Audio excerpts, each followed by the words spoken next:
Welcome to round 5 of the FIDE Women's Grand Prix here in Shymkent, Kazakhstan. Yesterday, everything changed where we had Goryachkina and Humpy taking the lead along with Tan Zhongyi. And today, a critical game is going to be played here on board 1 between Tan and Goryachkina, 2 of our leaders. We've seen so much exciting chess throughout the tournament, and undoubtedly we'll see the same today. Follow the broadcast on YouTube to not miss any of the action.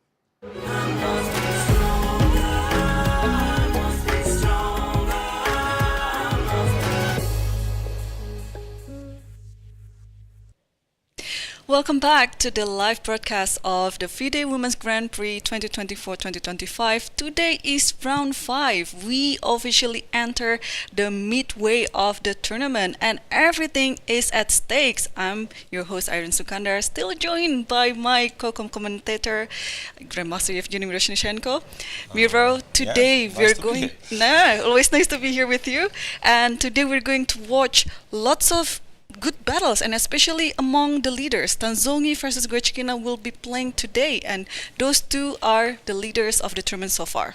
Yeah, that's a very, very important game, of course. Let's not forget that we have a three-way tie, so Humpy Koneru is on the same score, but indeed the game of the round, the match of the round is Tan Zhongyi against Goryachkina.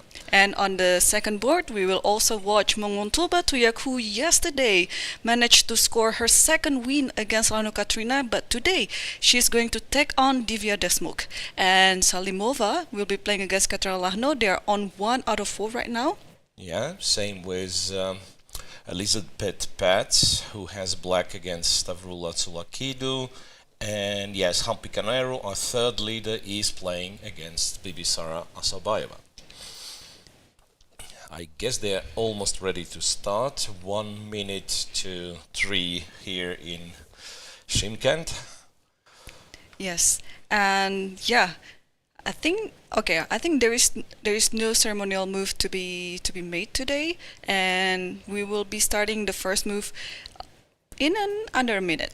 Yeah, so shall we play guess the move? Yeah, let's guess the move. Tan Zhongyi against Goryachkina. Tan Zhongyi usually something closed, but e4 here. Yeah, the same with Goryachkina actually, because Goryachkina is usually a d4 player, but here 2 whites already, and she's been playing first move e4. So okay, let's guess Tan Zhongyi's first. What's gonna be your guess? I think d4. D4, okay. D4. So like against serious people, I play d4, something like that. Okay, and all right. So for me, it's e4 then. Okay. Yep. And what else shall we? I don't think we'll be able to do all the games, so maybe I don't know. Munguntuul, do you have any idea? E4 for sure. E4 for sure. E4 for sure. No discussion here. Yeah. Salimova with Lagno. Salimova. D4. D4. Yeah. I don't think she deviates a lot in her opening repertoire, especially as white, and she is a very solid D4 player. So I think against Lagno especially, she's just gonna stick to her main repertoire. Yeah. Assaubayeva, I guess same. D4 mostly. D4 mostly, yes. Yeah. And Tsolakidou. The opponent, yeah. Tsolakidou can play a few stuff here. She played E4. I remember this Italian game. Yes, right? but also she plays D4. And by the way, I just have the moves here. Okay, and then it is E4. E4, so yes. You win. Yeah. We agreed on everything here. I thought it was D4 now. E4 again. So Tan Zhongyi tries to pick up a new opening repertoire, it seems like. It feels refreshing, to be honest, because as a D4 player and as a close position player like knight f3, you can sort of play some English. She is very, very good. But now, I think she understands that, I think it is time to pick up e4 as well, because she's gonna play in this Women's World Championship in the match against Ju Wenjun, right? I think it is also a good time for her to start practicing e4, especially compared to other young players in this tournament. Tan Zhongyi doesn't really play any tournaments this year. Only a few things. She's playing the Grand Prix and then prepares for the match. Yes, I think so too. Yeah, and then, here Goryachkina plays e4, e5. So e5, not a big surprise. Second move, knight c6, may be a bit of a surprise, because I remember for sure that the other knight was moved.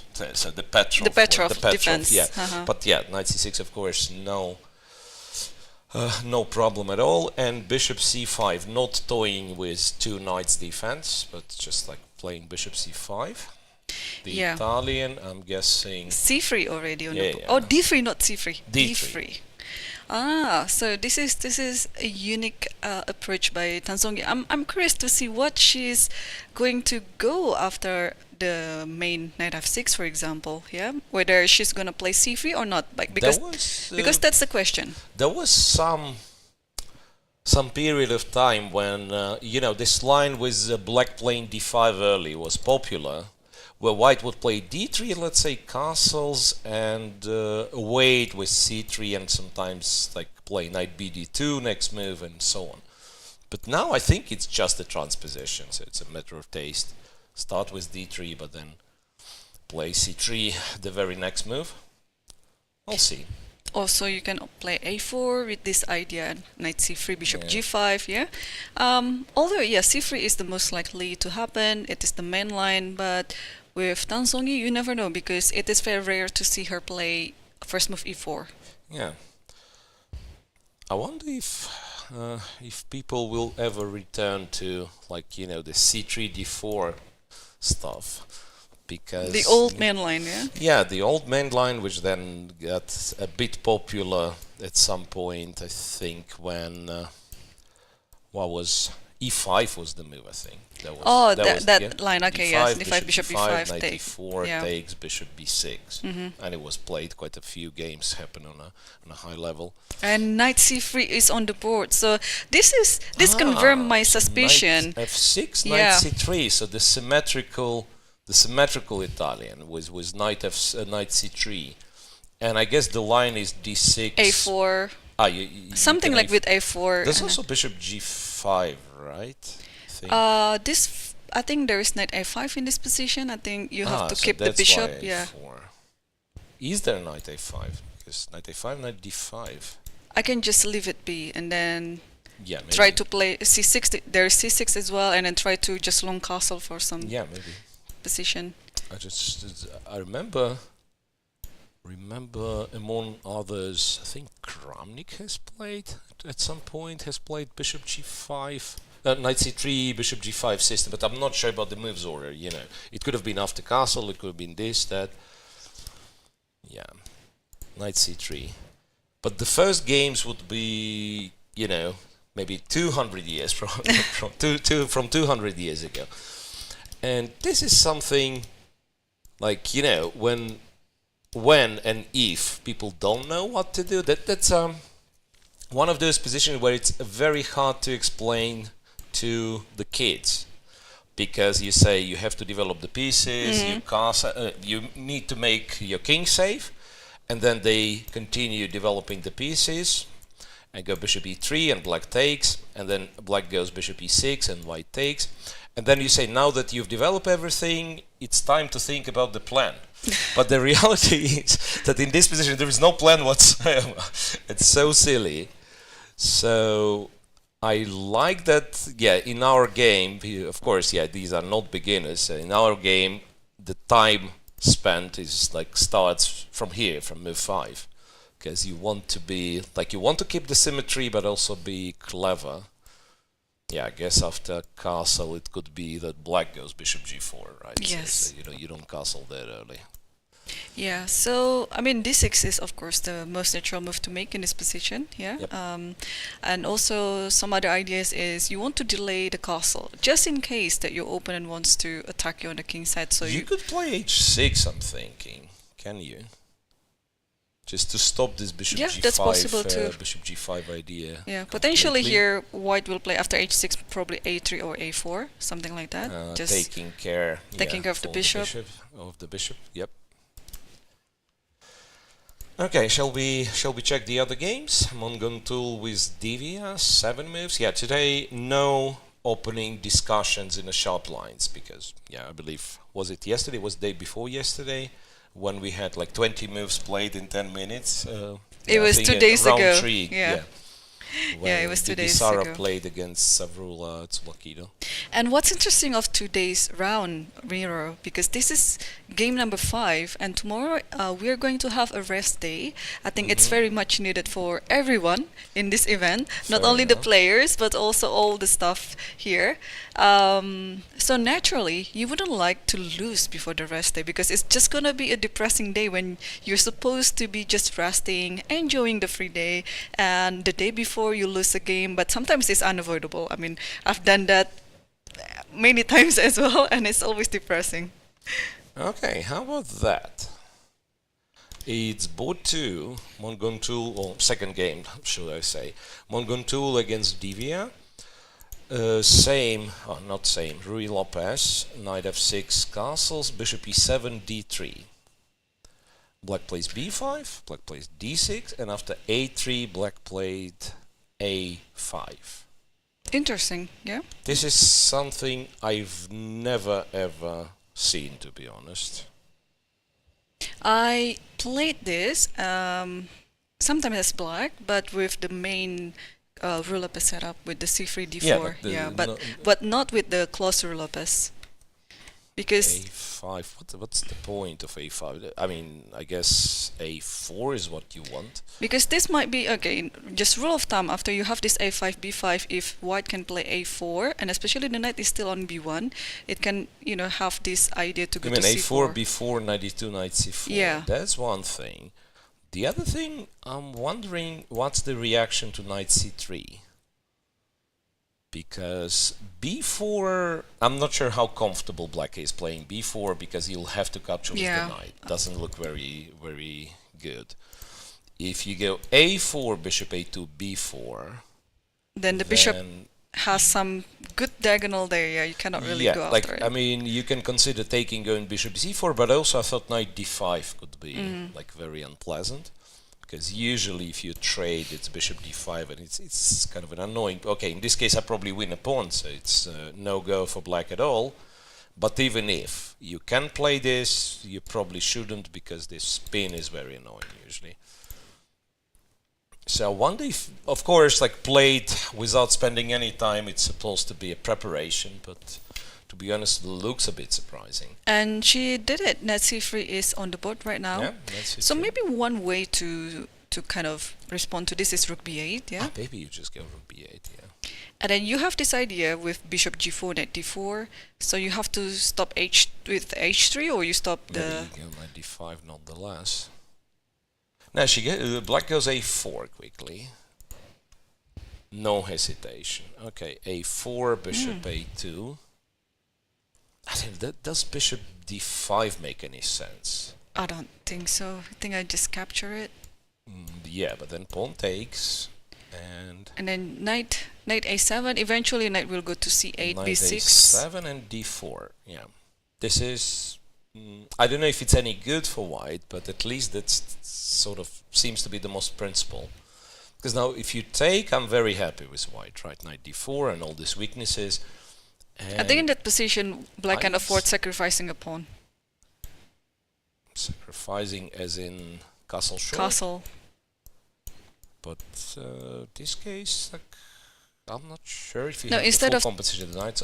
You're not planning to recapture one. No, maybe just bishop g4. d5, bishop g4. Or maybe bishop g4 instead of castle. Some idea like that. d4, bishop g4, yeah. Then h3.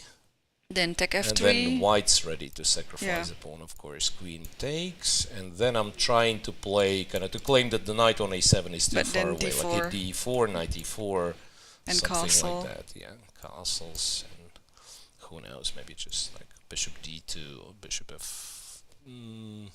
hard to tell. But I kind of like the sound of it, so to put pressure from the very beginning. But bishop a2 is on the board right now. Yeah, bishop a2 is on the board already. And one of the things I was thinking of, to be honest, I know it looks ugly, but sometimes black even does this. Just to kind of keep the center intact, and then later on castle and so on. So bishop to a2, and you were right, it's rook b8, what black was planning to do. Bishop g4, knight d4, something like that. So I like your idea knight d5, but now it's less dangerous because the rook has stepped aside. But there is no pin. I say knight d5, you can still go bishop g4, and I probably should take care of this by going c3 or something, right? Because otherwise knight d4 is quite annoying. Yeah, it's gonna be quite some positional battle here, and Divya is still within her preparation, it looks like it, because she's been playing all her moves rather quickly, and now Munguntuul has to think what to do with her setup here. It's still pretty much a game, but yeah, let's move on to the next game. Probably, I see a French here. Is it a French? Which one? Tsolakidou Paehtz? Tsolakidou with Paehtz. Or what is it? Now? It was not a French, yeah? It is, yeah, like for okay, French it Sicilian. has to be pawn on e6. Yes, It's sorry. a French structure, of course, and I suspected Caro-Kann, to be honest, but it was c5, It was C5. g6, this line. Okay. c3, d5, e5, knight c6, d4, bishop g4. Wait a second, this is something really tricky. Bishop b5, queen b6. How is it properly played? c3, d5, e5. Yeah, I guess that's the line. Bishop b5, queen b6. I think bishop takes is the move, Or if I'm not mistaken. a4 first, maybe? And then, I don't know whether a6 has to be provoked or not, but... Well, maybe black doesn't play a6. Like if black does this... And is there any line with taking on c5 and then b4, something like that? I mean, of course, Yeah, if castle you could first, do it, yeah. or You even could do even in DC4, some of the B4, French yeah, positions, you that's just like in this advanced sacrifice French. the f2 pawn. Yeah. So what I know is, like, if you allow black develop and recapture on c6 with the knight, sometimes your d4 pawn is like in a bit of a trouble. Yeah, okay, a4, a6. If you take, black takes, we probably castle. Yeah, this still looks pleasant for white, in my opinion. Never mind, black has a pair of bishops. This bishop will eventually just trade on f3, it seems. Like the way it stands. Like with the pawn on g7, pawn on e6 in a Caro-Kann setup, then of course you could think of saving this bishop. Alright, so... Yeah, still the move yet from Tsolakidou after queen b6. Yeah, so it was a bit of a surprise, I believe, the second move, g6. Then we have what? Salimova with Lagno or Assaubayeva Koneru. What do we want? Assaubayeva Koneru. Yeah, let's check Koneru. And this is c4, e5, knight c3, knight f3, and e4. Funny line. d3, bishop e2, bishop c5, h3. It's kind of hard to tell what white wants, like why white would be better in this line, but I remember people playing it. And yeah, the good thing is like you have firm control over d5. With the move h2, h3, you stop any bishop g4. So you have just enough pieces to fight for the d4 square as white, yeah? And then later on you expand here. Yeah, that's the general idea. Yeah, it's a little bit strange, like to play the English with the bishop on e2, which is not very common, active. But yeah, still possible, of course. And I'm not even sure, like this early e4, because back in the day, people would play bishop c5, right? I think that they used to be the line. Knight e5, knight e5. Yeah, and then d4, bishop b4 takes, D4, and bishop then b4, knight takes e4, queen g4, something queen like that. g4, right.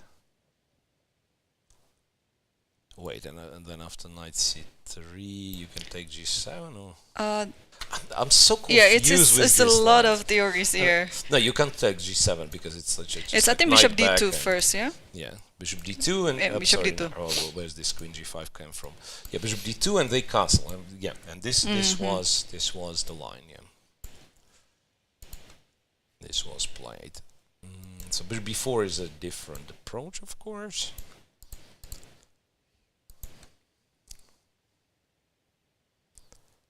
Yeah, after h3, now black has to also making decision on what she wants to do, because castle is fine, but you also have to be aware of your opponent's ideas. There could be some attack on the king side, but also what's next? Yeah, after castle, then where are you going to put your other pieces? Yeah. To be honest, I'm not quite sure what's the best play. What's the best way of playing this position for black?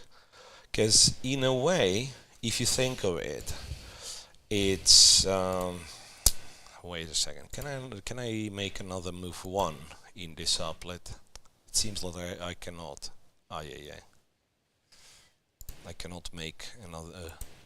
Yeah, I can't make. So what I wanted to say, there is. If you imagine like colors repainted, there is a line against, you call it the Sicilian, e4, c5, knight f3, knight c6, knight c3, e5, right? And then black would have, so with colors reversed, it will be the same setup.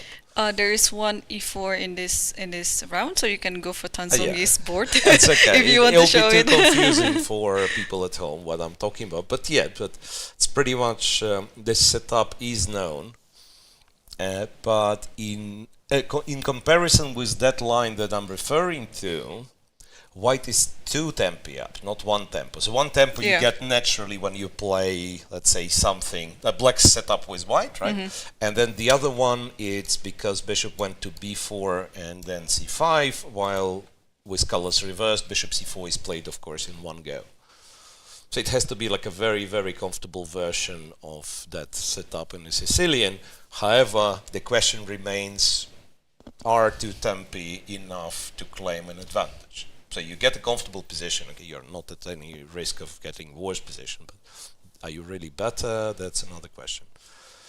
I was just wondering, if we step back a bit, instead of h3, is this like a silent draw offer?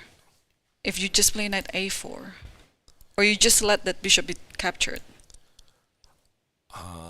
Well, I think it's fine, yeah? You just let it... I don't know, to be honest. Yeah, like with black, first of all, there is no reason not to accept draw offer so early. But also, yeah, if you just play something, say bishop e6, this doesn't seem to be like such a tragic change of a structure, right? So it's still a very strong outpost on d4. Yeah, or bishop g4 maybe, yeah? Knight a4. Bishop g4. Maybe bishop g4, maybe you're just like ready to take on f3 and so on. And bishop e3, okay, it's Humpy went knight d4 after h3. So exchange these guys and then maybe go c6. Still has to be known. Nothing has been traded yet. Not pawn nor the pieces. That says like move 7. Move 7. Sometimes in Giocopiano Italians you have 20 moves with all units on the board. One last game we did not check at all is Salimova against Lagno. Both very strong players, just having not a great tournament in Shymkent. And both of them lost yesterday, so naturally they would like to bounce back and score some points before the rest day. And what we are seeing right now is the Queen's Gambit decline. Yeah, Queen's Gambit, bishop g5, h6, bishop h4, castle, e3 and b6. A very classical approach, yeah? TMB system, that's why it was called in in the Soviet periodic. So TMB. TMB, Tartakova. Okay, that's called like Tartakova system. Mm-hmm. Yeah, but the Soviets would add Makogonov and Bondarevsky. So Tartakova, Makogonov, Bondarevsky, TMB. TMB defense. Yeah. A little bit of history lesson for me now. Yeah, B6.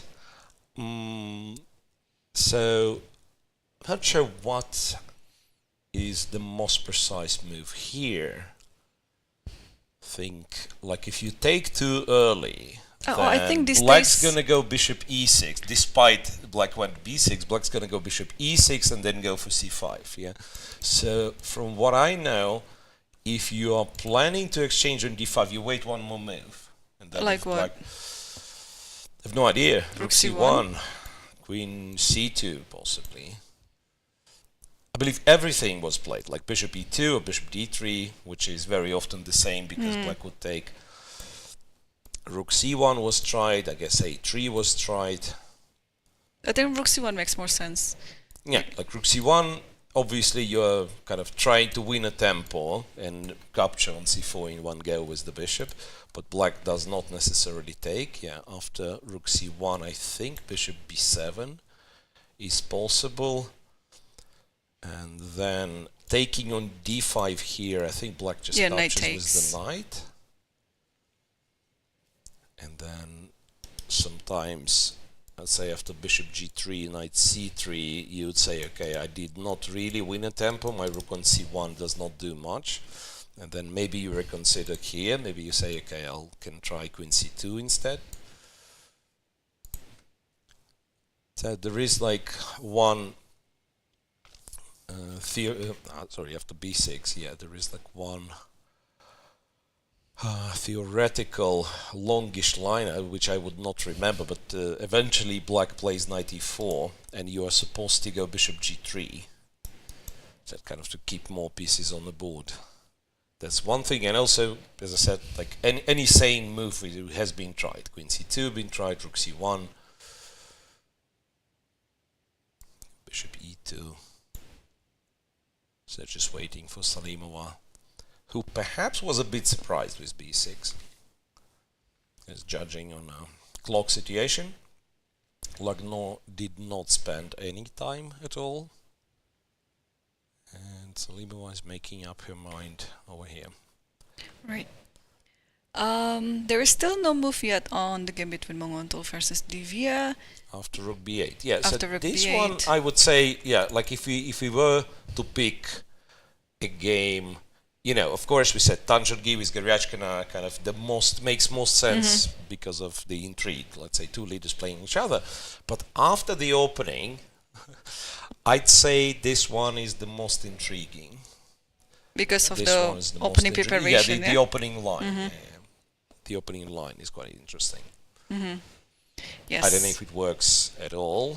But let's switch to Tan Zhongyi versus Goryachkina because we potentially have double pawns. Yeah. There are two lines, C and E are going to be double pawns. A6, bishop e3, d6. Trade on c5 happens. White goes a4, and after bishop e6, yeah, f e6. And believe it or not, but I think I've seen, if not exactly in this position, but in something very similar, this structure was played by no one else but Jun, the current world champion. Yeah, it's not a new idea, and you have it as white in the Italian. There is one of the options is just like to leave the bishop on c4 and to go bishop e3. Once again, Italian with knight c3, that is. Is it? It is Aleksandra's turn because after the capture, Tan Zhongyi already castled. Yeah. So that's like it's lagging a little bit, or now we've picked it up. Yeah, pawn takes and castles. If out of these 5 games, which one do you think will finish first? That's hard to tell. It's hard to tell, really.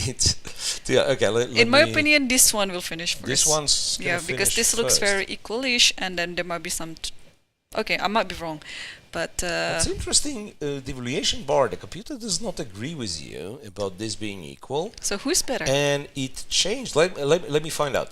I think it changed after the last white's move. Yes. So the trick is here with doubled pawns. It was 0.2 in white's favor according to computer. But then after castle short, black is better according to the machine. Minus 0.7, minus 0.8, Wow. and I have a guess why. G5. G5. I think it's G5. Yeah. Yeah, plain and simple. Well, not necessarily you are like checkmating immediately, but you expand, and that's one of white's potential plans would be to move the knight from f3 and to go f4. And now it's very hard for white to come up with any sort of a plan in terms of pawn pushes. Right. I mean, where do you, okay, like everything is nice, flexible pawn structure. Your two ideas were d4 and f4. And it's very hard to imagine white having any of those ideas on the board. And then you play queen e7 or queen d6. Then you castle long, I guess, and you start pushing your pawns. Yeah, it's a bit curious to me why Tan Zhongyi just decide very quickly about this short castle, because we know in general principle we know this type of Jacobian position. If your opponent already has h6 or h3, try to delay G5 castle, and right? recently, G5 is coming. Especially recently, like black plays G5 in so many different lines in Jacobiano. Right. Right. So this shouldn't be A shouldn't be a big surprise, yeah. surprise. Yeah. Yeah. So that's. I'm really waiting for G5 to be played because this would make this game especially interesting. So in other words, after white is castled, white basically doesn't really have good initiative here, and it is actually black who is playing for the initiative. I mean, G5 is always there, yeah? You can actually throw in a move like probably some queen move first, yeah? Queen e7, but then I thought, who knows, maybe something like knight h4 would work. Knight h4, queen f7, f4, I don't know. It doesn't seem to work, but who knows. So I just thought, yeah, g5 is just a good move. Immediately, yeah? Let's just play it, yeah. So probably after g5, since g4 is coming, knight h2. Yeah, and then just keep bringing pushing, all the pawns. Yeah. Yes. Because I do not see. I understand the king is in the center, but I do not see how white gets to this king. And black needs one move, queen e7, and then we castle, right? So usually, once again, moving the pawns e5 and g5 usually leaves the f5 square, right, for the white pieces. Here, thanks to double pawns, f5 square is covered.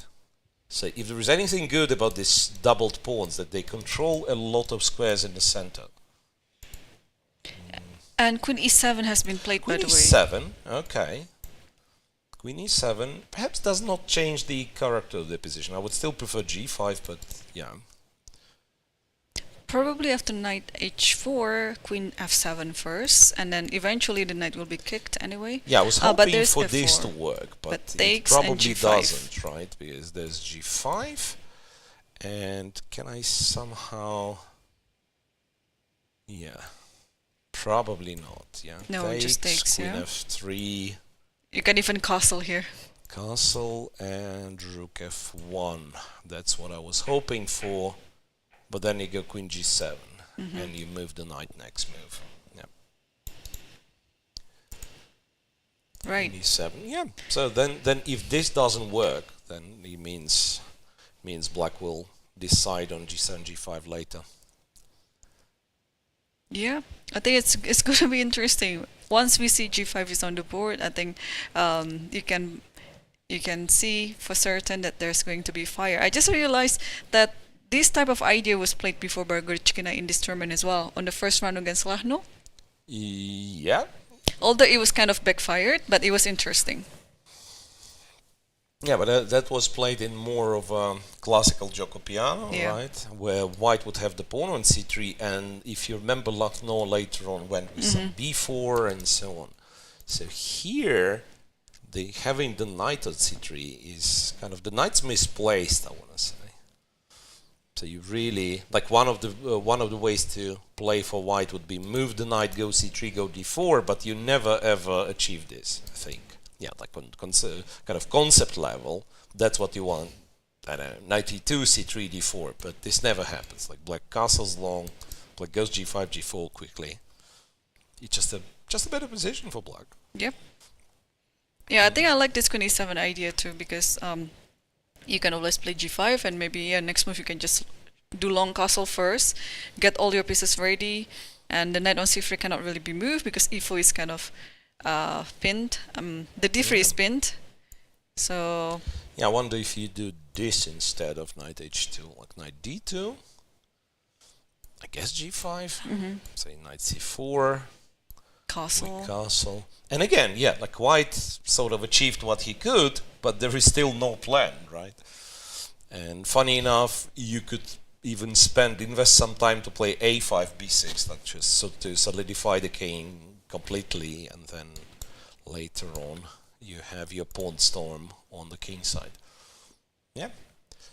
Okay, so it's potentially quite a big initiative for Goryachkina then on this game, while Tan Zhongyi, I think we predict she has to suffer by defending the position, but we'll see. Yeah, but what's interesting, you're absolutely right. She played it so quickly, I just realized. 1 hour 27, and we already kind of, I wouldn't say actively dislike her position, but yes, castle short was a bit clumsy. I'm guessing she had to do another waiting move like queen d2, I think. Something else, like queen d2, but yeah, well, what's the big difference? It's not like White's planning to castle long with the pawn being on a4. It's interesting, what was the... Or maybe, what about instead of queen d2, knight h4? But it doesn't really change anything. Just play g5. It's not going anywhere, right? It's g5, you can't go to g6, right? No, I think you're right. It's like knight d2, and maybe even trying to get this knight elsewhere, like knight d1, e3, c4. But all that is time consuming. So even in this case, I think black's perfectly fine. But yeah, castling into it doesn't seem like a good idea. Well, this could be, an illustration what happens when you start picking new openings. You probably know well kind of the main lines, the theoretical path. And then this is somewhat of an original position, and I'm exactly the same. Like, I would think, okay, this is like some position we get, and I wouldn't stop here. I would just think, okay, what can be the move? I've developed the horses, there are no pawn moves, so why don't I castle? Right? So it's non-zero probability I would castle here as well, if I just don't stop and, exercise my sense of danger. But yeah, but then if you consider that after castle there is this thing with g5, then maybe you look for something else. Let's move on? Yeah, let's move on to maybe Salimova Lagno? Yeah, so just for the record, no move from Munguntuul over here. Wait a second, the clock is lagging here for sure. And I wonder if the board Munguntuul works. Maybe there's some glitch.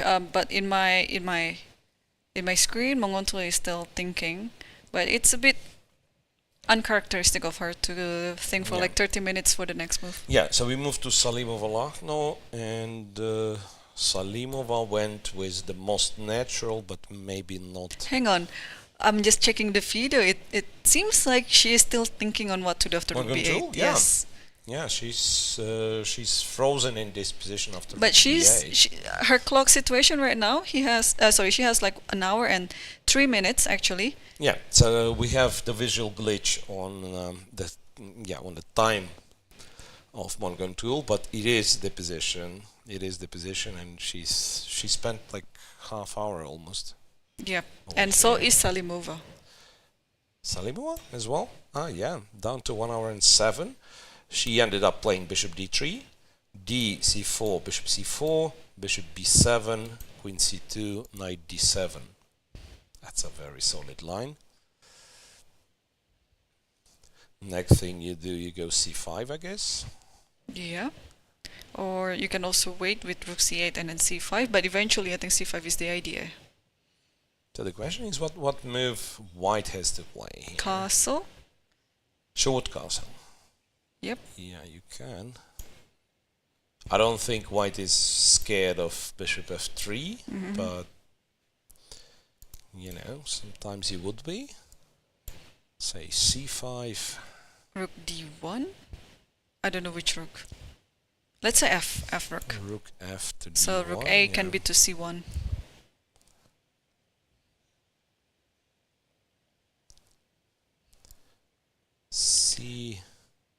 cd4 is then knight takes d4. Yeah, cd4, knight d4, and it in white's Yeah, you know, some he idea to sacrifices e6. on e6. So what black wouldn't mind doing is going, say, knight h5, and after that black is very happy. But after knight h5, of course, one has to worry about knight e6.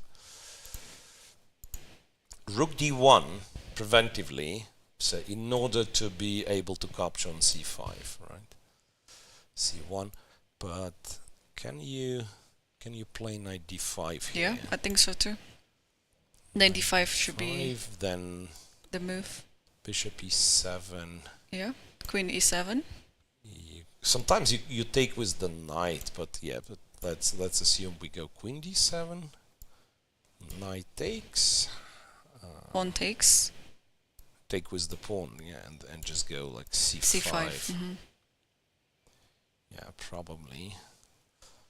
I always had difficulties kind of understanding these positions, or rather telling which one is like perfectly fine for black and which one is like really depressing, because like there's many lines where black does pretty much the same, like having this pair of pawns, and then you have to decide, do you go c4, when do you go c4, and yeah, so it's tricky, but yeah, it feels like it's one way of playing for black. Might as well go c5 still, or maybe like a6 to cover b5 square and then be ready to play c5 later on. I still prefer knight d5. I think it's more straightforward. Yeah. I was somehow, again, a bit worried about this being slightly worse for black, but I don't know, maybe not. c5, and let's say after castle, what do we do? Do we go c4? Yeah, c4, b5. c4, bishop f5, I'm guessing. I just move. b5. Just move, yeah. Yeah, but also it depends if Lagno would like to keep as many pieces on the board as possible, because being the favorite in this tournament as well, even though she is on 1 out of 4 right now. But yeah, naturally she would also like to play for a win, right? But that variation, that we saw, it's clear for black that black doesn't have any problem, but also it's going to be very hard to play for a win. Yeah. But this entire line usually relies on black taking on c4, going c5, and opting for pretty much symmetrical structure. Speaking of which, like, remember I had some knight h5 idea. Why don't we play knight h5 here? Here. So let's say if bishop e7, queen e7 happens, I think I have enough time to kind of go back to f6 and go c5. So queen is so good on And on if e7. I play d5? C takes, Bishop knight takes. Bishop takes, you want. Thought knight, yeah, like bishop takes, maybe even c6 is possible. Because I'll get c5 later on, right? c6, then return the knight to f6, or maybe go to f4. Ah, then bishop e4 maybe now. And after that f6, just f6. bishop f5, let's say. But yeah, I don't know if black has any, like, next move, knight e5. Looks fine-ish. No, but I like your d5 idea, it's just that what happens if you take with the knight? Because I'm not sure, like the c7's hanging and my pieces are all over the place, and I was originally relying on this, but there is b4, and I don't know. Looks meh. Very dangerous. We'll see. We'll see. Lagno, I guess, knows if not the exact position, but like main ideas here. And from Lagno been friends with Kostyuk for a long time, right? Like, I mean, they played for the national team and so on and so on. I remember Kostyuk playing this line with black, so it could have been, you know, like mutual analysis at some point. Yep. Well, probably you can go back to Tsolakidou versus Paehtz. Yeah, that one. Bishop g4, bishop b5, yes, bishop takes on c6. And I just noticed in 3 of the games here, there have been lots of time differences between the players. Like this is one of them. Tsolakidou is also down to 1 hour and 3 minutes in the opening, and Paehtz has been blitzing pretty much. e6, d c5, bishop c5. And knight d2. Knight d2. Still, the question remains where the knight is going. Go knight d7? Probably knight b3, knight d4, yeah?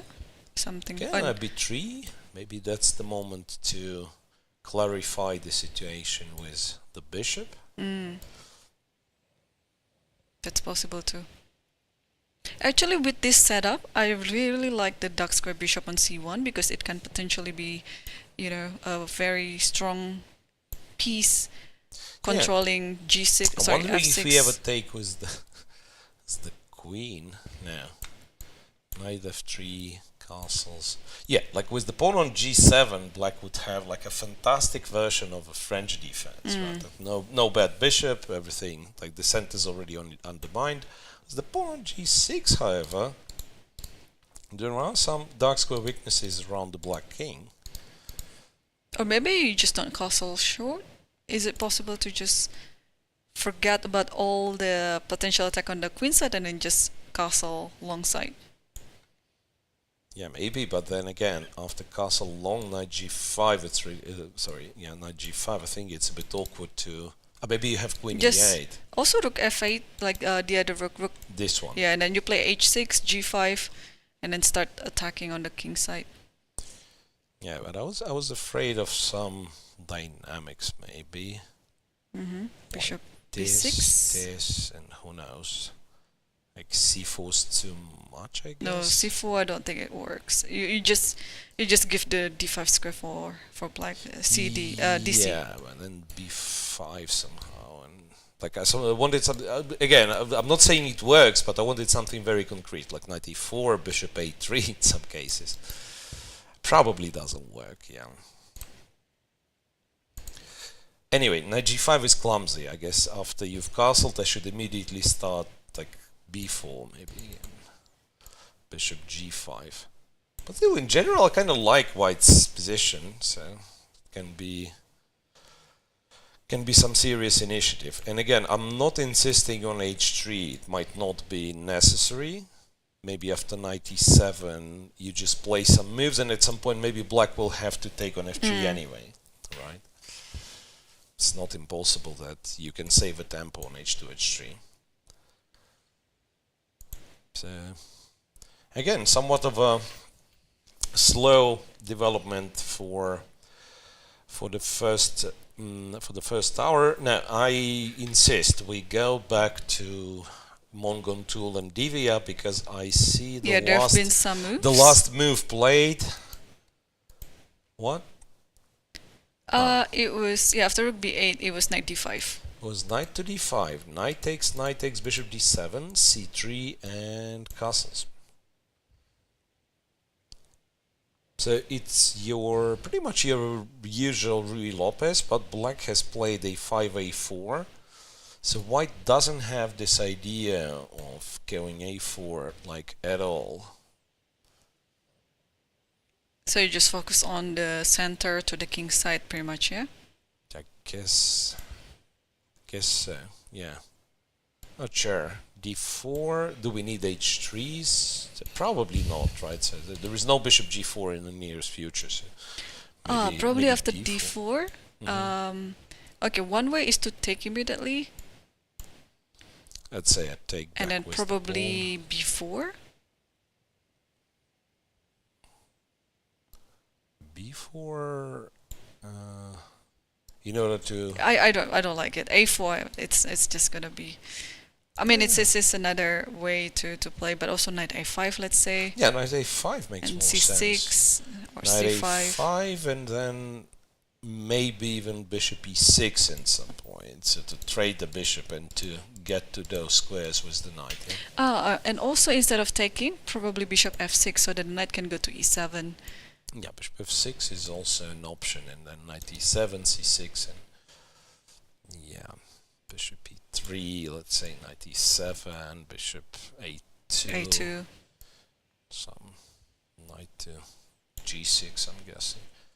Yeah, black seems to be rather solid.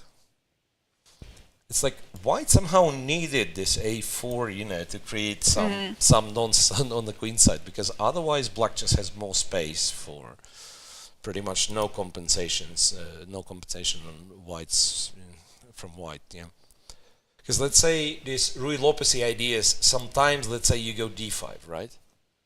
With again with the pawn on a6, and then your play is connected with kind of undermining black's queen side. Here, d5 deserves a question mark, I guess, because you're shutting down your bishop, you're shutting down everything in the center, and you have close to zero play on the queen side, while black will prepare f5, I'm guessing. Yeah, yeah. That's a tricky position to play. I still think white should be absolutely fine, but maybe you have to look for some kind of original developments, not your Trafford. Not the typical Ruy Lopez. Maybe you have to concentrate on organizing f4. I was thinking f4, way. yeah. Like, so you can try to play h3 and then at h2 and then push f4, something like that. Yeah, but do we need the knight specifically on h2? Because otherwise, like knight e1 technically saves us a tempo. Maybe we want h3, knight h2, knight g4 later on, right? h3. Let's presume black does the same nonetheless. Okay, knight h2. Here, knight h2. You can even play g7. Oh, knight e7, okay. Bishop goes. She did. Maybe knight g6.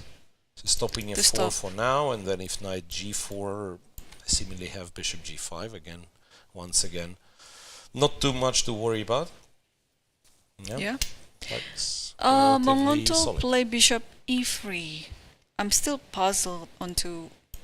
Okay, it's a developing move, but what could be her idea and her plan after that?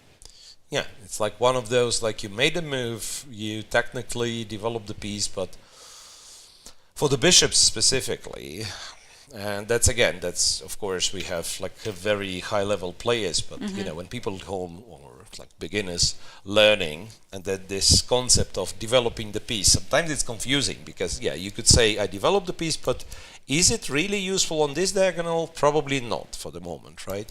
From c1 it had the same access to this diagonal as from e3. So sometimes moves like this, okay, bishop e3 is different, but you know, like beginners, sometimes they would play bishop d2, and you ask them why. I'm developing the bishop, right? It's very well developed on c1. Okay, bishop e3. Divya has a different plan. Knight to a5. And it was split like quickly. within like 10 seconds. Oh, she's still on like 1 hour 32, 33 almost. So that means she's prepared. All that. Yeah, Divya has been. I mean, this year has been a very successful year for her. And if you watch her interview, she said now the main problem is motivation, because she's pretty much the world junior champion under 20, and she got an individual gold medal for her board in the Olympiad in in Budapest, and also team gold medal for the team as well. Like, she's pretty much accomplished everything, and now I think she's like #1 junior girls actually in the world, and she already crossed 2500. She just needs, I think, 1 more GM norm or two more GM norms to complete the title. I mean, she's getting there. She's getting there for sure. So it's such, a huge feat for such a young player like Divya. So I'm just wondering what else could she be achieve in the future, because she's almost getting everything. Yeah, well, world championship title. Of course, yeah. Of course, that's a path, or kind of the goal of one's career, usually. Knight a5. What does knight a5 mean? I guess that means that sooner or later black will be playing bishop e6. I guess c6 can be included, but then like eventually perhaps you play bishop e6. Because otherwise, let's say white drops the bishop back and the knight doesn't have much to do on a5. Yeah? Who knows? All right, we have this information that she's prepared. No move from Tan Zhongyi after queen e7. Just some tour around the horn before we go for the break. So Tan Zhongyi with Goryachkina. Queen e7 and no move from Tan Zhongyi. And still also no move from Lagno after the last move by Salimova, rook d1. Yeah, same here, rook d1, Lagno. I think that's the first time she started thinking. Right? Probably, she yes. was like on a 1 hour 30. I think it's exactly my suspicion, you know. I mean, normally you just play knight d5 right away if you want to clarify the position, but also you want to think, hey, maybe I can play for more. So if she's thinking to play for a win, then she has to keep as many pieces on the board as possible to start the attack. But it's very hard. Starting with the queen's gambit decline, it's very hard on how to attack as black, yeah?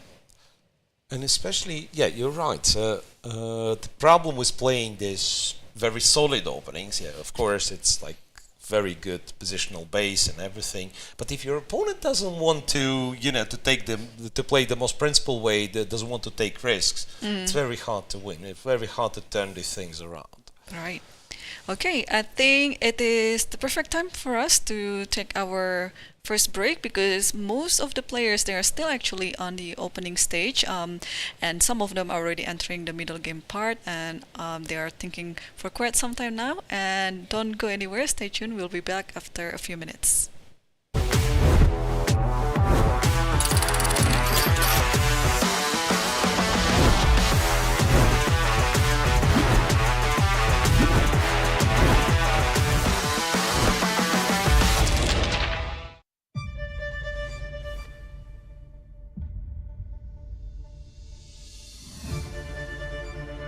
我的心情应该说非常的激动，但从外表看起来比较平静，但是内心里早已波涛汹涌。后来去休息室也大哭了一场，就是情绪很难用语言来形容吧，一种如释重负的感觉。I've been thinking about it since the time I started playing chess, so it's nothing different to me. The match in itself is something that I've always wanted to be playing, and now that I got the chance, I'm grateful for the opportunity. 我记得最后一盘棋，我就是在一个少一兵的撤兵惨剧中，也是费尽千辛万苦把这盘棋夺下来了。如果没有顽强的意志，我可能就没有办法能下到加赛。The main approach is to go to every game in the right mindset. Be fully ready physically and mentally, and just go there and play good moves. And I'm going to try my best. In general, I'm very universal, and I can play all types of positions, and my calculation is usually quite precise and deep. 我的优点比起他来，可能年纪稍微长一点，经验更加丰富一点。然后在棋上面，我可能比较擅长一些子力调动的类型的局面，然后我可能技术处理上比较细腻吧。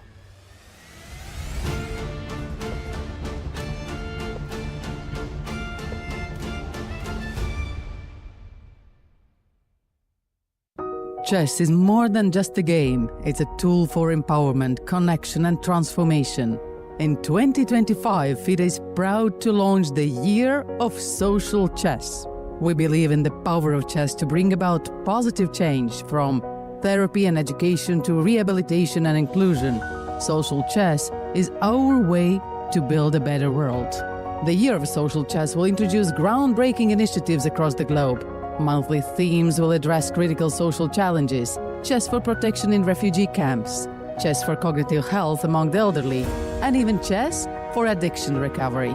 Through this initiative, we are mobilizing communities, conducting research, and creating opportunities for all to experience the joy and impact of chess.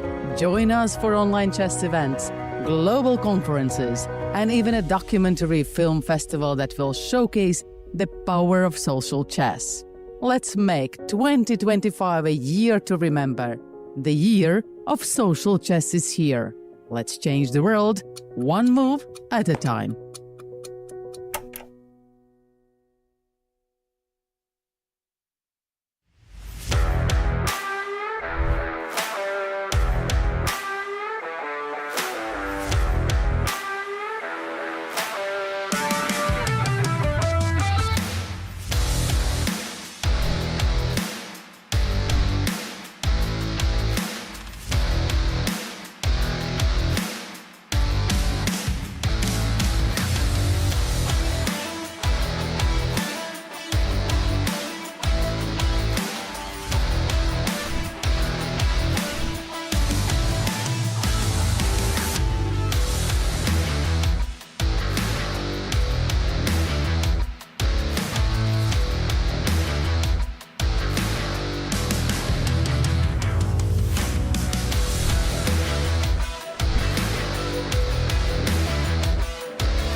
Welcome back, everyone. All the games are still in progress, and although some of the games have passed the opening stage, some are still pondering what to do in the end of their opening stage and entering the middle game right now. And although not much have been changed since our break, Miro. Well, there are some. There is some information we can recollect from the moves that were made. So which one would you like to look at dive first? into it. Tan Zhongyi against Goryachkina, because only one move was played by Tan Zhongyi. Now Goryachkina is thinking once again. But what a move, I want to say. Almost half an hour spent, and the move knight c3 to b1.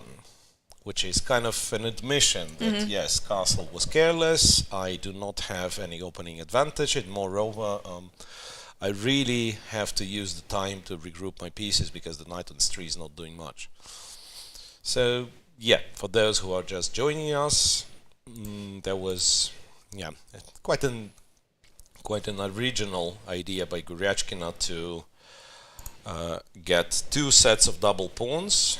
And g5 just happened on the board. Yeah, bishop e6 takes, and we strongly suspect that white's castle short is an inaccuracy, serious inaccuracy, because yeah, after queen e7, turned out white has no plan whatsoever. After knight b1, g5 was played.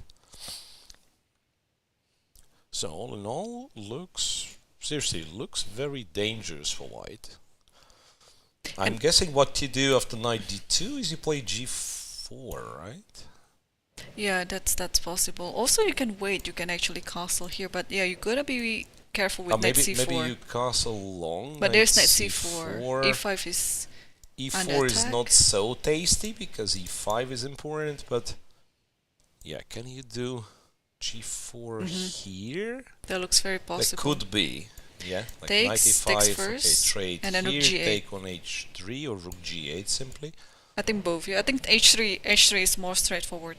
H3 I was thinking because yeah, knight g6 obviously, queen g7 good for black, and somehow white's potentially up a pawn, but what do you do on these open files? Yeah, it's very dangerous. Knight bd2 is played, however, because you don't have much of a choice. Yeah, if for whatever reason you don't want to enter this line with like sacrificing the e5 pawn, g4 might be just as good. Knight takes. I assume if white takes, we take with the knight. e5 protected. This knight. Knight d4, queen h4, but there's another knight f3 coming. Knight d4.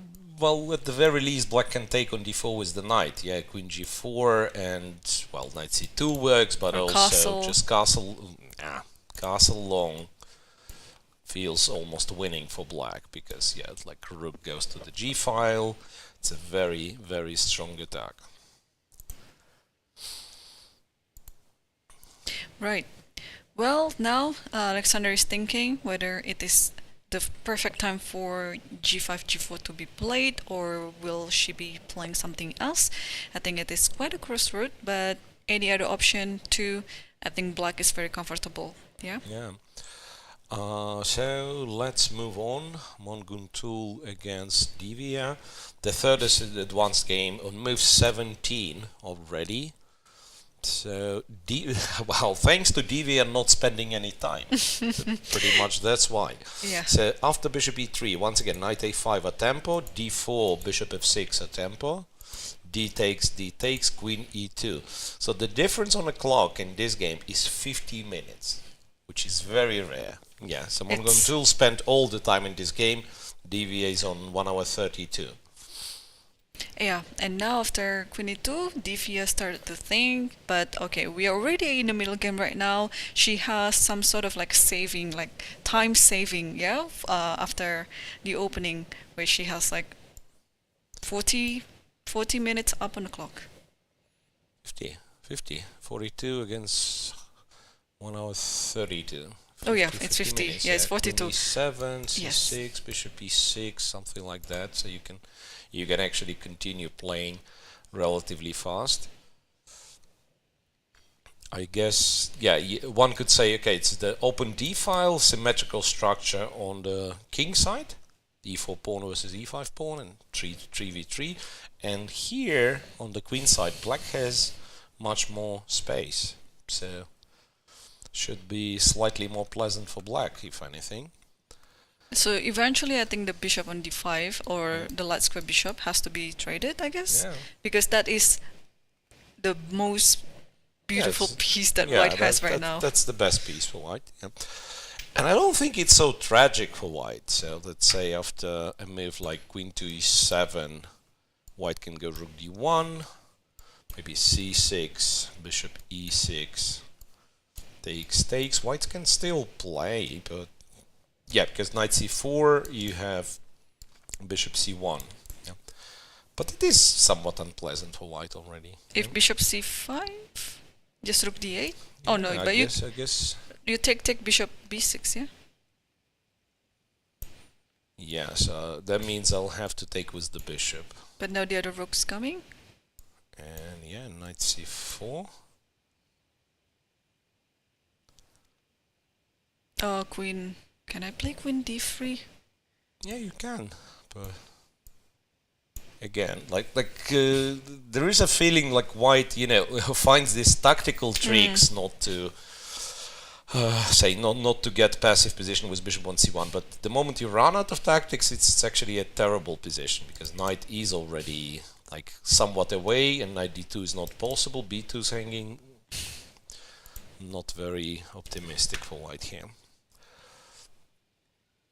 Okay, so there is that. Then Humpy Koneru, our third leader, against Bibisara Assaubayeva.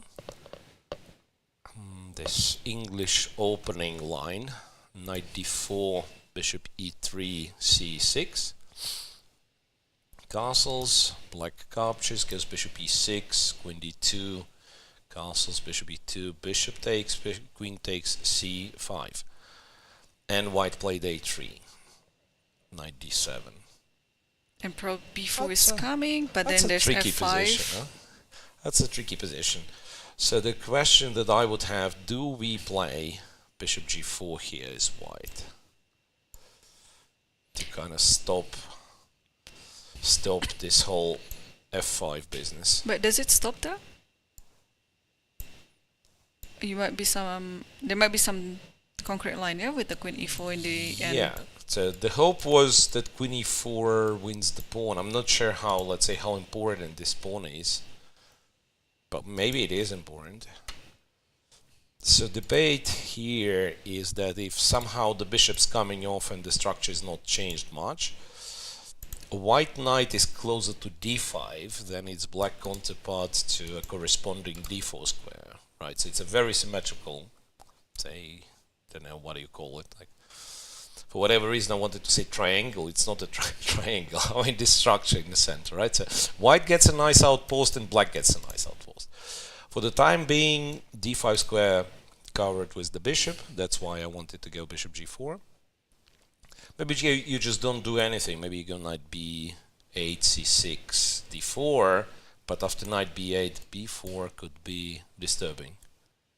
c5 pawn is hanging. You can't play knight c6, I guess. Or maybe you can, because d3 is hanging in the answer. If this happens, then black is very happy to take on d3. Yeah, looks like it. I mean, I'm like not sure if knight b8 is the right way of playing it, but it is a juicy square on d4. It is a juicy square on d4. Alternatively, you could start with b4, not playing bishop g4 at all.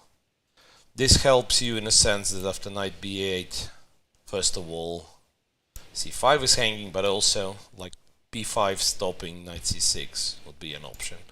So b4, let's say black goes b6, now we do something, and in case of knight b8, at the very least we can play b5. So what also if black chose the other route, let's say after bishop g4, rook e8, so the knight goes to f8. Ah, yeah. But I guess then b4, and it still like takes you some time to regroup, right? Maybe b6 though. b5, yes, white gets some space, but it's unclear also how relevant it is. Yeah? What if black challenge b4 with a5? d4, a5. Okay, these I'm kind of not so sure. And take with the knight, Take, knight takes, yeah, so rook b1.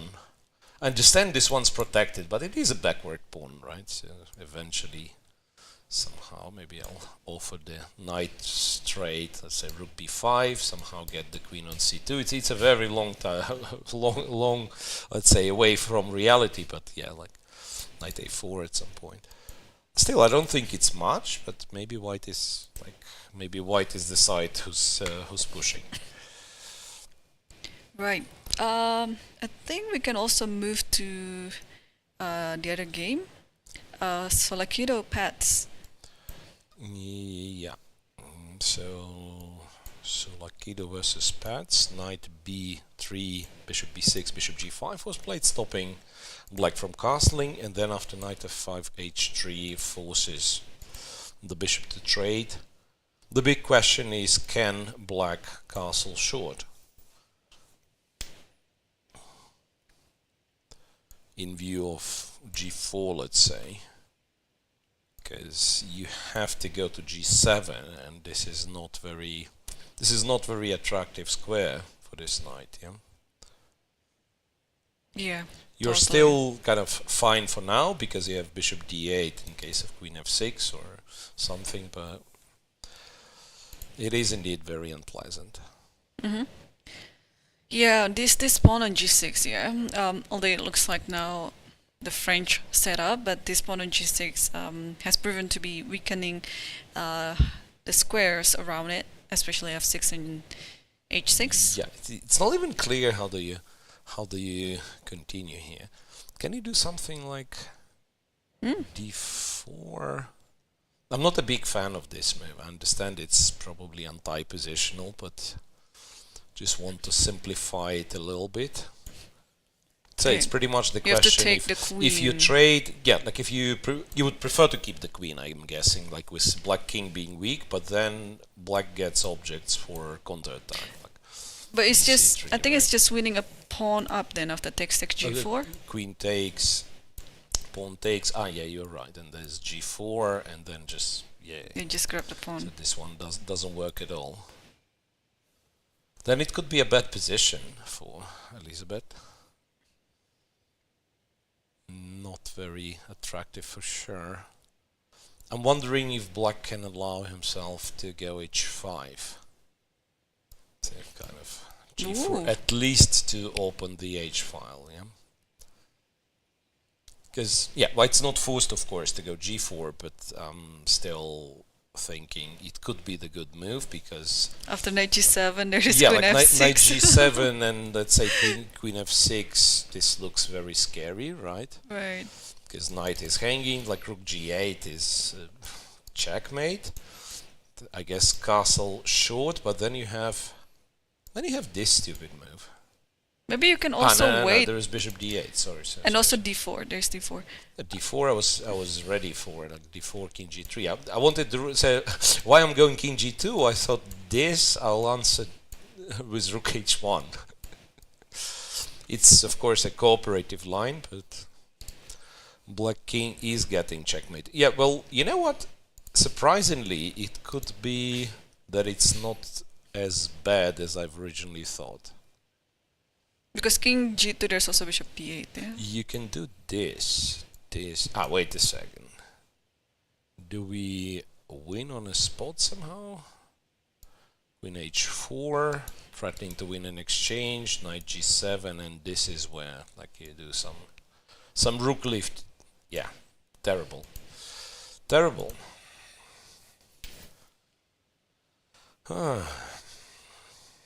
And really, like this one move g6 spoiled everything.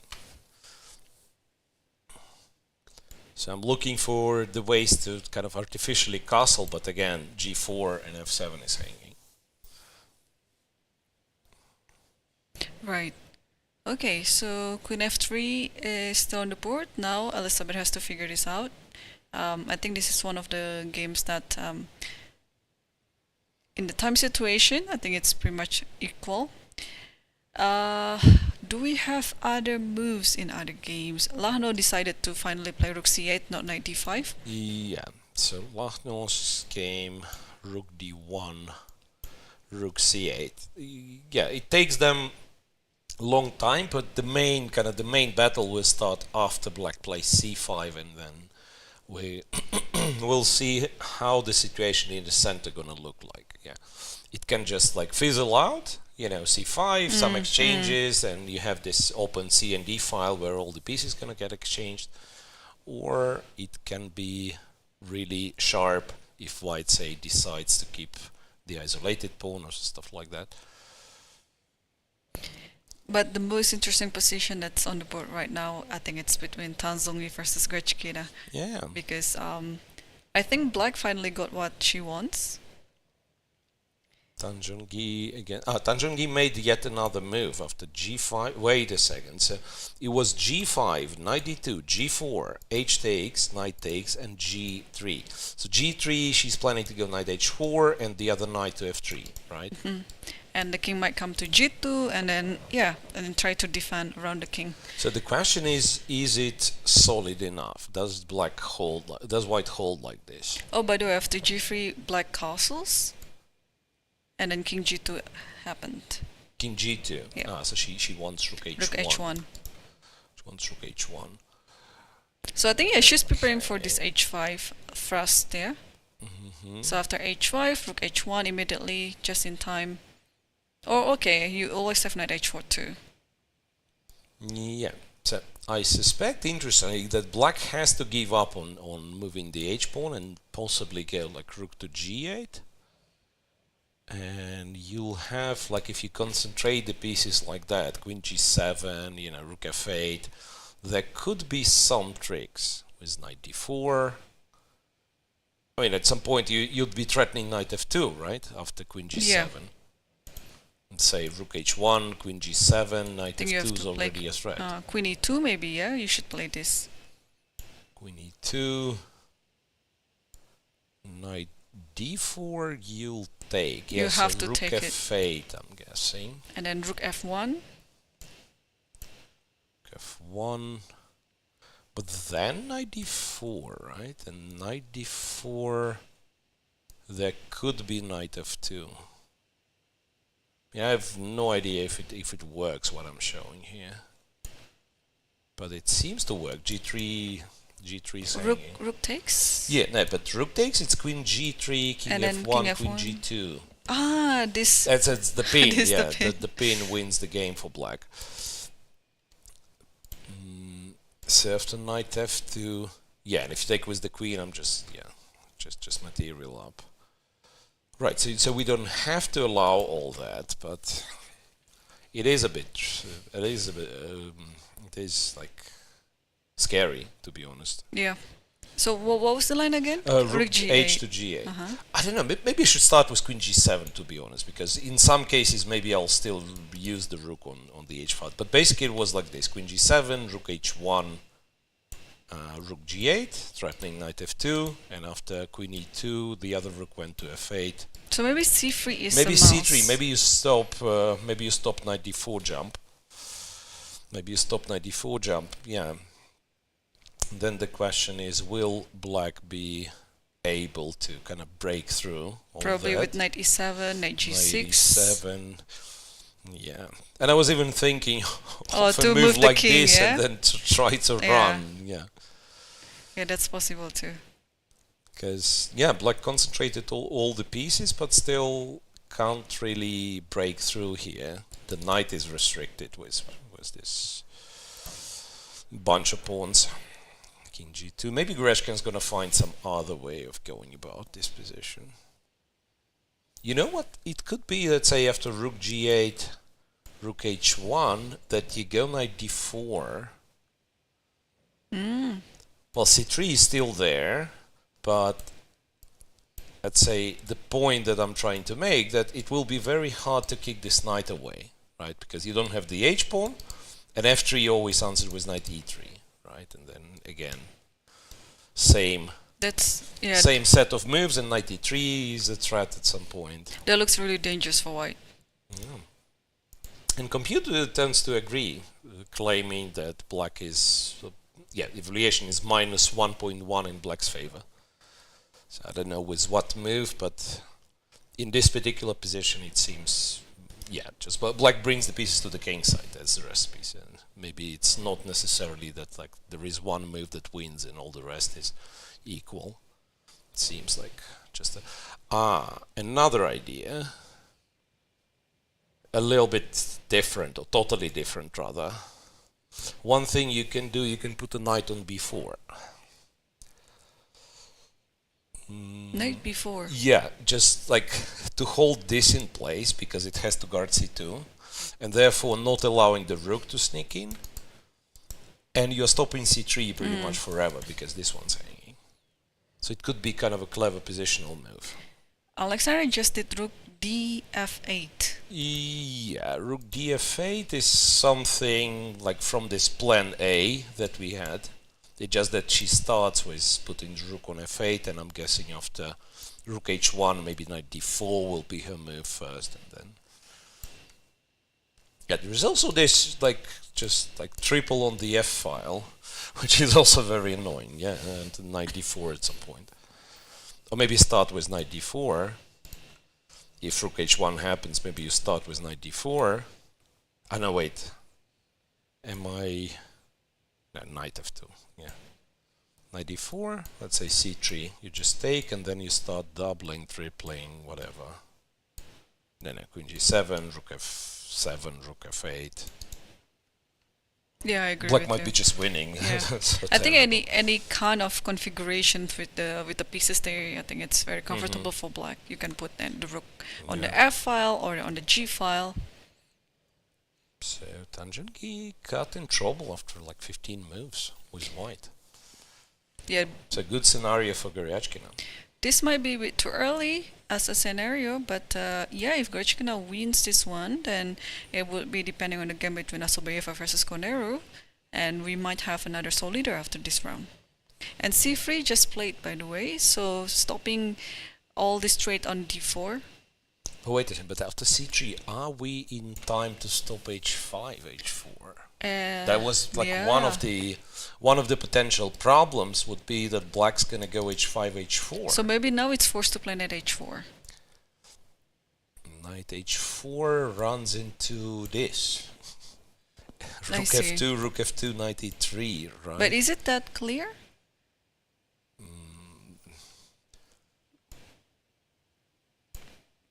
Knight takes... Yeah, I mean, of course, it's black is better. Yeah, it's what? Queen and the pawn for rook and knight. Yeah, I understand, like, white has some resemblance of a fortress because the knight is too passive, but, like, in the long run, it should be winning for black, right? And anything else, you just play h4. Like, pretty much rook h1, you just play h4, anything. So it is very scary. That's quite serious, yeah. h5, h4. And c3 was also made rather quickly there. Yeah. But on the other hand, knight d4 was very, very annoying. Oh, she just played h5, yes. Yeah, h4 is an imminent attack right now. h5.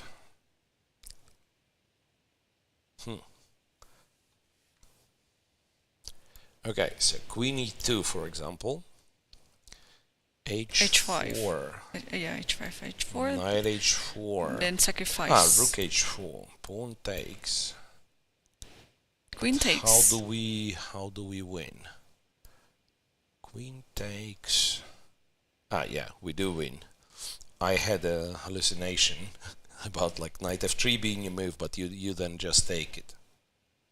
Right. Or is it made into like knight e3, rook g8? Knight e3, rook g8 is also a checkmate. Yeah.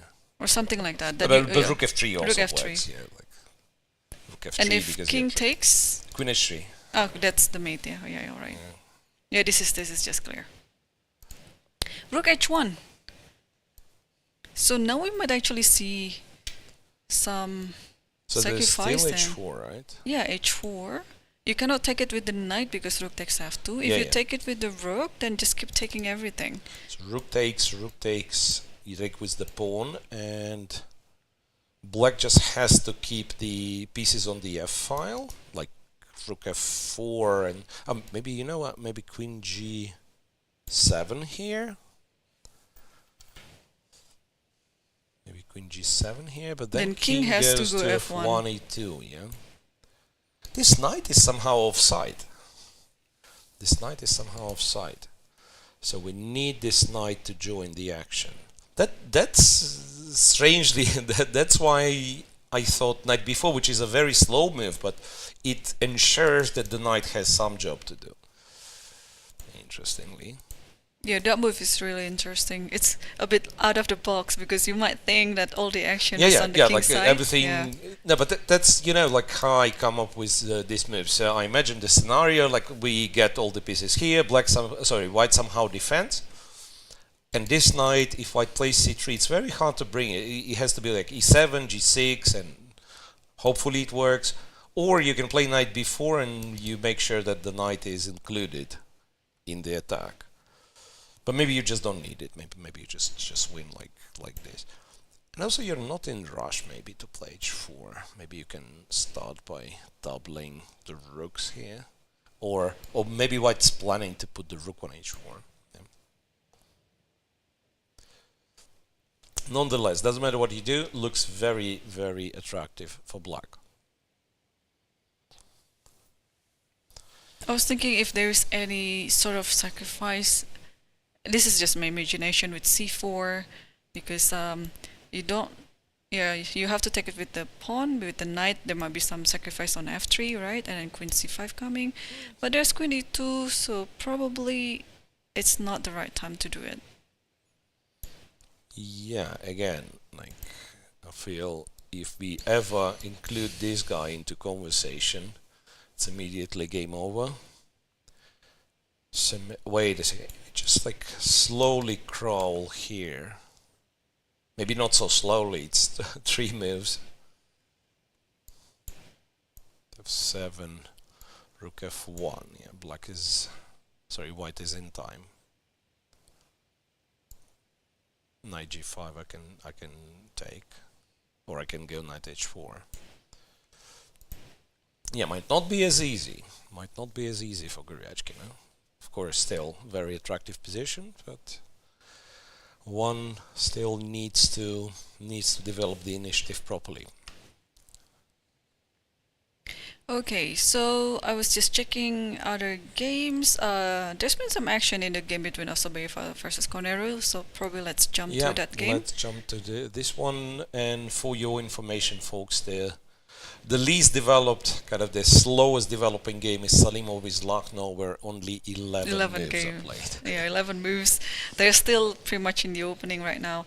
So the last move that we saw in this game, a3, 97. 97, yeah. So b4 played, b6, bishop d1. So instead of going bishop g4 and exchanging for the bishop, Bibisara wants to put it on a4. Bishop d1, c takes, a takes, and a5. a5. Right, so now, I mean, the move a5 ensures that black will have a passed pawn, but the question is the passed pawn really a passed pawn, because that might be also weak. And also the square b5 there looks like a very important square for the knight later. So how do we react? I guess. So if you take, how black will take like it with the take pawn? or rook b, whether there's also like a move like rook b1, maybe. But yeah, let's pretend we are taking, and black takes like that. And knight b5 or bishop a4 or knight b5 or knight b5, yeah. Knight b5, yeah. Knight c5. f4 is f4 a move? 4 is definitely a move. Takes and takes with the rook. I was thinking it could be that black can get away with f6, because now, yeah, I understand, like on a structure Structure is not great after f5 and potential g4. You know, but the queen side is somehow open a little bit, so it's not entirely stable, and it's not guaranteed that this attack is going to prove decisive. Like white has his pieces all over the place. That knight's on b5, so maybe I can play f6 and just hold the center like this. But yeah, I agree. Looks very pleasant for white. Looks very pleasant for white after capture, also after rook b1. So the point of rook b1 is I do not want to give the c5 square that easily. Probably planning bishop a4 anyway. And if you take and rook takes, then again b6 is weak and there is no passed pawn. Black does get some initiative though with some rook a3 jumps, you know. So yeah, I don't think this is what white wants to have, because yeah, rook a3, knight c5, just based on those two moves, black looks okay. Queen a8 here? It depends, yeah, because I'm not sure if it works for you tactically after bishop a4. Queen. And if it doesn't, yeah, the rook's hanging. And if it doesn't, okay. then white just wins. So rook a3, I first also thought like it's a clever move, but I don't see the continuation. Queen c1, this loses seemingly to bishop a4, at least I don't see a move. And if this loses, that means queen a8 is impossible, that means rook a3 is kind of empty, because you'll have to go back. So I'm not sure, I actually like rook b1 from structural standpoint, because I do see my next move if black prefer to keep the tension. I want to play bishop a4. And I'm piling on the b file against the b6 pawn. So, funny enough, this, you know, good bishop on e6 is not so good. It doesn't do anything. So maybe it was wise by Bibisara not to play bishop g4 and exchange the bishop. Yeah, so bishop d1 is clever. Or, who knows, maybe this whole idea of like takes b4, go a5, even though it looks like ambitious, you're fighting for the c5 square, maybe it's just wrong. So Koneru, as of now, she's not the favorite to win this game. So that means if Goryachkina wins against Tan, it's very likely she goes into a rest day being a sole leader of the tournament. Yeah. That looks quite likely. And would you like to come back to Tsolakidou versus Paehtz? Because Paehtz yeah, I can see the played knight some is defense there. The knight is free unchattered on g7. So Paehtz decided bishop d8, which is like not the easiest decision to make, but also you don't want to castle with white having the dark square bishop. So takes on d8, white goes g4. G7. Must feel awful having the knight on g7, but maybe it's not so easy to, you know, wait a second. What happens if I go knight d4? Queen c7? b6 or c... Yeah, well, queen 7... you attack the pawn. Yeah, and once you defend, I play a6 maybe? Okay, even this rook here. a6.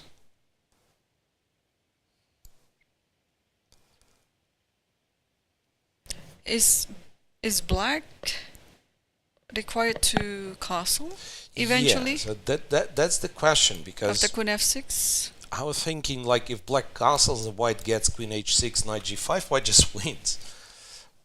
It's a slow plan, but also it's not clear what black can do about it.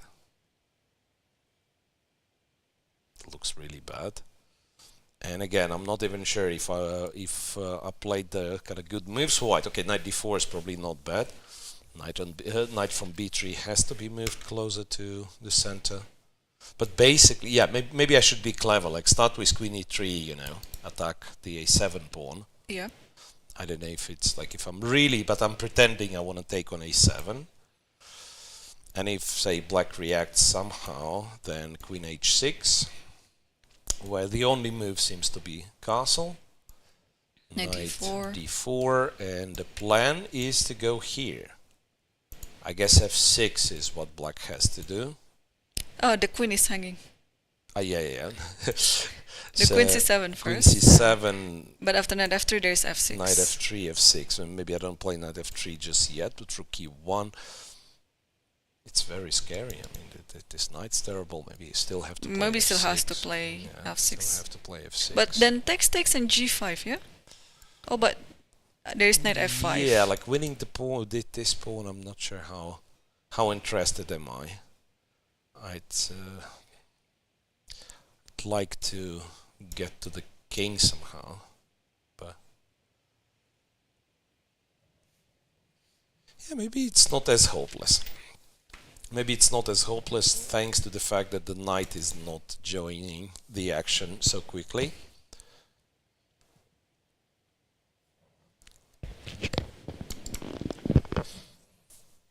But again, if white cannot win immediately, option B would be, you know, to move the queen, go f4 and just have a strong center once again. The knight on g7 is passive. Yeah, looks like a terrible position for Elisabeth here. So once that, move 16, 40 minutes left for Stavroula. Well, she's shown she gets into time troubles from time to time, but also she can speed up, right? Yeah, she can speed up. The only thing that Elisabeth can try to really, play for win is on the time situation. But I mean, this is still manageable for white to play all the good moves. And let's go back to the game between Munguntuul versus Divya there. Yeah, just quickly. Okay, there's not much is going on. I think all that happened was kind of according to the prediction. c6, queen e7, bishop e6. A trade happened, and Munguntuul did not play bishop c5, interestingly, but instead went for knight e1. So it looks like she's moving the knight towards these squares. Which is clever too. I think it would be depending on where the knight on f5 is moving. If you go to c4, the knight goes to d3. If you go to b3, then the knight probably go to c2 and then b4 or something like that. Yeah, you can go to b4 from d3 as well, right? Yeah. So I guess knight d3 nonetheless.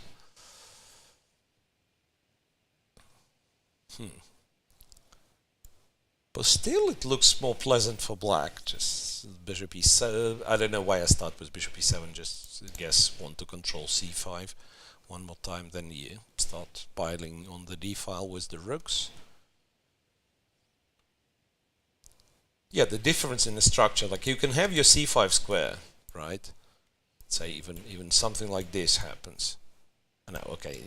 I shouldn't be so easy to trick, right? Like so rook d8. You can have your c5 square, but it's not very efficient, right? Well, the knight on c4 always keeps an eye on b2. So maybe white has to switch her attention, not to go to c5. I'd like to play f4, but I'm not sure what's after knight takes e3. So one thing to also think about is to play bishop c1 first with the idea of f4. c1 and then at some point play f4. Yeah, this could be it, even though still looks very pleasant for black. I don't see why black would be unhappy even after f4. Maybe just takes or knight takes, bishop takes. Yeah, probably bishop takes. Yeah, fair enough. White gets some breathing space, like some squares for the pieces and so on. But still, black has better structure. Black's knight on c4 is tremendously annoying, like attacking this b2. So all in all, seems like black's better already, plus the time difference, of course. So Divya on 1 hour 15, while Munguntuul below half hour, 28 minutes left. Yeah, so Divya has a huge lead on the time situation there. Yeah, good chances to win the game. Good chance as well, yeah. Black is doing very fine there. And let's just see quickly what's happening in the Salimova versus Lagno. Nothing much going on. Each move takes them 20 minutes to make. That's what's happening. So rook d1, 20 minutes spent. Rook c8, 20 minutes spent. Another 20 minutes spent by Salimova for bishop g3, which is relatively standard move. I think this is also kind of a psychological influence that you have on your opponents, probably because I think normally they wouldn't play this slow, but since you already see your opponent has been thinking so long in this type of position, and you feel like, oh, I have enough time on the clock to also do the same thing, Yeah. right? Yeah, I agree. It's very often that one player kind of sets the pace of the pace game, of and then thinking. like my opponent just spent 20 minutes on this move, so that means there is something to calculate, so I might as well. Bishop g3. Well, the question is, do we play c5 or do we prepare it in some fashion, like a6? Because like one thing to be worried about is e4 in such positions, right? But I don't think it's any dangers in this particular one. Again, I mean, one thing I'm considering is just like going knight h5 after this bishop, or again b5 c5 still could be the case. On the other hand, there is something to calculate. Yeah, I think if e4, okay, let's put a6. If e4, then yeah, you have to be worried of this b5, b4. So after b5, you have to go bishop d3, but then it's blocking the rook to the queen. So, oh, bishop d6. Bishop d6, yeah, also an option. Bishop d6. It's a bit uncommon though, yeah? In this position. Well, for the Queen's Gambit, yes, but you have something similar in the Catalan, I'm guessing, where, say, bishop going to f4 and black has this bishop d6 idea. So,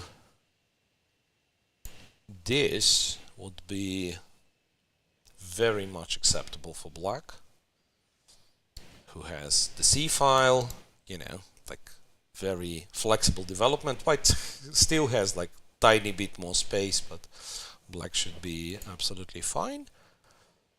And then the suspicion is that at some point white runs out of like useful waiting moves. Because the moment you castle, I'm very happy to trade, right? So the hg doesn't really scare me, there is no rook on the h-file.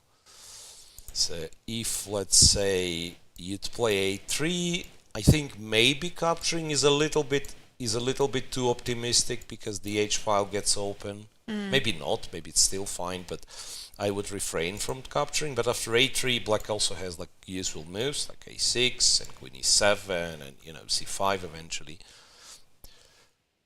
Yeah, so I like bishop d6. It just, it's not clear, like Atiri is like not playing for a win straight from the start, or she's trying to play the position, you know.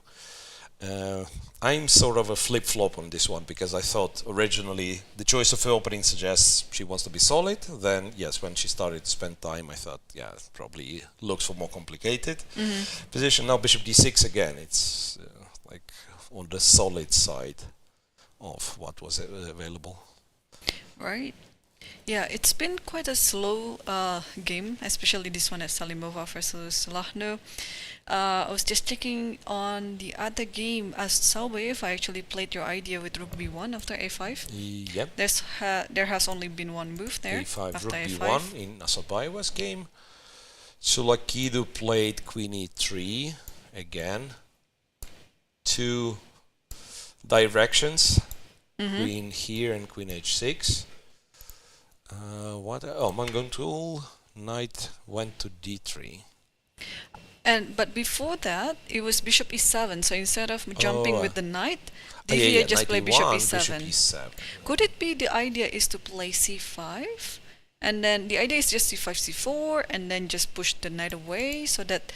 but you also need a square for your knight. Yeah, right? there's no square for that. And then you're allowing rook to go to d5 maybe, yeah.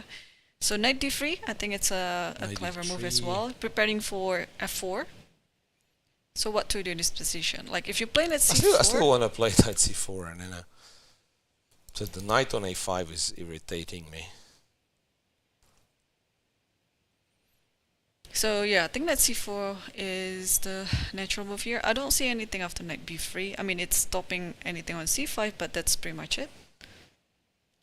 Another idea is looks not as good, but there is queen c4.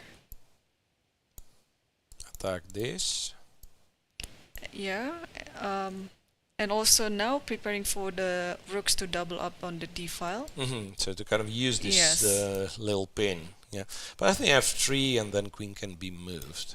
Right. Yeah, we can So also rook have here. f6. Queen c2. f6. Still white is in black is in control with like this light squares. Yeah. Maybe queen b3 later, knight c4. Yeah, looks better for black. Doesn't matter what we do. Not very exciting though, like, you know, symmetrical position. I think it'll take us a little bit more time for this to become like really interesting. Yeah, as of now, well, Tan Zhongyi. Assaubayeva with Koneru, of course, is interesting, but the main focus is this. Yeah. The main focus is the game of the leaders. Assaubayeva, Tan Zhongyi with Goryachkina. So we saw the position after h5 and rook h1, and there Goryachkina decided just to play queen g7, so she delays anything with h5, h4. Wait a second, what is this move? Rook h3. Doesn't it like allow h4? At full swing, so to speak? It does, right? It looks very likely to Sure. happen, actually. So maybe she says, I'm not that scared. I just like go knight f1, you take, I trade and, you know, take on g3 with the knight. But it's almost like an invitation for black to play h4. I'm a little bit surprised. Yeah, can we see h4 again, and then let's figure out what to do here. Yeah, like it's clear that the moment Yeah, you this pawn cannot takes, take. there is always knight e3, right? So the And pawn knight cannot only take yeah, because of we rook can show f2. the knight is pinned, and also the pawn is pinned because knight e3. And rook cannot take because rook takes h4, rook takes h4, and Yeah, then no way the to same- recapture. uh-huh. Yeah, no way to So recapture. so the pawn Sure is possible, yeah. untakeable. And now, yeah, knight f1 looks, or queen e2. Knight f1 and queen e2 something. Okay, let's do queen e2. Queen e2, and after this takes. Takes. Can we take g3 instead of what? instead of we- h8? I mean, rook takes g3. Rook takes g3, yes, we could. But then queen to the h file, not sure h6 or h7. Let's say queen h6. Rook g1. Yeah, the thing is like black's not threatening much, but Yeah. also you cannot take on g4. Yeah, and after Yeah, rook queen. g1, I might actually. No, that's nonsense. I thought I have queen h2, but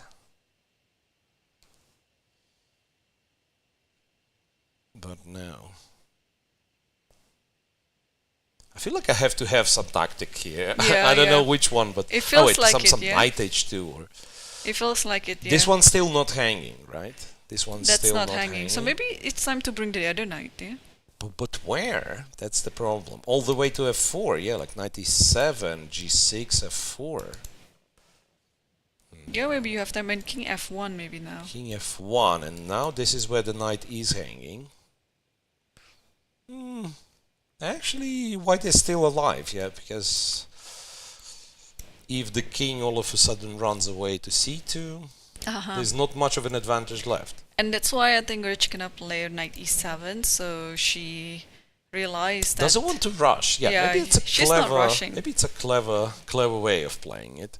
Just do not rush this one. Then white probably still has to go queen e2, and knight g6. knight to g6, and you have various knight f4 ideas, like say in this line, we go knight f4, eco double check from the queen and the knight, and queen g2 checkmate in this particular line.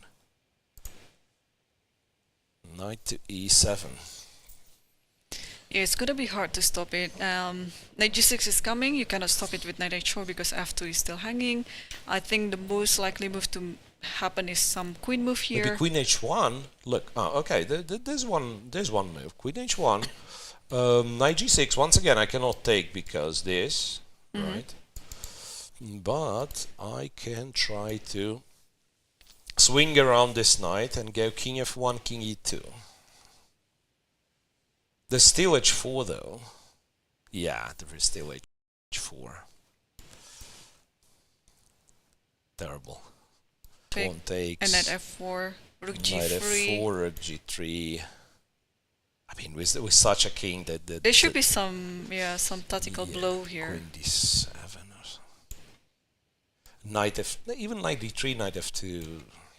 It's also like tricky. Yeah, looks terrible. Looks terrible for Tan Zhongyi. I think so far, out of these 5 games, we could actually kind of predict the result of 2 games, yeah? Like the game between Tan Zhongyi versus Goryachkina, of course. I mean, black is in full control of the position and having lots of initiative. Yeah, like as of now, of course, yeah, it looks like Goryachkina is better. I'm not sure if we can predict the result because still it's a long way to go, but it's clear that Goryachkina is better, right? And what would be your second pick?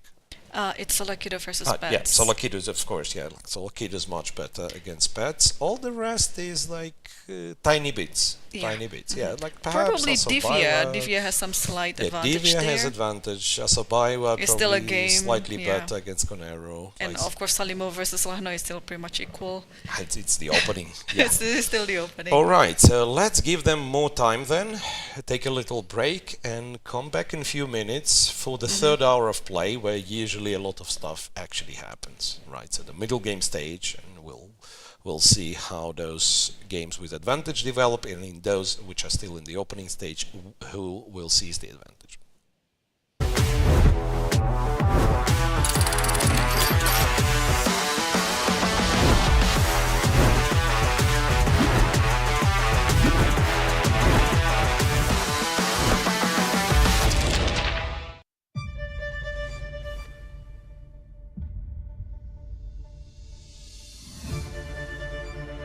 我的心情应该说非常的激动，但从外表看起来比较平静，但是内心里早已波涛汹涌。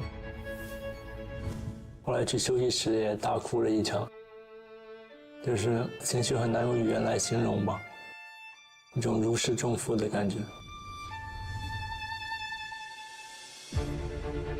I've been thinking about it since the time I started playing chess, so it's nothing different to me. The match in itself is something that I've always wanted to be playing, and now that I've got the chance, I'm grateful for the opportunity. 我记得最后一盘棋，我就是在一个少一兵的撤兵惨剧中，也是费尽千辛万苦把这盘棋和下来了。如果没有顽强的意志，我可能就没有办法能下到加赛。The main approach is to go to every game in the right mindset, be fully ready physically and mentally, and just go there and play good moves. And yeah, I'm going to try my best. In general, I'm very universal, and I can play all types of positions, and my calculation is usually quite precise and deep. 我的优点比起他来，可能年纪稍微长一点，经验更加丰富一点。然后在棋上面，我可能比较擅长一些子力调动的类型的局面，然后我可能技术处理上比较细腻吧。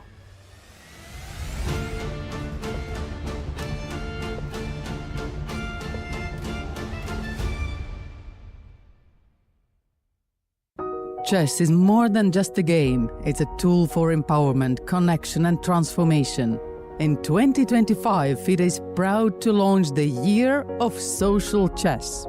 We believe in the power of chess to bring about positive change, from therapy and education to rehabilitation and inclusion. Social chess is our way to build a better world. The Year of Social Chess will introduce groundbreaking initiatives across the globe.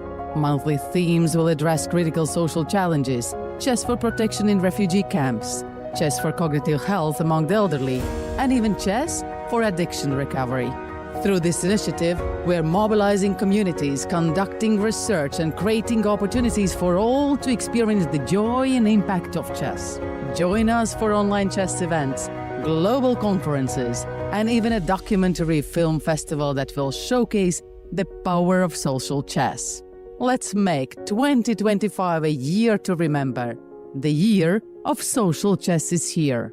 Let's change the world, one move at a time.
Welcome back to the round 5 of the FIDE Women Grand Prix, and now 2 hours have passed and we still have all the games going on.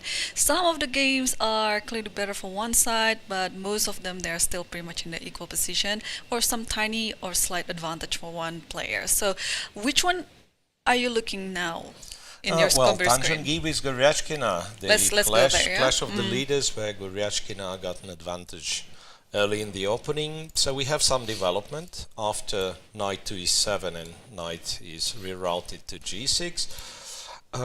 We forgotten, and possibly Goryachkina forgotten about it. There is queen b3, so white says, you know what, I also can make threats.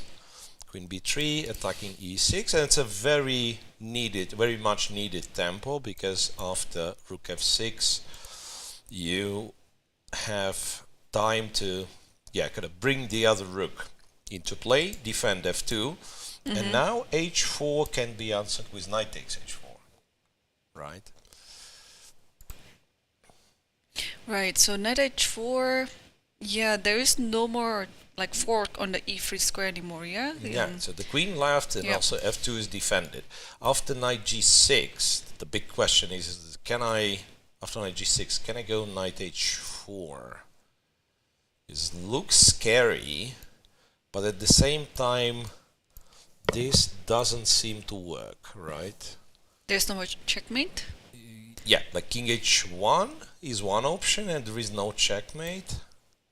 And it's probably the only option. I was thinking of king f3 for whatever reason, but you just take the rook, and there is queen g4. Yeah, queen g4. Yeah, so check, double check rather, king h1, knight takes,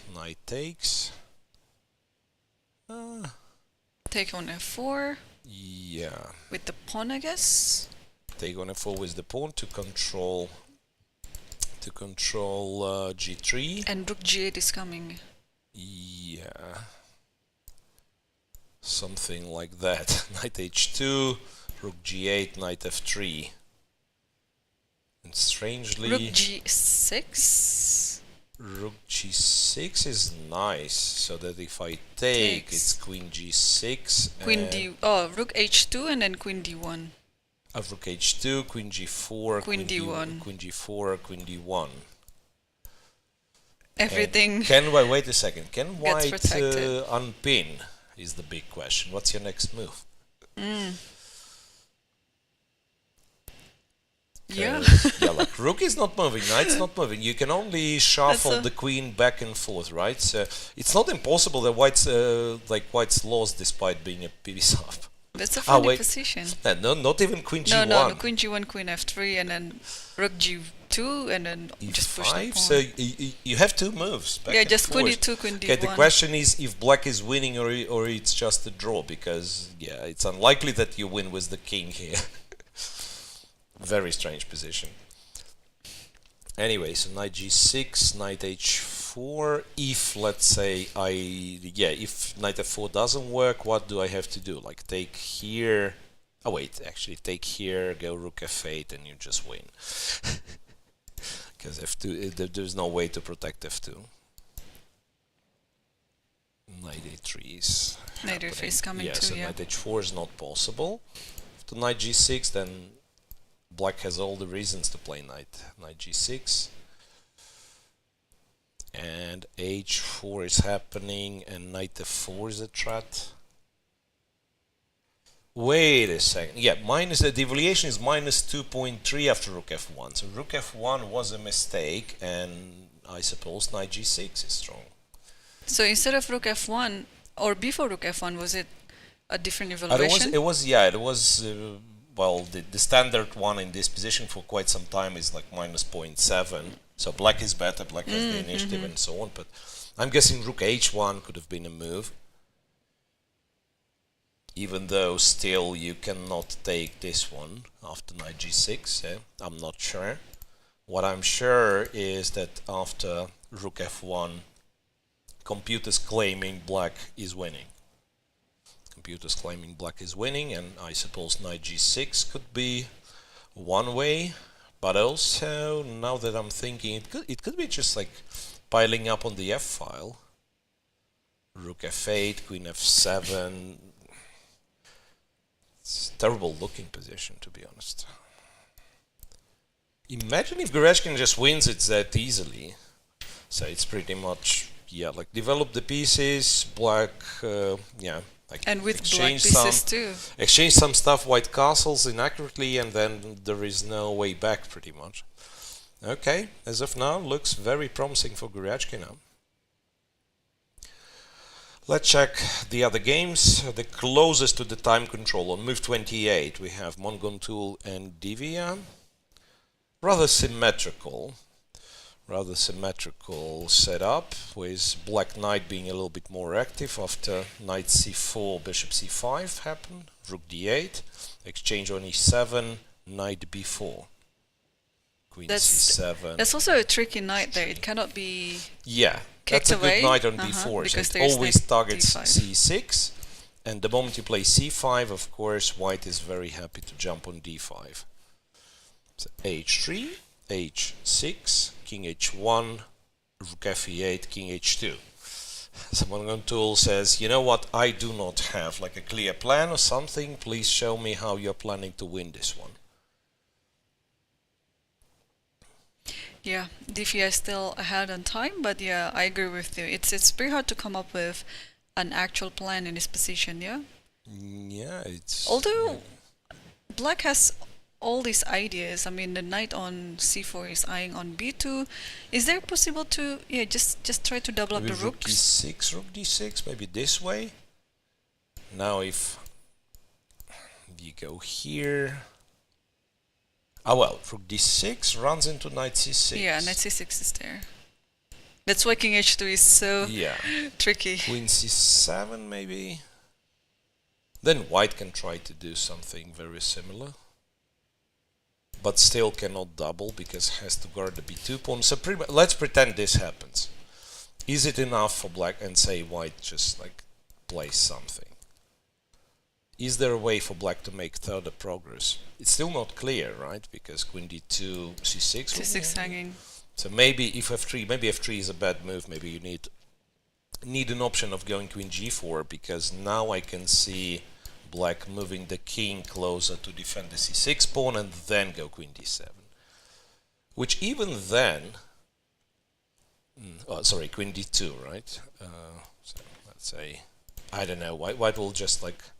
But I think that's fine too, because you always have this queen f2 if you want to go to the back rank. Yeah. There's always going to be like some stuff like that. And even if, let's say, all of this happens, black somehow just like gets there, trades the queen, not d3, sorry, queen d2, trades the queens, and still not immediately winning for black, right? Because you have another line of defense. You put the knight on d3 and you bring the king in the center. So in fact, yes, black is better, but it's a lot of job to be done in order to win this one. Divya goes queen c8.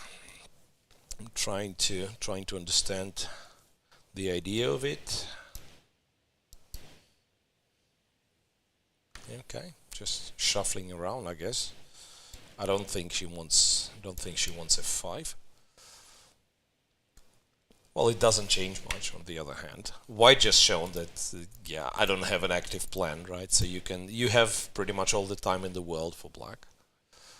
So queen c8. Yeah. Okay, so there is that. Salimova finally started to play moves, right?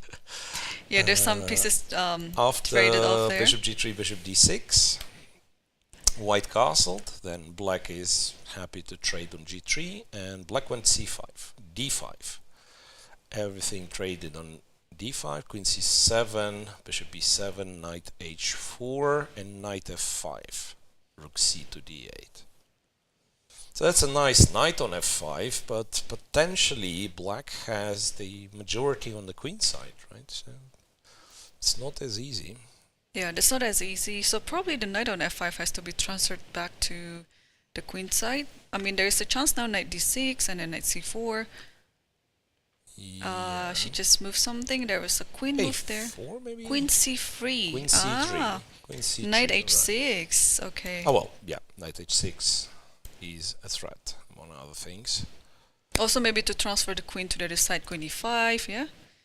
Yeah, queen e5, queen f4, something like that. Yeah, but specifically knight h6 is very annoying because I thought black can centralize the queen, like queen e4, attack the knight, and if the knight moves, then queen e6. But yes, knight h6, king h7. Can this be right now? This one falls. F3. Oh, yeah, that one falls. Yeah, you can just take. Trade on d8. And Yep. So probably after queen c3, king h7. How do you protect h6 then? Yeah, but king h7 is also a little bit awkward, right? Maybe just go h5, expand there. And now queen e5, it might be a bit e5, dangerous. Yeah, I agree. Like queen e5, and you have some knight g7 tricks. Yeah, it might be dangerous now. Yeah. c3. Unpleasant. And after king h7, I thought even a move like, I don't know, g4 I was thinking. Don't know if it's any good, but like g4, f3, this type of setup to support the knight. And then after f3, king f2, who knows, maybe rook's gonna be able to go to h1. Or queen e5.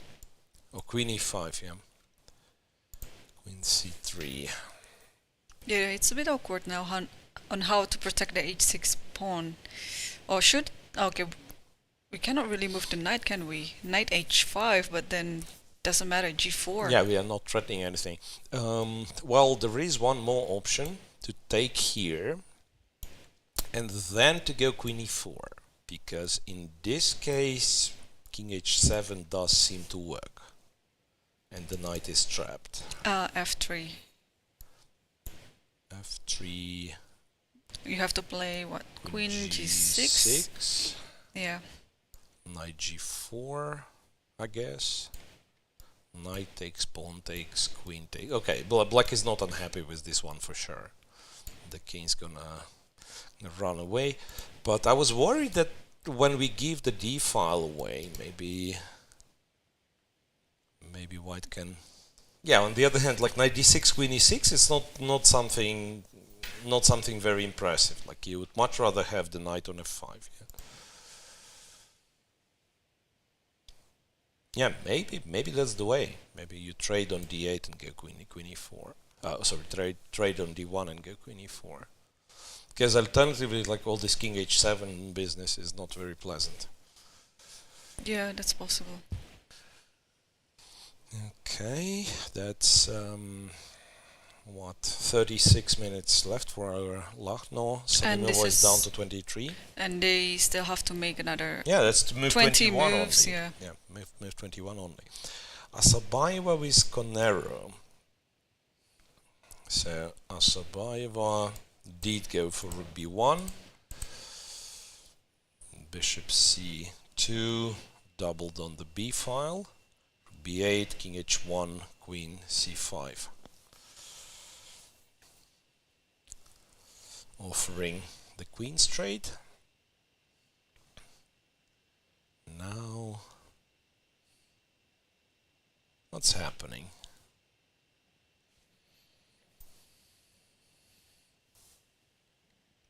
Yeah, maybe there is not much for white. I guess if you take, black takes with the knight. Also pawn takes is possible. b6 is protected.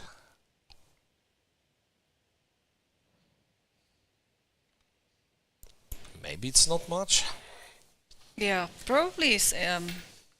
I think it is a very good approach by Koneru as well to try to exchange the queens, because at some of the variation after the queens are being exchanged, you can also think about bringing the king to the queen side. Yeah, that's one thing. And remember, there was a problem to play rook a3 because of some queen c1. So now, if the queens are coming off, you don't have this problem.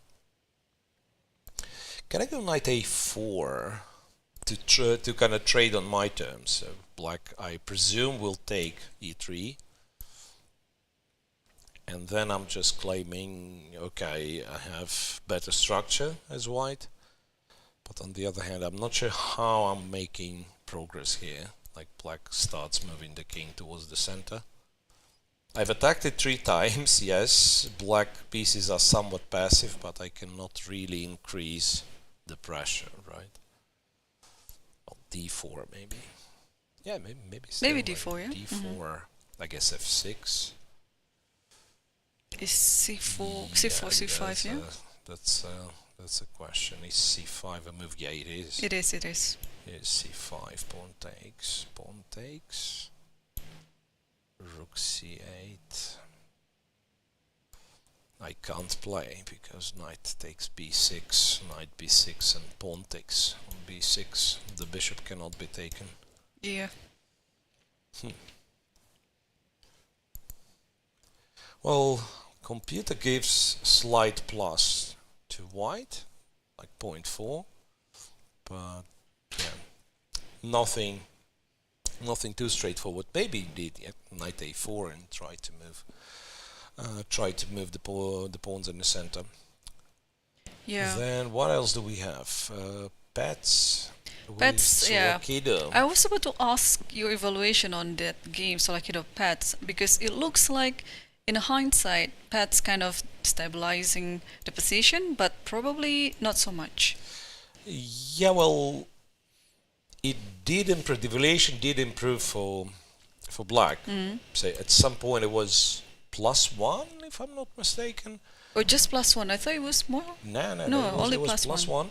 Knight d4, f5, well-timed reaction here. E takes f6, rook takes f6. Yeah, by the way, after f5, what would have happened in case of knight f3? I think it's just... Something on the... well, something. Rook on the 7th rank. Yeah, I think it has to be rook. Knight g5 and knight e8. Knight moves somewhere. Yeah, knight e8. And it could be that white can't really make progress. Which is surprising. Which is surprising, but maybe that's what it is. Yeah, maybe thanks to the queen on a6 here, everything is also protected, especially the pawn on e6. Yeah. So I think they have to treat this position move by move then. Honestly, still, like, I have difficulties believing that this is not winning for white. Like c4... Maybe d4, but d4 there's rook d4, d1. the d pawn will be weak, right? If dc4, then after rook d1... And you go rook d8 maybe, yeah? I know, but yeah, black can play queen c6. So it's one of those like tricky positions because on one hand, of course, yeah, one move from the checkmate, queen h7 is the checkmate, but also your queen is one-dimensional. It's gonna stuck on h6, and the only thing it does is... So anyway, somewhere around this point, white had a very serious advantage, which he doesn't have anymore. Queen g5, queen e5, queen b6, and now computer only gives like plus 0.3 for white, so like minimal age. So is f4 now the idea here? It doesn't make any sense for now because there is no threat yet. Okay, so b2 is hanging. I'm not sure like how serious is the threat to the b2 pawn, because like in some cases we'll have g5 knight e6, but maybe we have to pay attention. Maybe b3 is the move we play. And I guess once again, if white is given all the time in the world, you'll lift the rook to e3, indeed you'll play f4, maybe even like king to g3 after f4, you know. So white is still better, but it's not as better as it was before. Yeah. So the feeling is like somewhere here there was dynamical advantage. So white could develop very strong attack, while in the current position after move 22, it's more about, you know, the knight on g7 it's kind of slower factors, right? The knight on g7 is passive. White has this blockade. Yes, white is better, but it's not like white's winning next move or in 3 moves, 5 moves. So it can actually prolong the game for quite a while. And she just did something. Oh, b4 instead of b3. Yeah, b4 also possible. b3 would be a bit more flexible, but there is nothing wrong with going b4. c3 pawn for now is not even possible to attack. And then next moves will be rook e1, rook e3, I'm guessing. Or a move like a4 maybe. Yeah, a4, a4, a5 also yeah. is a nice expansion. It's just that, maybe there is like no attackers on this c3 pawn. I'm still, worried to be able to defend it, but for now it's very hard to find a piece for black which will actually attack the c3 pawn. Maybe you drop the rook to c7, to f7, and then either rook to c7 or queen to c7 in some cases. Still better for white, right? a4, rook e1. All other games are getting very interesting right now. I cannot choose which one I would like to look at. Of course, the game between Tan Zhongyi and Goryachkina, it is always very exciting to see one side is attacking another. Should we jump to that? Yeah, of course. Yeah, let's go. -2. Is the -2 evaluation, now, so. rook f1, rook f8. She doesn't even play knight h6, simply doubles on the f file, and Tan Zhongyi goes king g1, already offering a capture on f3. And also e6. a6 is hanging, of course, but still, like takes f3, for instance, knight takes, rook takes, you take e6, king goes to b8. Isn't it winning? Maybe it takes h5? Takes h5. I don't know, right, some with d3, sacrifice on f2, is it possible? Knight f2 even. Yeah, maybe knight f2 wins, but also knight d3 seems winning, right? Because rook g3 next. Knight f2, I guess, is more brutal. Knight f2, rook f2. Queen g3. Yeah, but I still don't see. Oh, there's no mating Still yet? don't see how we win. It's very promising, but maybe. Queen f4. Yeah, then probably knight e3 is an easier solution because I just attack this guy and then rook g3 is serious. Yeah, I guess you just take.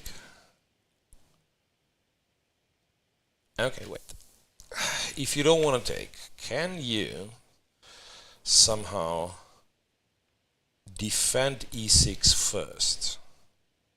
There's no reason to do that, I think, yeah? Just yeah, like to go here, for instance. Also, I'm not sure if you need to. No, I think that's one of those positions where you calculate a little bit and you win straight up. So check, king b8. Is it the position really? I'm double checking on the camera. Yes. yes, king it g1 is. King played. g1 is the last move. So this rook takes and Yeah, if rook takes, knight can go anywhere. yeah, it E3 feels like is knight good. e3. So if rook doesn't take, what's white's hope even? I'm not sure. King g. Well, the problem with king g2, for instance, it's not only rook d3, but after queen f8, there is still no way of defending f2. So white is unable to solve all the problems, it seems. So what are we missing? After rook f3, not sure. Taking e6 now also doesn't really change anything. Yeah, like this. I guess rook h5 indeed, knight e3, and maybe like move the rook. Rook g3, king h1. Somewhere. Yeah, that's Rook g6 first, maybe. Rook g6, rook h6. g6. Oh, but queen h3. Queen h3. And then we can move the knight back and just play this position.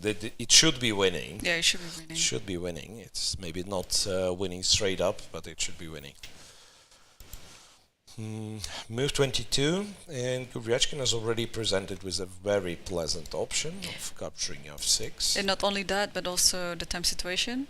She doesn't have any worry to be in a rush in this position because she has everything in her disposal, and I think she's about to move, and she takes the knight. Yeah, she takes the knight on f3. She does take on f3. Tan Zhongyi back at the board. I think recaptures on f. No, she didn't recapture yet. F3, she took the e6 queen e6 first. Yeah, queen e6 first. And I think king b8 has to be played. B8, yeah.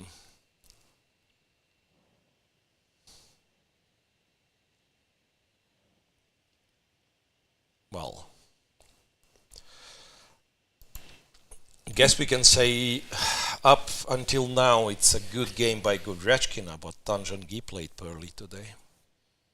Yeah, that castle is it's a bit too early.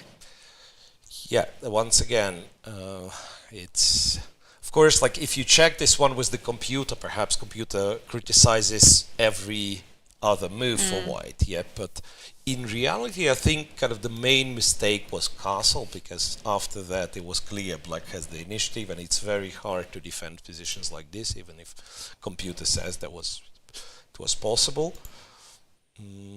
Yeah, so quite understandable what happened is, as we said, like she prepared the particular lines, but she's perhaps not very comfortable playing this kind of positions.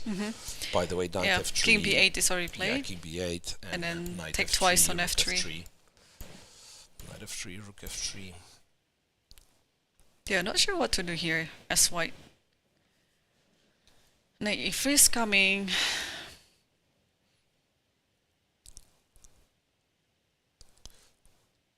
Yeah. Black's so dominant. Like at some point, let's say black plays knight c6 and starts simply taking pawns, like rook e3 and stuff. And maybe I was right. I was predicting that this one is going to be the first to finish, but 4 different results actually. We were showing it before white did the castle, but now it's almost like I think it's almost wrapping up soon. At least it's the clearest in terms of evaluation that Yes. the black is just like clearly winning. All the rest is like at best slight advantage for one of the sides. Move 31 in Munguntuul with Divya. Munguntuul is down to 11 minutes and not much has changed. The queen c8, rook e1, queen e6, yeah, knight a6, queen f6, knight back to b4. So Munguntuul doesn't really have, as we said, like doesn't really have a plan and just wait and see. Plays almost like if it's the fortress. One way would be to start expanding, like now that the queen is on f6, to start expanding on the king side, like g6, h5, just seize a bit more space, go king g7, you know, improve the position a little bit. Because if you are unable to win the fight over the d file, maybe you want to open the other file in the position. Yep, and I think she's starting to do that. King h7 is now on the board. Yeah, I think she's going to slowly expand the king side there. Right, so yeah, this possibly will be a long game, but yeah, Divya has the advantage. Salimova with Lagno. Queen d3. After queen c3, Yep. it was exchange on d1 and queen e4 indeed. Yeah, So but we were looking at other moves for white that could be quite offensive. But here, Salimova just decided, okay, queen yeah, d3 queen d3. solves the problem, and potentially, yeah, I mean, it is still an equal position, but at least the rook is going to be more active. Yeah, so now, like if black trades, the fact that white has the rook on the d file is actually kind of important, because if it would be other way around, I would claim that black is just better, like with majority on the queen side and possession of the d file. So this way, since white controls the d file, white's probably fine, but not more than that. And I guess once again you can go like h5, g6. It's important not to play rook c8, the move that I just considered. I thought we want to start moving the pawns, and maybe let's start with rook c8. Rook c8 blunders knight e7, so that's.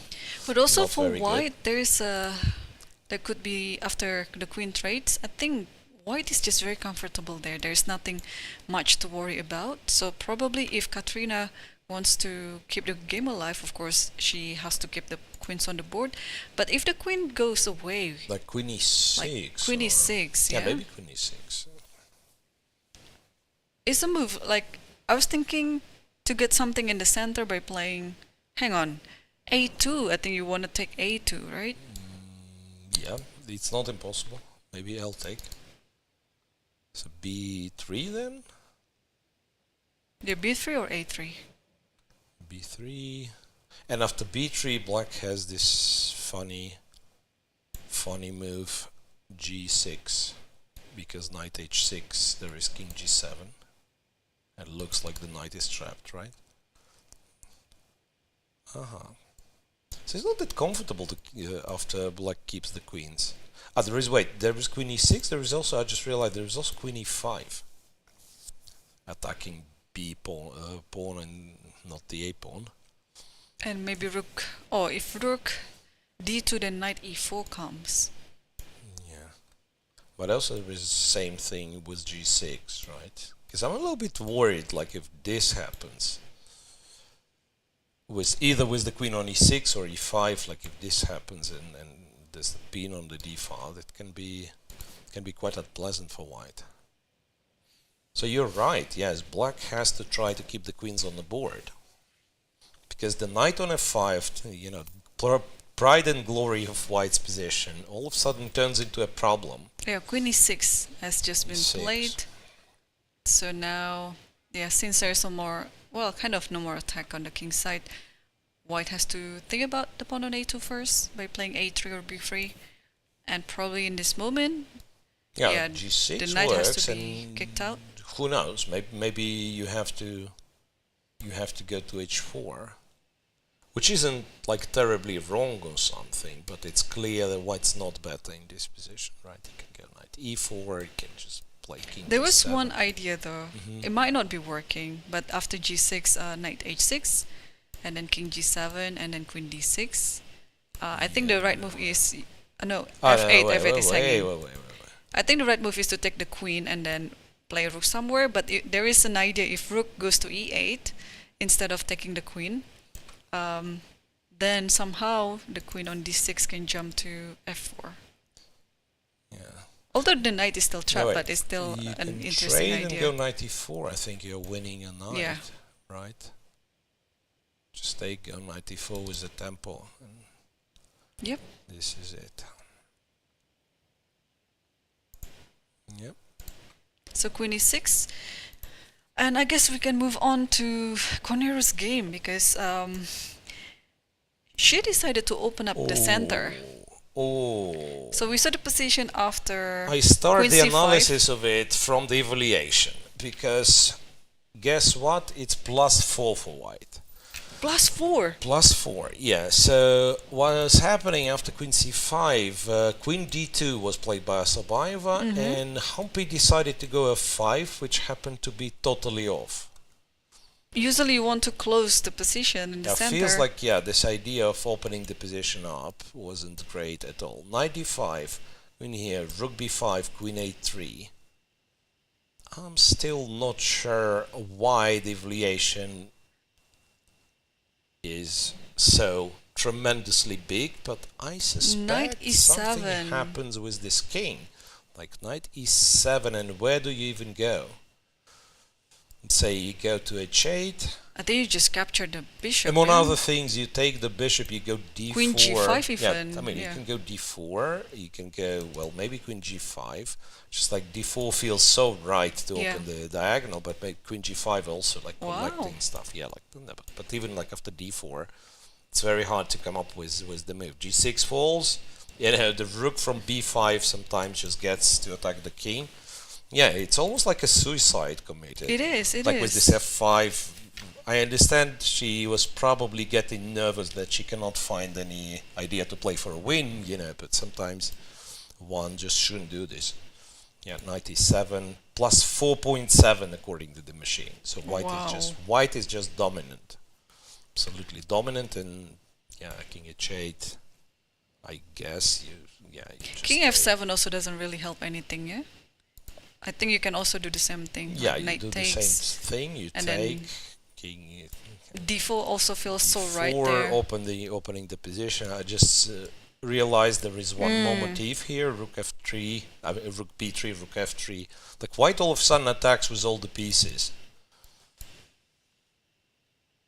Wow, then it means probably, we will have a solider again after this. And what is Bibisara's score? She 2.5. She didn't lose any, No. so she would be in +2 in this case.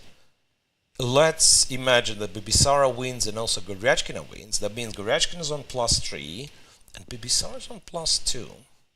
While both Tan and Humpy are pushed back to +1. So Bibisara will be in clear second if she wins. So this is a tremendously important game for her. It is important, yeah.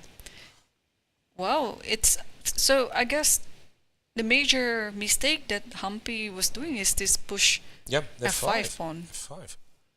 But also, like, if you just pass in this position instead of F5, knight d5 wasn't even an idea. Knight d5 you just always capture, take. Yeah. So she opened herself this window of opportunity for white to jump to d5. I still cannot understand, like, even if white doesn't play the best moves in this position after bishop f5, like, what is the next idea? What's so great about f5? Yes. Yeah, that's a big question. It seems like, you know, seriously like a nervous decision, so that you can't really find the way to progress, and you say, okay, let's go f5, let's complicate the position. But you're playing against Bibisara, who's waiting for moments like this. Because in my understanding, well, black still has to solve the problem with the b6 pawn. Over and here, then, it's like and then just focus on that problem right, first. so the position is like this. Like you can say e2 h file. The king side, the center, and the king side is absolutely symmetrical. You can include the d file also. Like everything's symmetrical, everything's solid. And on the queen side, you have this one weakness for black, which is for now defended, but that's pretty much it. Could it be she's worried about f4 since Bibisara already signaled that maybe she's planning to play f4 with king h1, but even then, like f4, f6, remember we were looking at, would be, I don't know, maybe it's still unpleasant, but it would be much better than f5, you know, because this one's just lost. This one is just lost.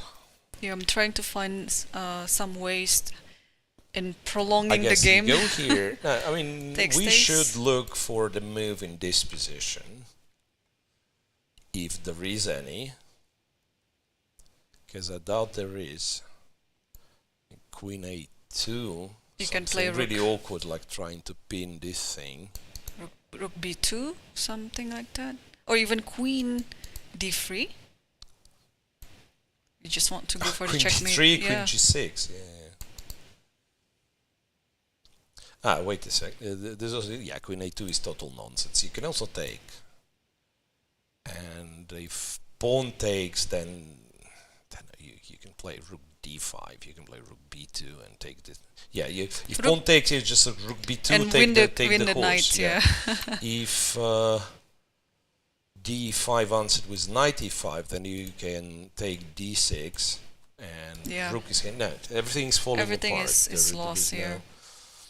Yeah, if everything would not be falling apart, the variation would not be plus 4.7, so it's almost like white is a rook up. But this type of mistake, Miro, is very uncharacteristic of Koneru. So could it be like this? Well, we're already like in the mid-tournament right now, and it's getting nervous for everyone, but also the stamina. Yeah, that's very hard to explain, to be honest. Yeah, like Koneru, she played so far. She played like really well, very like quality chess. Or well, perhaps like she was winning against Tan Zhongyi and she let it slip. But apart from that, yeah, she was playing very well. And also the dynamics. She didn't play any crazy positions like this. She was like very true solid to her style. Yeah, positional. You know, well, keeping stuff under control. And then all of a sudden, it's just collapse. Yeah. So I guess the rest day tomorrow is a very much needed rest day for everyone. And I think let's please switch back to the game between Tan Zhongyi versus Goryachkina, because there have been some moves there. And after how did the pawn? So disappear? After this, rook takes h5. Goryachkina didn't play knight e3. Did we miss anything there? I don't know. She missed something. Okay, let's analyze this, because it looks like it's just winning by force, but probably there's something that we missed. Wait a second. It could be that it's like queen e5, rook e5, knight f1, and you take on f1.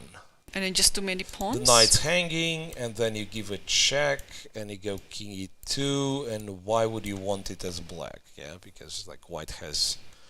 The materials is 3 pawns for the knight, and yeah. So perhaps what she has done is like... Just clear, better, yeah. Take the pawn after rook h3. Now bring the other knight to realize. So that's perhaps the most important thing to do, is to make sure that the knight from e7 finally finds some targets. Rook d6 has been played. Rook d6. Yep, kicking out the queen, and queen now goes to c4. Queen goes to c4. And then she can... I don't know if she's planning to defend the c5 pawn. Oh, wait a second, rook h6. Is rook h6 it's like win on the spot? Ooh. Or whoa. Takes, queen takes. Takes and king g2, yeah? And the king is running here. But Because I thought it was like game over. But even though it's running, but okay, queen h2, queen h5. Queen h5. Have to go back. Somehow still alive. Yeah, you should be winning somewhere. I agree. I feel like it's like one last tactical trick to find, and white's completely busted. What about... Oh, but okay, I thought queen h3 works after king f3, but yeah, there's always rook d8. I like b6 here, actually. It's a bit too simple, I know. It's But the pawn? Yeah. That's okay. Yeah. Just give up the pawn, and then since the queen is on c4 right now, maybe I can play rook h6. I don't know what changes, but it looks like when the queen is a little bit off of the line there. But it's on the same diagonal, no? You wanted this. Mm-hmm. But then, okay, rook moves. Yeah, and it's actually giving some checkmate. This guy's not playing. This guy's not playing on e7, so I insist on including it into the Maybe action. now, yeah? Knight g6. Like knight g6. Knight g6, if takes, then knight f4. Is it winning? Yeah, but that's the big question. Like knight f4, does it work or not? Knight e3, there is rook g3. There's rook g3. Rook g6 now? No, but yeah, do not give F5. the knight before because of that, yeah. It's very strange, yeah. Hang on. Even rook d6. Yeah, rook d6, queen c4, that well, position. look, the logic is like this, okay, my logic at least. If we wanted b6, king b7, if we wanted to win slowly, then why do we play rook d6, right? So rook d6, apparently that means that like there is some tactic. So let's go. This, king g2. Is queen d2 a thing? And then queen king c5, king yeah. g, or queen c5. Queen c5 is there. So check. Here. Still unable to bring the knight in. Rook d2. She played. Queen, rook d6, queen c4, yep. rook d2. Yeah, fair point. But what's the idea if I take on c5? I guess just to take on b2. Oh, really? Just to take on b2, why not? Like, because when you clear the queen side a little bit, there should be squares available for this knight, right? I'm actually thinking knight c8, knight d6 could be next couple of moves. Yeah, that move I like. Yeah. Okay, rook d2. Also, Tan Zhongyi is getting somewhat low on time. So let's say if I just minutes. play b3. b3 here. Maybe still go to c8. Giving up that pawn, yeah, takes. c5, go to d6. Hitting this. There is f3, however. Knight h2. Rook f2. No, there is also b6, so that the knight can go to e3 maybe? Yeah, you're right. After f3 there is nice intermediate move, b6 and knight a3. But still somehow this knight on d6 is not getting anywhere. It looks better, but not really participating. Yeah, like you really want to get there and win. Yeah? B2, so we are discussing B3. Yeah.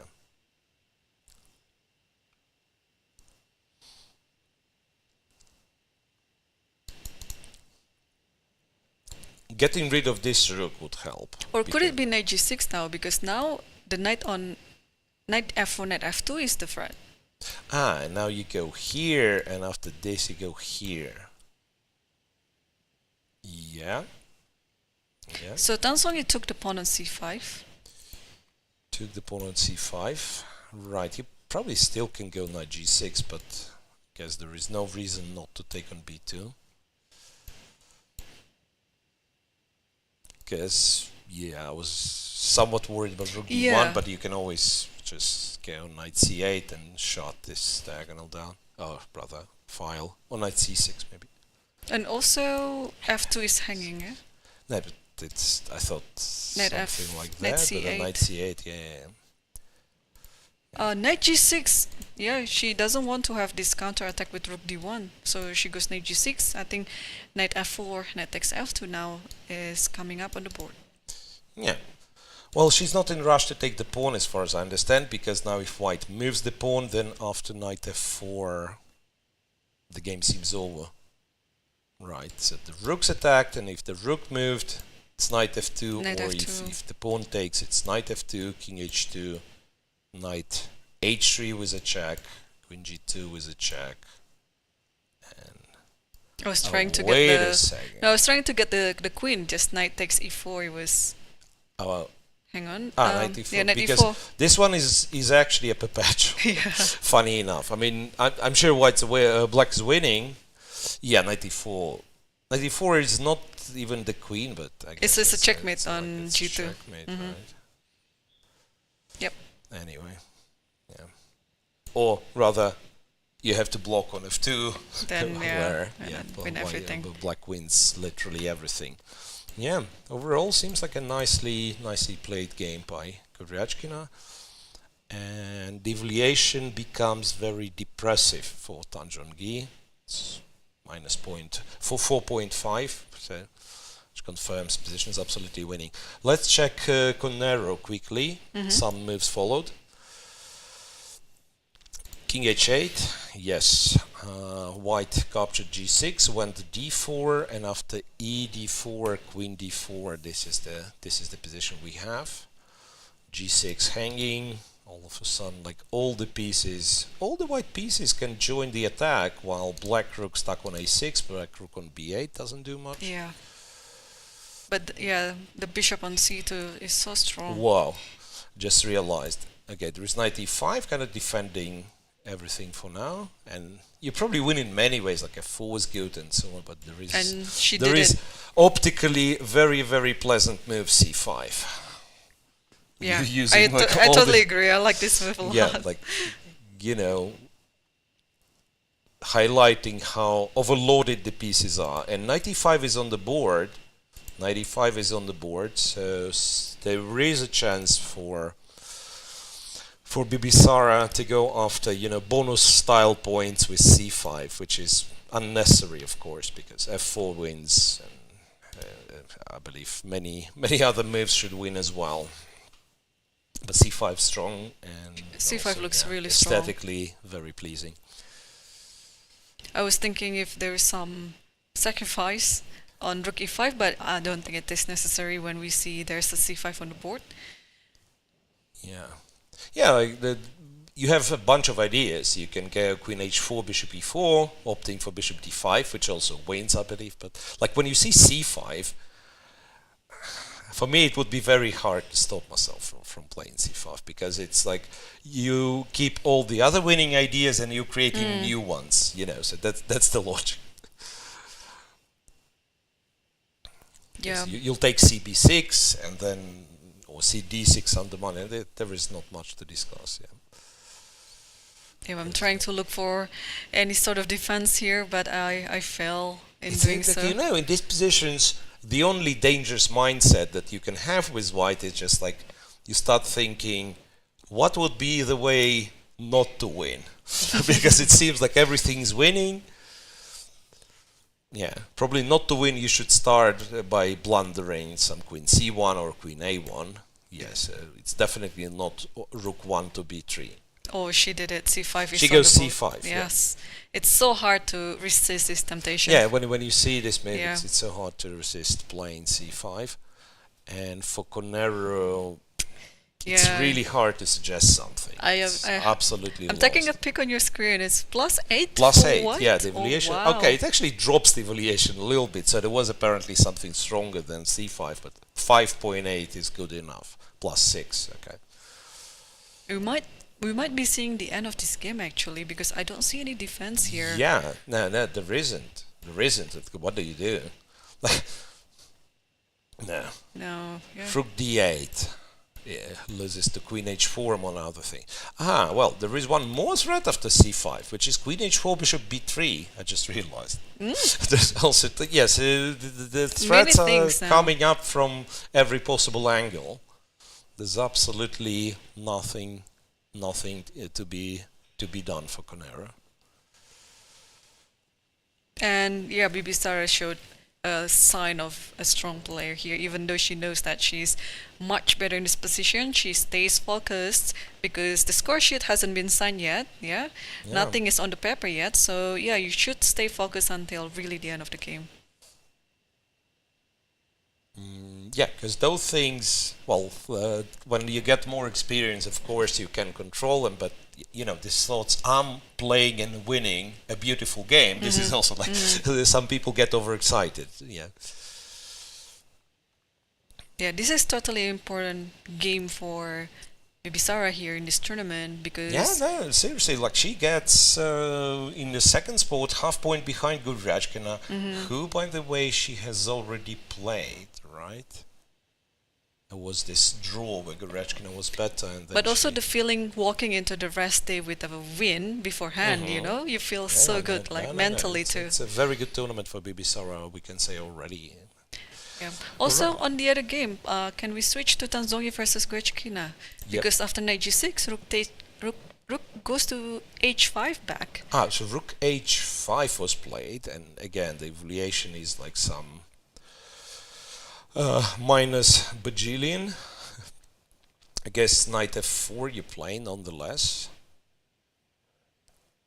Oh, maybe the idea is after knight f4 there is... Oh no, I was thinking there might be some perpetual with queen f8, queen c5. I was thinking of rook g5. Like rook g5, but the rook on d2 stays clear on the d file. Yeah, so but you also, can just but take, also yeah? there is knight h3, knight g5. Yeah. So I was thinking of the same, like if white takes and then knight e3 you have rook g5. Oh, what about rook h7? Maybe that is the idea.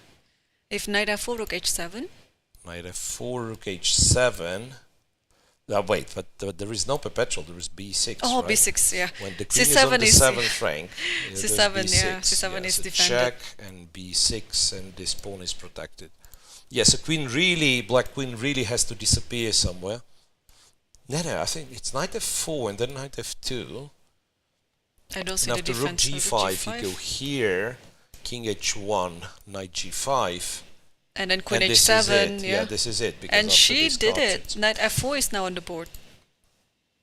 Knight f4. So both Goryachkina and Assaubayeva are winning beautiful games. Yeah, I was wondering, you know, I thought they were going to play in some round, but I just realized that they already played and make a draw. They did. Yeah, they did. Yeah. So knight f4. Knight f4. The evaluation is -5, and moreover, it's not clear. It's not clear why it's -5 and not more than that, because there's absolutely no way to play for white. Knight f4 on the board. 5 minutes left for Tan Zhongyi. Perhaps worth to mention that if the rook moves, then knight f2. Oh, say rook f5 doesn't change much. It's still knight f2, it seems. Knight f2.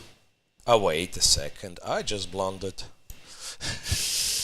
I just blundered. So Okay, yes, so rook so f5. that is the plan. Okay, finally, that is the plan. Rook f4. And I guess you go b6 and last b6, queen f8 too.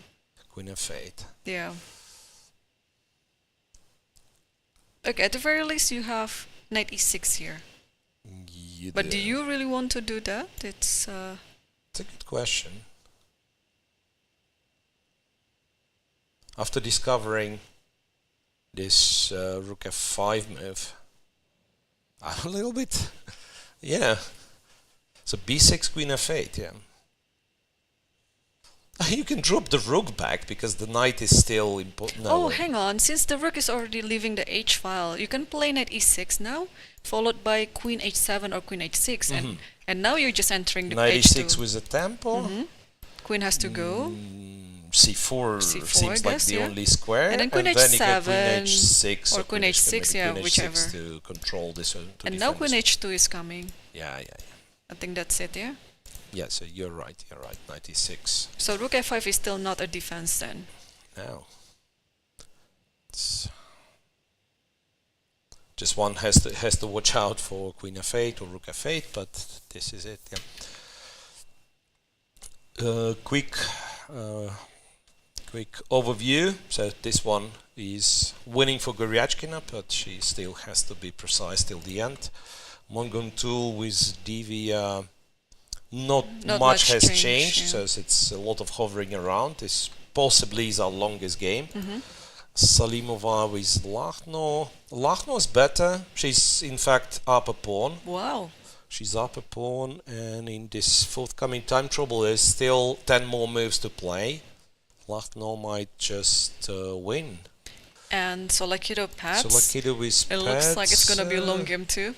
Yeah, that's like Elisabeth managed to solidify everything, but the knight is still on g7 with no real potential of getting out of g7. So white is of course still more pleasant, has more pleasant position. It's just the question is if white will find a way to break through. And in the game between Assaubayeva versus Koneru, Koneru just played rook c8. Koneru played rook c8. Now still like 2. I like your idea. Queen h4, bishop b3.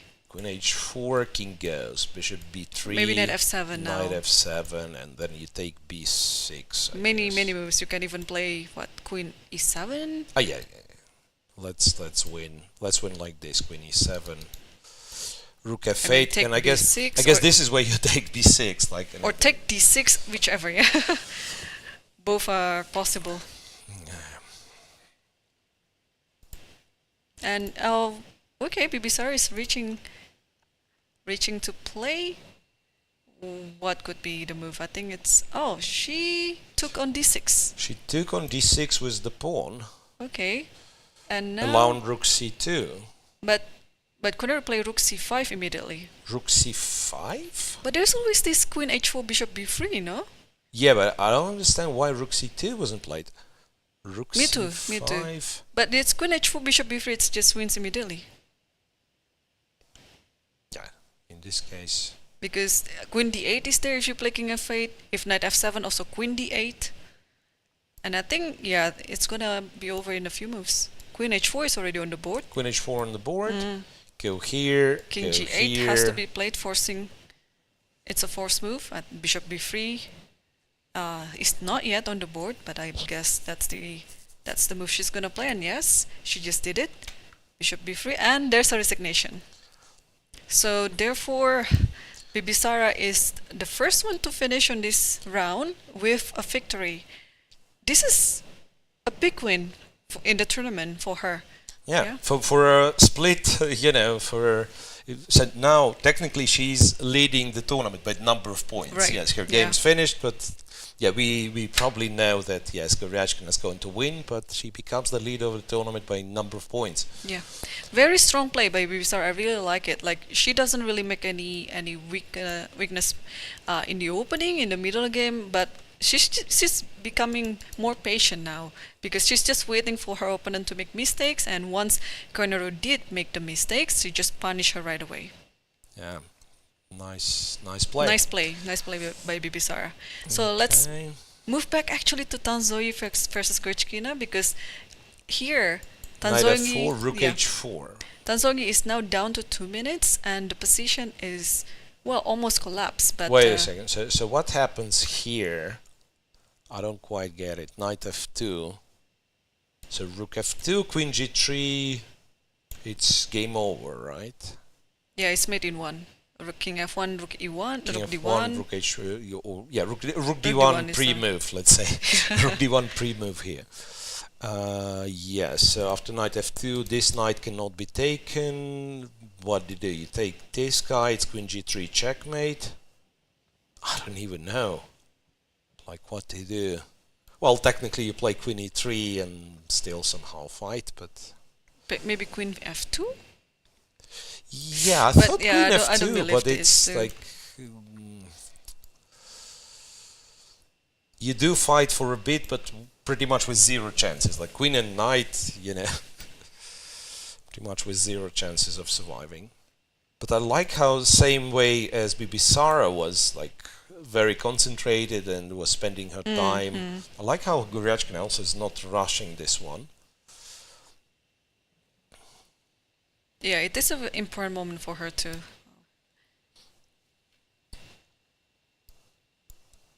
Well, like queen e3 maybe indeed. So what's happening? Rook's hanging. She does take Queen on f2. e3, yeah, knight takes f2 and queen e3 immediately.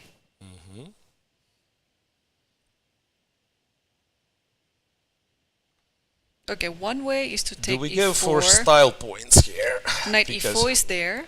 Yeah, knight e4 is good. I thought style points to knight f1, knight d1. It's not the strongest move, but it also wins, I think. Because queen d2, you have check and take with the check. But yeah, knight e4, I guess, would be the strongest. Also, there is this move knight h3, knight 4 h3. Knight 4 to h3. But I don't. And then knight e4. After that, You're it's forcing knight taking. e4. King takes. Queen We're dis- not like we're Oh not no. winning No, material. I thought it was a mate. No, there's nothing. There. It's I not thought it like was- there is nothing. Oh, We're knight probably g5 still then. winning. No, instead of queen d7, there's knight g5. But then Yeah, king but this is walks where out. I wasn't sure if there is anything, because we have this discovered attack. but Yes, yeah. No. Let's be cynical. Let's just take stuff instead of giving stuff away. Knight h3, king h1, Rook d3. rook d3 also. In fact, like very, very convincing in my opinion. Just like, yeah. Yeah, knight e4. Knight e4 also wins. Yeah.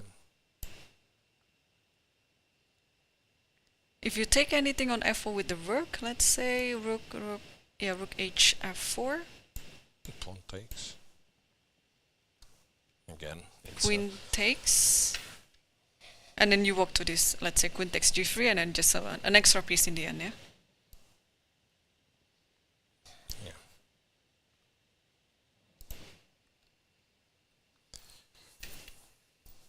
She knows she's winning.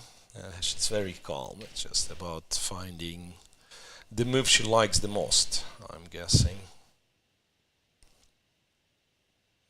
And, well, she needs to make 10 moves to the time control.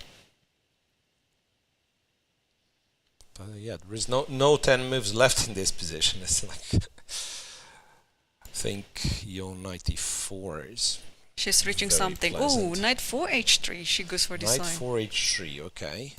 So king goes. Oh, we up. said king g2, knight e4. King g2, rook d3 just wins on the spot, right? Oh, right, yeah. Now how to stop it? I mean, g3 is lost now. Yeah. That is correct. Yeah, h3 and king h2. Well, Knight there is g4. double check, but also, yeah, like rook d3 is universal recipe here. Yeah. Okay. Yeah, rook d3 is there. And rook h3, it doesn't really help the position, yeah? You are already in an extra piece right now, and I yeah, you just guess start I taking take everything. b2.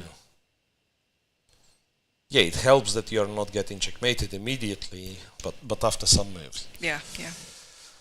Okay, wow. Okay, It's well also played. another good game by Goryachkina. Yeah, She thank you, doesn't make Grace. any mistakes. Wait a second. Did she win like 3 in a row? I think. She won against Divya with black. Then yesterday she won with white against her. I think she won 3 Yeah, in I a row. think so too. She's on a roll. So what was the Goryachkina's tournament? She drew Lagno in round 1. It was not an easy game at all. And second game... Yeah, she almost lost on that game. Second Second game, I game don't drew remember. against Bibisara. Drew against Bibisara. Yeah, Right. and then And three. then 3 wins. Yeah. Well, technically 2, but yeah, she's going to win this one. Looks like it. Divya, yeah, she won against Divya Deshmukh yesterday, and potentially this one as well. Yeah. Okay, let's quickly look at the other games. Munguntuul, Divya, nothing changes for quite a while already, so I guess they are reaching the time control and okay, that's a nightmare. That can be a very long game. Salimova, Lagno. Lagno's winning according to the machine. Wow. Salimova is in a terrible time trouble. What a comeback then. Minus 2.4. The evaluation. Yeah, it's a combination of a very weak king and the c pawn, which threatens promotion, and also I'm guessing queen d6. Queen d6 looks very strong. And She went rook d8, which is. oh, sorry. yeah, This is similar. White's turn to move, yeah. So queen c8 to d8. No, she could play queen d6. She could play queen d6, and instead, yeah, this was played. Rook d8. With the threat of rook d2, probably also very good move.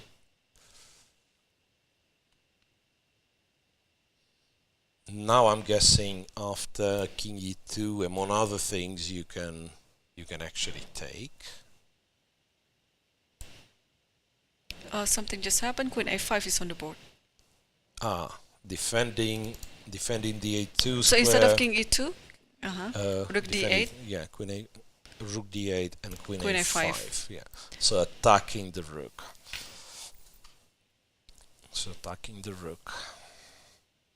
Rook d3, I guess, was the tempo. Knight f5 though. Knight f5 g6, something like this. Yeah, rook d3, knight f5.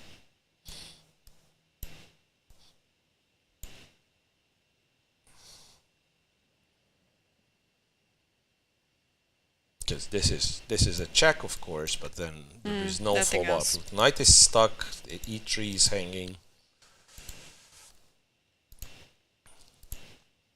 Again, Lagno is a classy player, so I wouldn't even doubt that she's going to win. But this tournament being a disaster so far, I don't want to jinx it. And let's just wait till the end. However, yeah, that's the third game which looks clear, unlike Munguntuul's. And Tsolakidou Paehtz, while something happened, at some point Elisabeth in a time trouble went a5, ba5, queen a6, knight b3, queen b5. So White's upper pawn, it's an awkward pawn, double pawn on the a file, but nonetheless it's a pawn. I think we have to switch back to Tan versus Goryachkina. Yeah, let's witness Because those that are that might finishing be- right now. yeah. Tan Zhongyi with Goryachkina. So after And- knight h3, Yeah, after knight h3, you were right. Rook h3, knight h3, king h1. rook d8, very classic. Just wanna switch the rook back to the h. So she played rook d8. Yeah, rook d8 is already played. Yeah, with the idea of rook h8 maybe. And rook f5, Tan just played rook f5. Trying to limit the knight so it's not coming back or something. Nah, come on. This I like is- knight f4 now, just to tell that, hey, I don't care about this. If you take the rook h8, and also a good way of showing that my knight is now free. Yeah, knight f4 is a beautiful move. Yeah. And in Rook fact, h8. She played rook h8, but I think it's okay too, because the only place for the king to go is g2, but now knight f4 comes with a check. Yeah. The moment this knight escapes, it's actually, it's technically over a long time ago, but like white's only hope perhaps is like black somehow forgets about this knight and then say you play rook h5 and arrest this knight on h3, something like that. Yeah, but your knight f4 would have been even better. And there is a resignation by Tan Zhongyi after rook h8. Such a good game again by Aleksandra Goryachkina, and she wins 3 times in a row. Yeah, she wins in a row. Yes. And also the way she wins, it's merciless. Like yesterday's game, today's game, the moment she gets advantage, she barely, like, she never lets it slip. Yes, that's very convincing win. If she plays like this, she's unstoppable. Yeah. Okay, so I guess we still have to stick to the remaining 3 games because they are closing into the 40th moves and also are in a time trouble right now. Let's watch Salimova Lagno because all the rest is not nearly as interesting. So here it can be decided anytime. Wait a second. Let's check. Now I'm looking from the camera view and a lot has changed in Munguntuul. Divya. I think something, again, they have the PGN mistake. And we do not have this game. Yeah. So let's just switch to like from the camera view, it looked like Divya made progress. Yeah, so she collects some pawns, but regrettably we cannot follow it because of a PGN mistake. So here, Salimova against Lagno, Queen A5.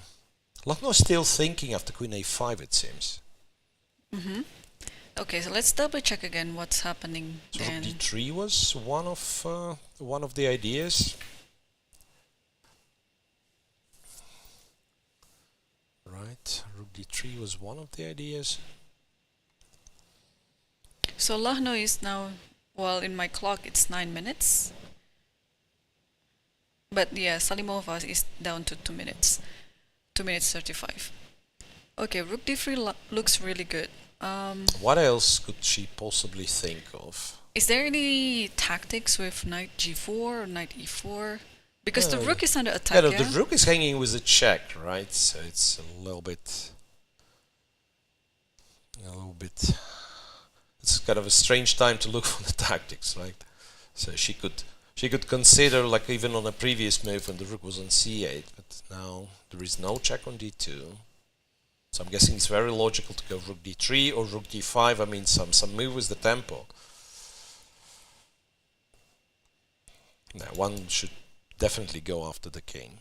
Yeah, so just Rook D3. Okay, let's say Rook D3. I will chicken out like Knight G2. Knight G2, yeah. Well, actually, it's a good move. I'm guessing, yeah. Kind of to defend it. Maybe it's not even that easy to, to get in there. Knight D5, you should be able to take C4. I think so. Yeah. C4, Knight A3, there is like Rook E4. Even like there is also Queen, check. So Queen check, A8, check. Queen E4. There was check, yeah. Queen E8 and after King H7, Queen E4. Yeah. Wait a second. So it's not as easy. It's not as easy. Minus 2.7, but one has to find the right move. Oh, maybe it's something to do with Queen D6, allowing Rook takes C4, but then you go. It doesn't make sense though. I was thinking of it. Queen D6, Rook C4, but I can't make it work because of the check. There's still Knight G2, D2 square is protected. Rook D1. Yeah, could be. Rook D1.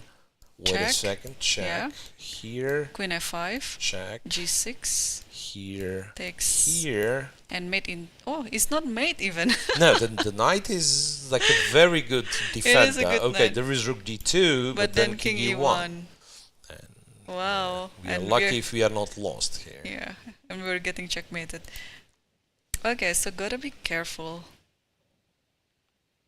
Yeah, once again, for the record, Queen D6 here was probably winning because of seemingly like this double attack Rook thing. D5. Rook to D5, yeah, could be.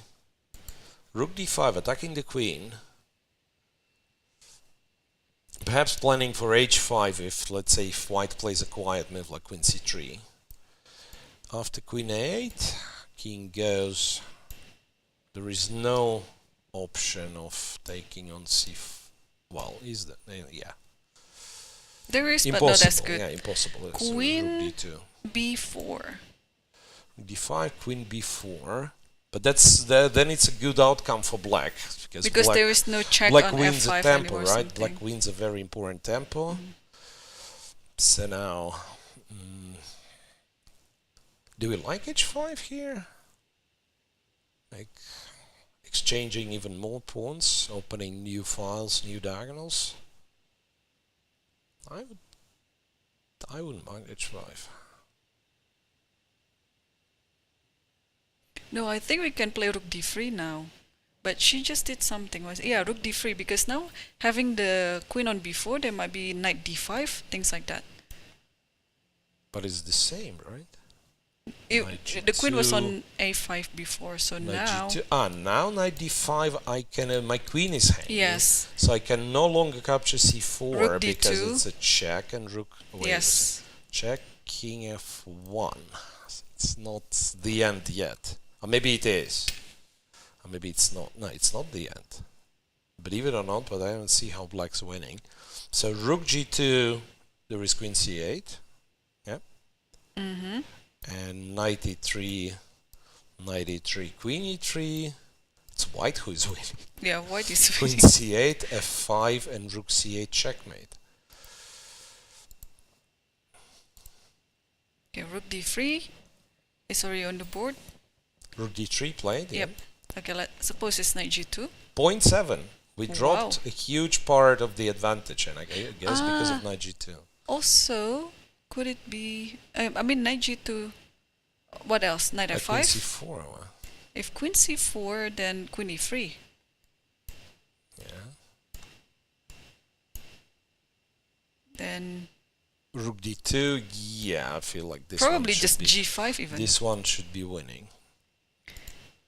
Rook d3. So I think e3 has to be protected. Yeah, But knight it's g4. low and low, 0.5 already. Knight g2 is on the board. Knight g2 is on the board. I'm so tempted to also play c3. But maybe that's not the good scenario. Yeah, I couldn't make any knight d5 work, yeah? Look, once again, an argument for h5. It's same spirit as c5 move in Bibisara's game. You already have your winning ideas, and then you add more winning ideas. So, seriously, I'd be surprised if h5 is not winning in this position. It's just like too strong. But anyway, yeah. Well, maybe here, in fact, maybe I'm exaggerating because queen c4 and queen c8 is a threat. Okay, knight g2 played. Knight g2, keeping the position together. And now of course it's a surprise for Lagno because I believe originally she was thinking knight d5 and I just win. And then you come to realize that after this check, yeah, there is king f1 and queen c8 is a threat. And if not queen c8, that this should be the way to defend, right? I mean, let's say you go king f7, queen e4. Wow. Will it be a Houdini-like escape from Salimova? Being short on time and also, yeah, like under a very strong attack. Also c3, the idea is to play knight e4. If you take knight e4, queen f6.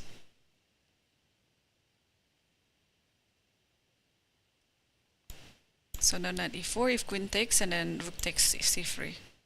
Yes, if queen takes. It's important to take on c3 because otherwise rook c8 check. Yeah. Yeah, okay, this is winning. This is winning. So c3 is an option. Still somehow... Yeah, rook c3 loses to knight e4, yeah, once again. Knight e4... Or maybe it's better to takes. take on g4. Like we can win a pawn instead of e4. Ah, but it doesn't attack c3. if knight g4. Knight g4, king... No, wait. Knight d4 is good. Sorry, No, rook rook c3. Knight d4 is good. I'm thinking, okay, if I take here, you give a check, knight here. You have to take with the rook, right? Yep. But it's good enough, yeah. It's good enough, of But course. is there anything else that's more convincing? It looks like there are many tactics here, but I couldn't really find it. No, c3 is good because we are about to... It feels like we are about to lose the c4 pawn, right? Oh, knight d5. No, she plays knight d5. She couldn't find c3, and after knight d5, we were not sure, right? Queen takes. Check on d2 and king f1, and we couldn't find the follow-up. So maybe in this position we shouldn't capture anything, but improve the queen position on e6. Maybe queen d6. But then check. Yeah, that's something that I don't like. Then check. And Wow, could Kateryna be missing this? I think she now the evaluation is equal after knight d5. Yeah, because queen takes c4, yeah? Queen c4. And it's already played. Queen takes c4. Yeah, she really missed it. She really missed this trick with c3. And she gave a check on d2. King f1 immediately played. Of course. Now, Salimova, recall yesterday's game. Like, when it's about finding only tactical moves not to lose, she's very good. Yeah. She's very good even in a time trouble. So in seconds she finds those best moves, and Lagno's clock is ticking as well. She's down to like 4 minutes. Meanwhile, like quick update, Munguntuul with Divya. I think Divya is completely winning, and also they passed the time control. And then Elisabeth Paehtz with Stavroula. This is gonna be the longest game. Well, according to the machine, Stavroula's winning, but still, like 3 moves to reach the time control, and board full of pieces, so definitely it'll be the longest game. So it depends on the resolution of this one, of course. Lagno versus Salimova. King f1. Well, the problem is there is no move for black to even keep the game going. It's just gone. Like you have to. I guess you just have to go for it. Is it better now for white? No, no, right? it's equal. So you just have to watch out queen c8, queen f5 then, yeah? So what about, okay, I don't know, queen e7, let's say, just to prepare g6 when it is necessary. I mean, I don't know. But then we are a pawn down and other things, right? When she realized that she couldn't do anything else, like so she has to come to defense, right? I'm not saying like white is, black is better or anything. Or rather, white is better. No, yeah, after queen e7, maybe I have to go like rook e1. I thought like if you wanted to force a draw, then you could go rook a2. Yeah. Now this is impossible, and then white just goes and right. trades the queens. But yeah, maybe. Yeah, maybe rook a2 is. Maybe queen e7 is still. Yeah, I don't think white's better after queen e7. But I think when she realized that she couldn't really checkmate the white's king, she has to sort this out, and then rook a2 clarify the position. Wow. It's such an unlucky choice of. So here there was little doubt. Like it's 5 moves from reality. It was so clear black has to have like decisive advantage, but then like rook d8 was an unlucky choice, I'm guessing. She's done everything correctly, but it happens so that after king f1 white is holding.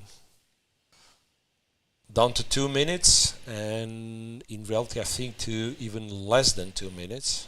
Yeah, it is less than 2 minutes for Kateryna actually. Well, today there was a chance that all the games would be decisive. Yes. Right, but now it looks like Salimova is going to hold the draw against Lagno.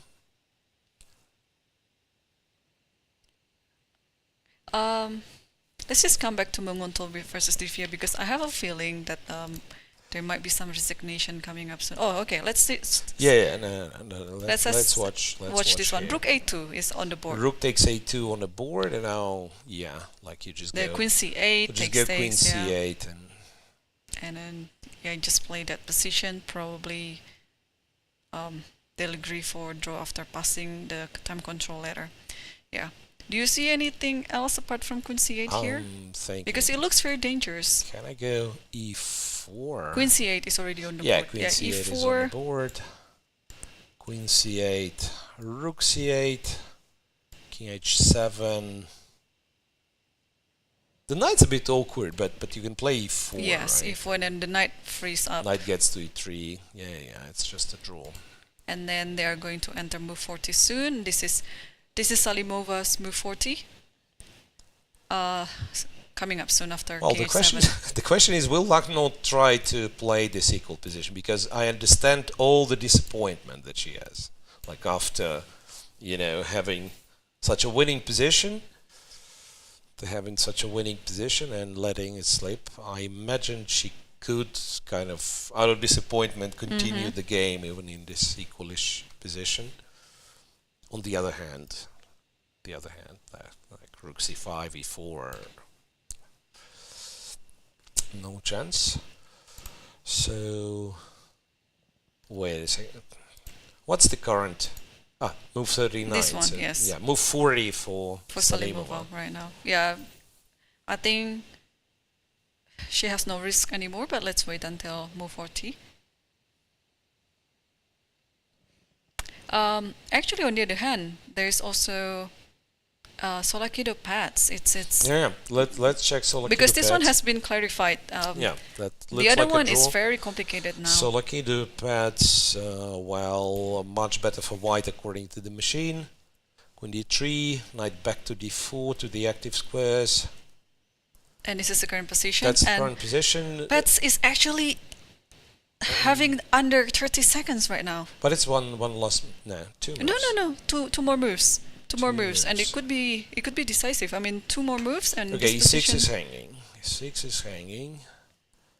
What do? You go Rook F6, I'm guessing. Oh my gosh, 10 more seconds for Paehtz.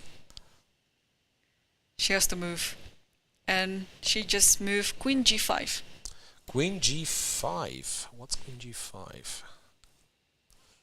Allowing this, but no, wait a second. I feel like something doesn't work for black. Wait, can I do this? Can I take on E6? Then guess knight E6, Rook E6. You can. And this doesn't work because the Queen G3 I'll block, and Rook F3 kind of does work, but also it should be winning for white. Yeah, I think it is winning for white. The king is kind of trapped there. Yeah, like Looks just there could be a better way, of course, but. And can we switch back to Munguntuul versus Divya just for 2 seconds? They've passed the time. You No, mean like it can be over anytime It is soon. over now. Yeah. So Divya won the game. Munguntuul just resigned there. So they were hovering around for a very long time. And then Queen A7, Knight D3, Knight B2 was blunted. So there was a some nice tactical, trick. Nice trick there. So they traded all the rooks and Queen A7, and you don't have a defense. You don't even have Queen D7, Nothing, or yeah. Queen F3 here because Queen F8 is there. So here, Knight B2, Queen F2, and it's a winning position. So nice win for Divya. Nice win by Divya. Yeah. And Munguntuul still continues to suffer with the white pieces. She's 0 out of 3 with white. Yeah, but 2 wins with black, but 0 out of 3 with 100% white. as black. Yeah, but yeah. Okay, so let's switch back to Tsolakidou Paehtz. One more Paehtz. move to make. Well, it's plus 4 point, plus 3, 7. I don't know. The answer is it's not knight takes e6. It's something Rook else. E5. Yeah. Wait. You can just go Rook E5 Because first. if Queen H6, King G3, something like that. Oh, what is that? King H1? Interesting. You want to play rook h2? King h1, I don't know, feels wrong. Feels wrong to me too, but I think wrong, she's yeah. just panicking Okay, right now. she's unpinning the g pawn. She was possibly afraid of some like jump to f5 or something.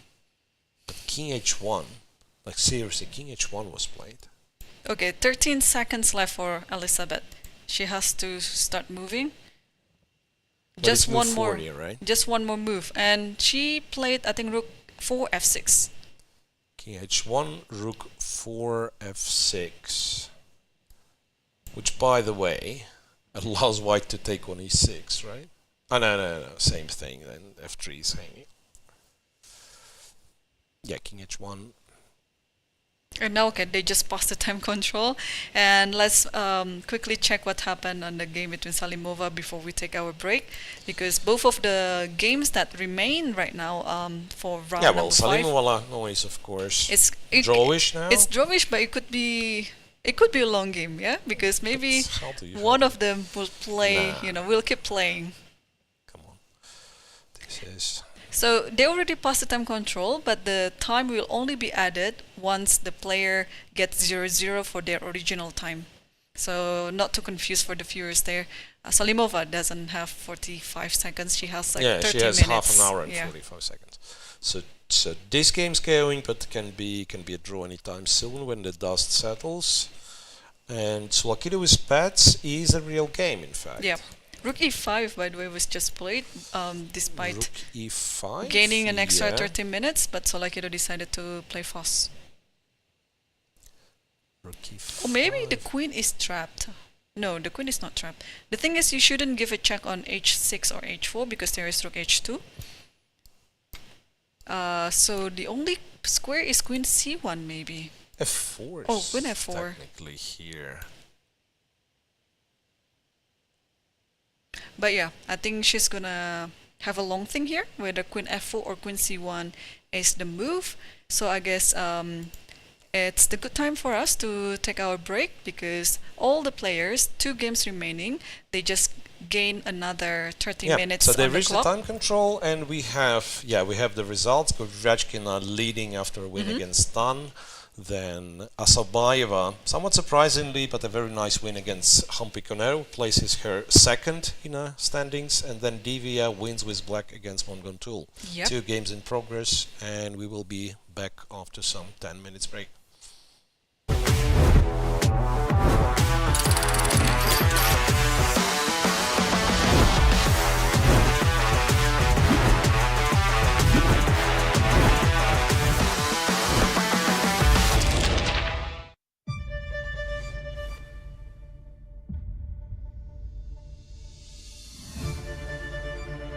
我的心情应该说非常的激动，但从外表看起来比较平静，但是内心里早已波涛汹涌。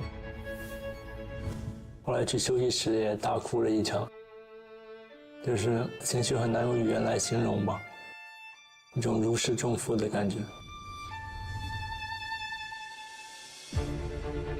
I've been thinking about it since the time I started playing chess, so it's nothing different to me.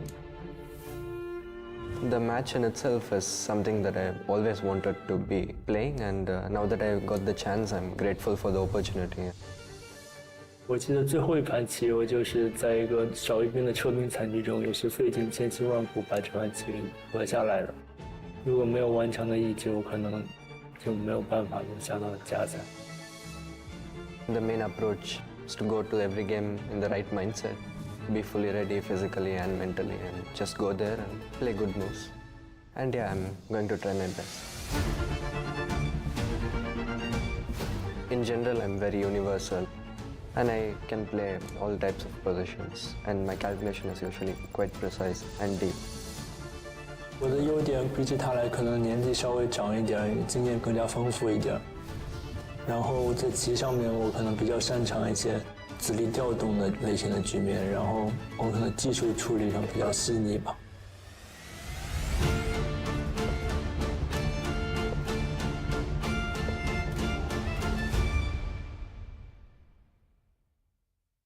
Chess is more than just a game. It's a tool for empowerment, connection, and transformation. In 2025, FIDE is proud to launch the Year of Social Chess. We believe in the power of chess to bring about positive change, from therapy and education to rehabilitation and inclusion. Social chess is our way to build a better world. The Year of Social Chess will introduce groundbreaking initiatives across the globe. Monthly themes will address critical social challenges: chess for protection in refugee camps, chess for cognitive health among the elderly, and even chess for addiction recovery. Through this initiative, we are mobilizing communities, conducting research, and creating opportunities for all to experience the joy and impact of chess. Join us for online chess events, global conferences, and even a documentary film festival that will showcase the power of social chess. Let's make 2025 a year to remember. The Year of Social Chess is here. Let's change the world, one move at a time.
Welcome back, everyone. And turns out Lagno's game just finished during our break, so we already have 4 games finished and 1 still remains.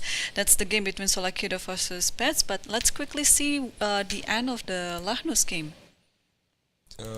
Yeah. Well, maybe a few moves before, during the time control, we suspect that there was well, definitely big advantage for Lagno at some point, and I guess after going for rook d3 and especially knight b5, this is where she let it slip. After rook d2, king f1, surprisingly, black had nothing, and originally I think one could miss that this is not winning for black but losing instead because of queen c8 and queen f5 was rook c8 to follow. So after king f1, Kateryna decided to take on a2, queens were traded, and yeah, there was not much to play for. The game ended like this, was the repetition. So as of now we have a draw for Salimova and Lagno, so they are still tied for the last place, right? We're on -2. Right, and it's now depending on the game between Tsolakidou versus Paehtz, because, well, if Paehtz loses this one, she will be on the last position. Yeah. Right, and we have three decisive games. Goryachkina wins against Tan, and she's a sole leader.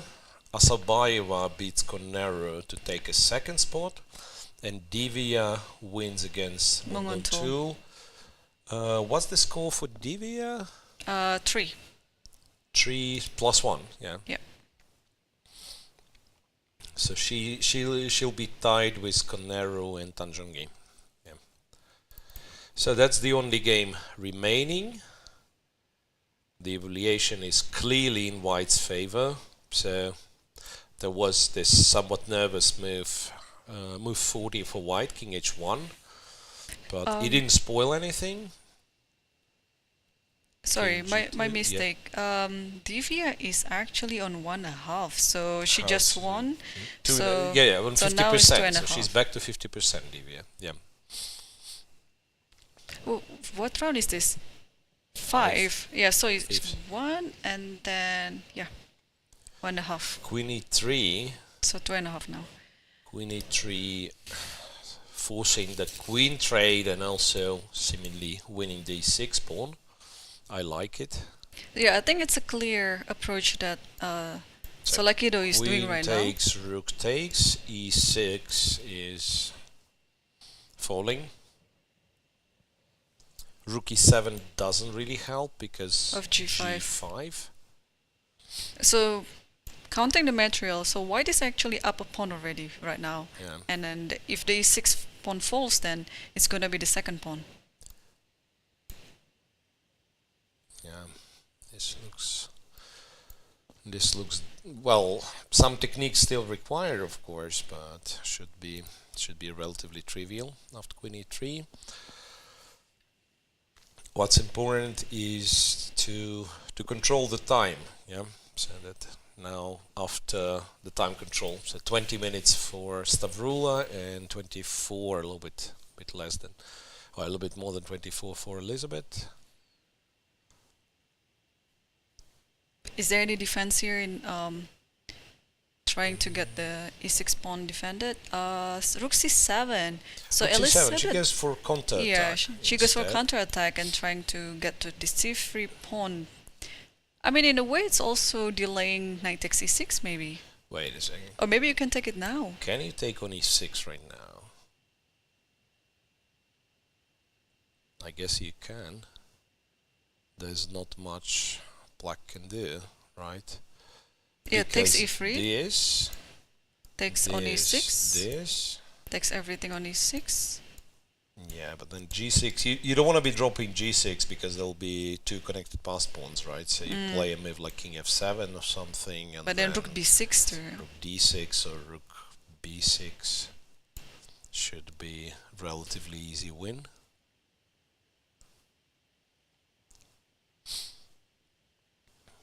Yeah, wow, this is a very tough event for Elisabeth. Yeah, after losing the first 2 rounds, it looks like she bounced back by drawing the next 2 rounds, but it looks like again now in the 5th round she might be losing this.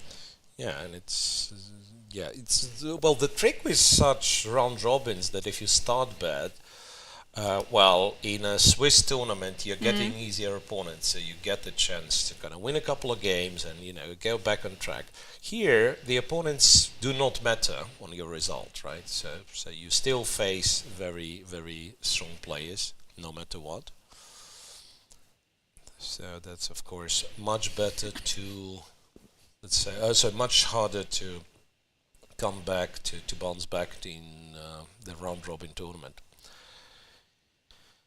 Yeah, so I'm checking various options, but it seems, yeah, it's kind of everything is the version of the same. Yeah, you could trade on f4 and then capture e6. I don't know if this one's any different. Yeah, well, maybe in this case, black captures on c3 and then rook g6, king f7. Your rook is hanging and f3 pawn is hanging. So yeah, so white should indeed take e6. White should take e6. Then after knight e6, rook e6, queen e3, e3. Yeah, this is what. Well, maybe in this case you go king f7, right? And king f7, rook f6, king f6. But still. But rook c5 is coming. c5, rook h5, yeah, maybe. I feel like it's still very tough, but maybe that's a better chance. How did we get there? Knight takes, we took on e6 first, then took on e3.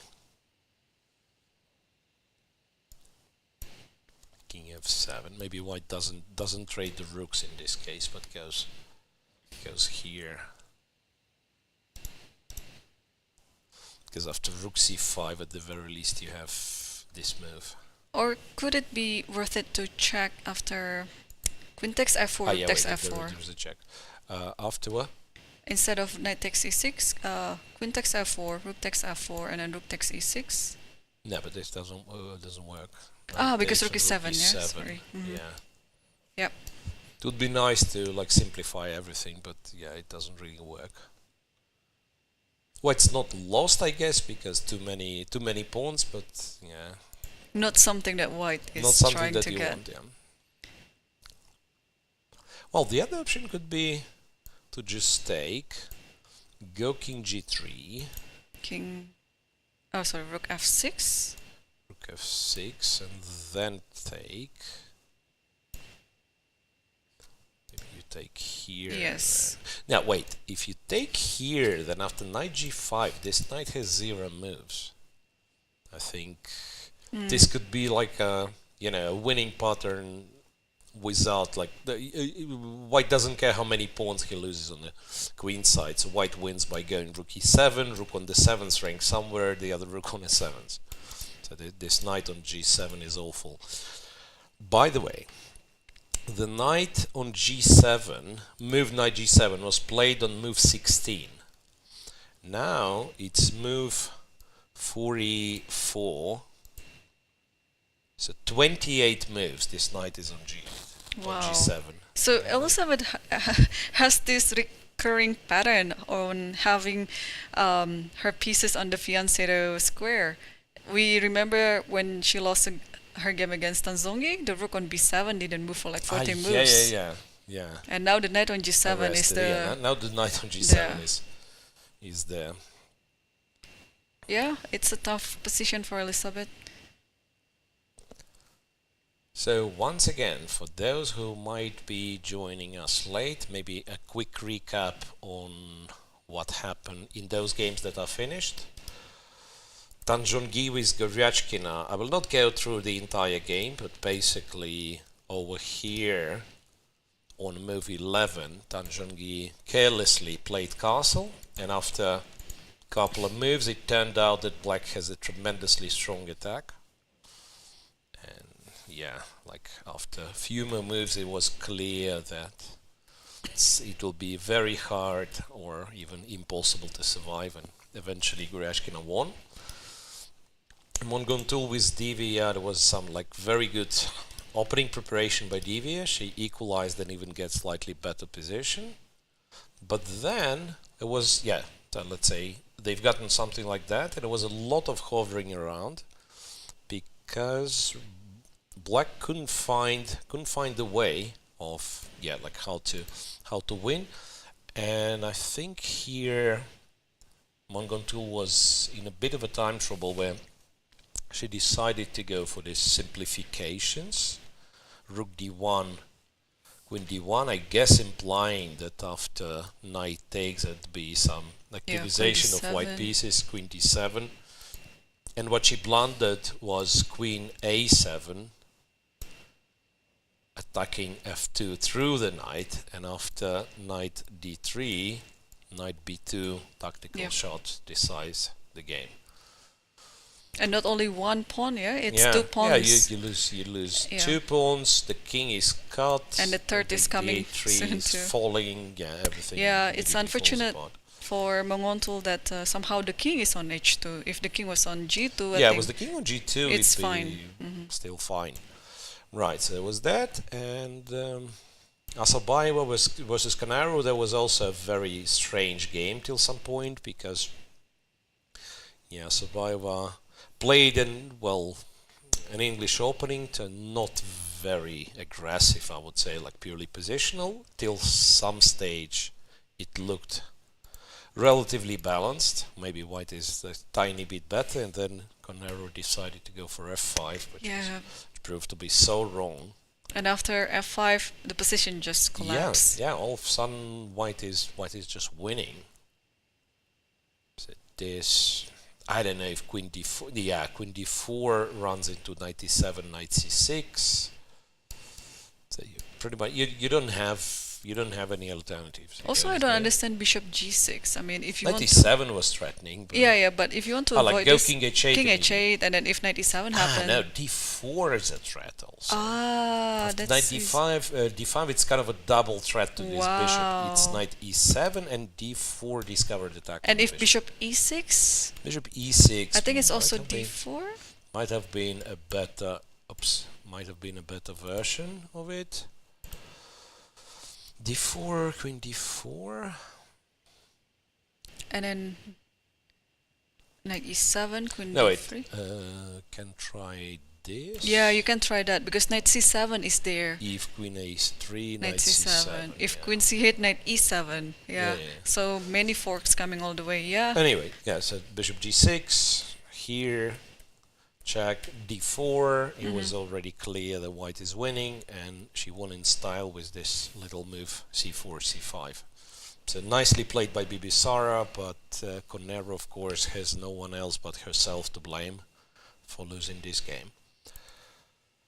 And we are back to Tsolakidou with Paehtz. After rook c7, Stavroula takes her time. Yeah. So we were seeing some variations with taking on e6 or capture f4. You're not forced to. You can play queen d3, I guess. But was the queen on d3 already? Yeah, the queen was on d3. So queen e3, rook c7. If you play queen d3, that means you're returning back. Okay, let's once again discuss it in a little bit more serious way. How winning this one is. Or maybe here rook.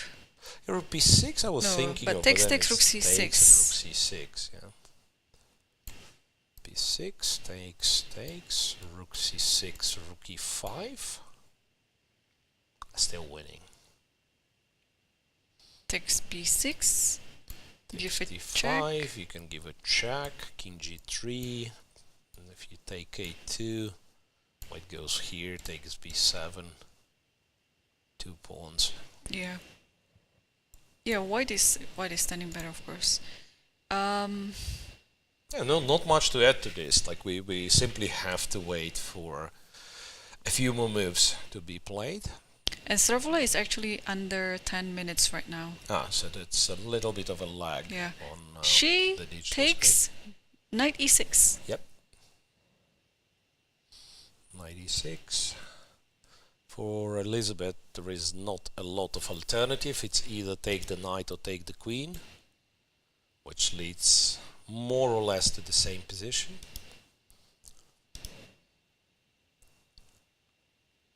Queen takes. Queen takes e3 first.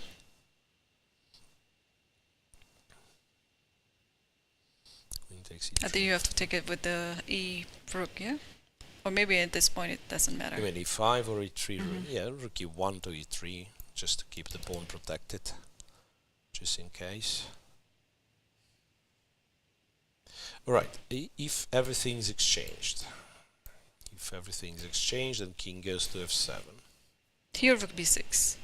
Yeah, rook b6. So I think you shouldn't change that, but if you take this guy, it's a check, king, then f6, for instance. rook rook c2 is there, yeah? Yeah.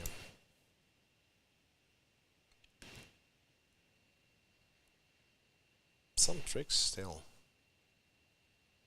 Or maybe your move rook d6 was better instead of rook b6. Yeah, just get after this pawn. So if takes that, we take that, check, here, here, here, and king moves. Still only one pawn. Yeah. I wouldn't be surprised if white's winning, but it's one pawn, it's not two pawns. King f6, let's say g5, king e6, king g4. Yeah, I guess white's winning. Because rook b6 is a threat. I guess we'll see this one. Because, yeah, the massive exchange of all pieces happens.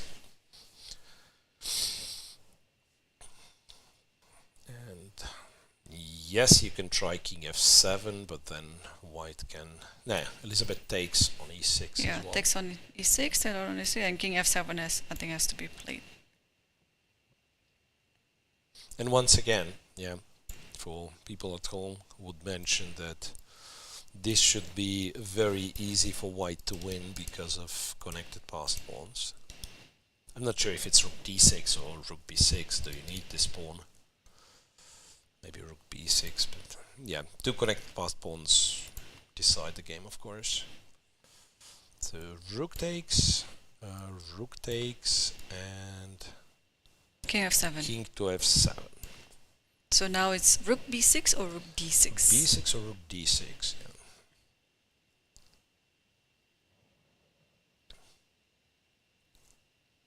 Plus 4.3 according to the machine, so that means decisive advantage really. So again, here the problem was rook c2, right? The problem was rook c2. I mean, you can get the pawn to a7, but then still one needs to win this one. Yeah, actually, I think I actually prefer rook d6. Take c3, Take c3, take d5, check here. H3 is fine, by the way. No one's gonna play king h3, but it's not so much different. Go here, king f6. Yeah, she goes rook d6. G5, king e6, and king g4, and I think this is Yeah, that's a win. enough to win. And then eventually This is you a win the win. g6 pawn. The threat is, yes, the threat is rook b6 check. Rook c3 is on the board. I think we're gonna see this variation. Rook d6. Rook c3. c3. Yeah, Stavroula is just double checking before taking the d5 pawn. She's down to 10 minutes, but yeah, now after the capture d5 and rook b5, I think kind of hard decisions are behind already. So Elisabeth's gonna try to find some resource here, but it's not that easy to do. Is it worth saving the b7 pawn, like rook c7 here, let's say? But then we are 2 pawns down in Yeah, the passive that's position, right? So white can do anything, like go rook b5 and stuff. King g3, that just wins slowly. Yeah. Oof, very, very tough event for Elisabeth. Yeah, like it went bad straight from the start, right? So she... What was the kind of chronological order? I remember she lost to Munguntuul really fast, but it was a second game, right? It was the second game. The first game, it was this against Tan. Ah, the very long game where yeah, where with she the was rook lost at some b7. point. She almost saved it. Yeah. But Tan just played incredible endgame. Yeah, now the dust has settled and the evaluation is merciless for black. It's +6. So white slowly but surely wins everything.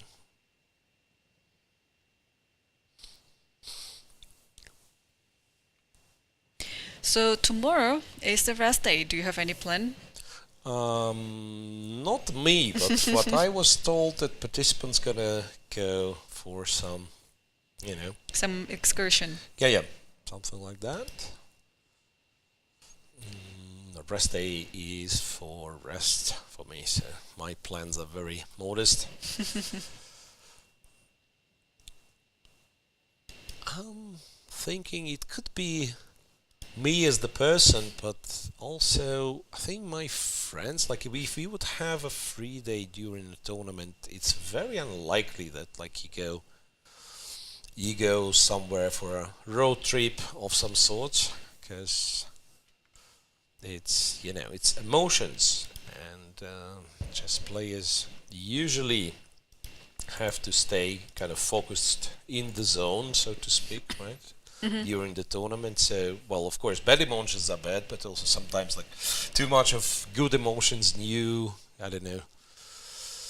stuff can also kind of harm your concentration. So chess players on average, like during the tournament, are not very fun people to be around. Like, you know, mostly concentrated on like previous game, next game, what I have to do, what opening does he play, this kind of stuff. Yeah, I think most of the participants as well for tomorrow, they are choosing to rest. Yeah, like almost like a passive rest, like maybe go to the spa or, you know, just stay. Yeah. Ideal case scenario, I think, if you can avoid preparing during the rest day, because some people still cannot stop and they would spend the entire rest day analyzing and... Because you have this feeling that you should keep up with the routine, but also at the same time, I think it's also good to give your body and mind a break from all of this. But there's always this guilty feeling that, oh, maybe if I don't prepare a little bit more, right, for this game tomorrow, maybe it's gonna go better. Yeah, so it's always unsure. My approach is also, of course, different whenever I have this free day. Sometimes I go just rest, or sometimes I just, you know, prepare actually. So it would be depending on the tournament situation. Yeah, speaking of tournament situation, Goryachkina is unstoppable. What's that? 3 out of 3. And then who Very does serious. She still has to play. Yeah, we have to check. So she has Paehtz on the round 6. And she has Munguntuul round 7. She didn't play Koneru. No. She plays Koneru on round 8 and Salimova on the last round. Yeah. Okay. Rook A3 was played. Rook A3, yes. I think we'll... Oh, so she plans to take on a5 instead. But this is unavoidable, yeah? You play rook b5 That's now. the same. I mean, you can go king g3 or rook b5, whatever. It'll be the same thing. I guess you could. Well, one thing you could do, you could just run here. And after rook a3, f4. Yeah, I get the king to g5 and yeah, like f4, king g5, and it should be also like relatively easy win.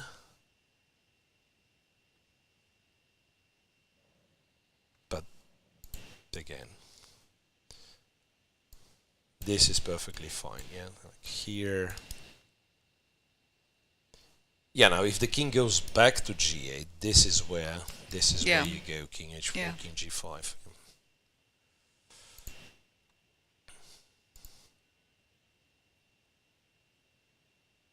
Yeah. Also, yeah, playing rook b5 immediately, I think it's also fine. Yeah, but it's the same thing. Yeah. Rook b5, rook a2, king g3. 2, king g3, and this one's hanging with a check. Yeah, that's the biggest problem.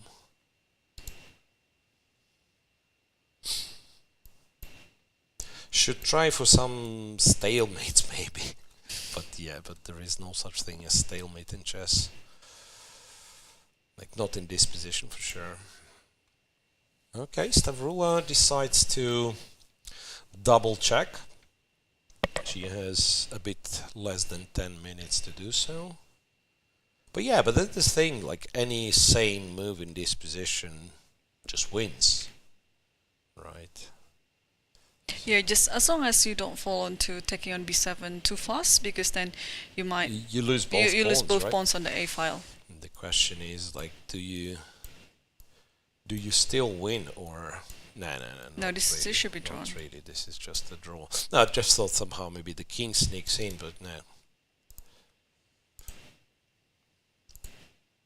Yeah, king g3 is good, rook b5 is good.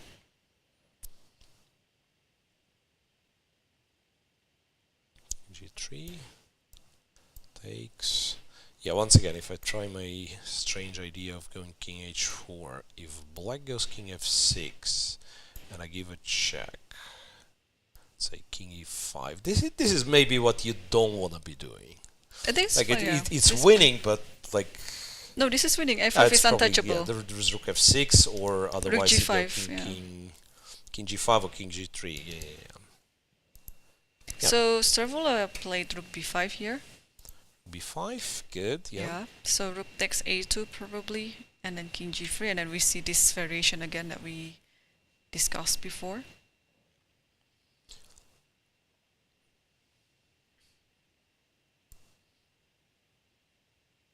Yeah, it's the same.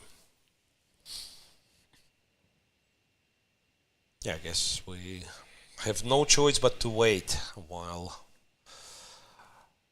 Of course, it's understandable if... Well, I mean, basically there are two choices for Elisabeth, like reside right now if you understand the position is lost and your opponent will convert it, or really like spend all of your time trying to find like a sudden chance. But so far, I don't even see where it comes from, the sudden chance. It's like it's... winning, and it's winning like relatively straightforward. Yeah, it's tough. Okay.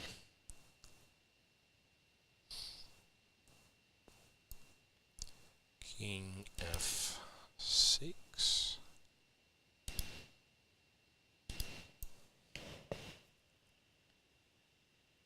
Oh, wait a second. So check here, king f6. I just realized that this check probably wins even faster. Or rather, immediately. It's king e5, you take the pawn, king to the 7th, you take the other pawn with a check, and king g5, you go f4, you go f5. This is it, right? Yep. Yeah. So there isn't even need for like this slowish approach. You just give a check on b6, and this is it. Well, she did play. No. She hasn't played. Yeah, Rook B5. Rook B5 is played some time ago, so Elisabeth is looking for the move.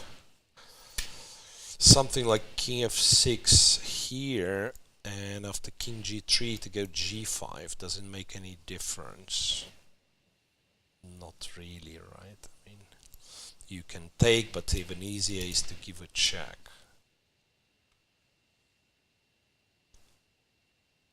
King, yeah, if King G5 you just take, I guess. Or no, you just go here, right? You can do anything. You can actually take.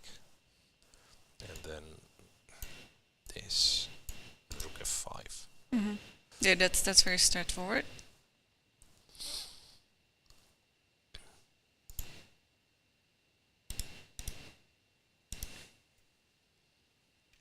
Yeah, I was just looking at from the other results as well from the previous, actually the first leg. So our leaders right now, right? Goryachkina and then Bibisara.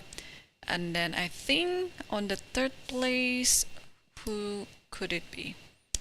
Divya, yeah, with 2.5. Divya 50. Oh, Tan Zhongyi. Tan Zhongyi +1 and Koneru +1. Yeah. Yeah, so they're sharing. Yeah. They're sharing the third Tied place. for this third. Yeah. And out of those, who has played the first leg? I think Bibisara played the first leg. Bibisara played the first And leg. she finished in the podium. So Nice, I think nice. she came second on that Grand Prix because Kashelinskaya won the first leg, and then Bibisara, and then Stavroula was getting Was the third third, place. Yes. Yeah, so it's So Bibisara proves in this tournament that this first result wasn't, an accident. It wasn't a fluke. Yeah. the same goes with Nice. Stavroula. Yeah. Nice. Yes, Stavroula also. What's her score? She was on +1, then she lost yesterday. Now she's bouncing back to +1, right? So she'll be also tied for the. Yeah, it's a huge tie for the third. So the tournament splits even further. You have, if this finishes like we think it's going to finish, that you have Elisabeth on -3, you have Lagno and Salimova on -2, and you have a lot of people in plus. Yeah. So okay. Yeah. So the third place is a three-way tie. Yeah. Koneru, Tan Zhongyi, and Tsolakidou. Yeah, but still 4 rounds to go. Anything can happen. And Rook takes A2. Rook A2 played. Okay. The King whites- G3. Yeah. There's no reason for white to think in this position because King G3 comes automatically.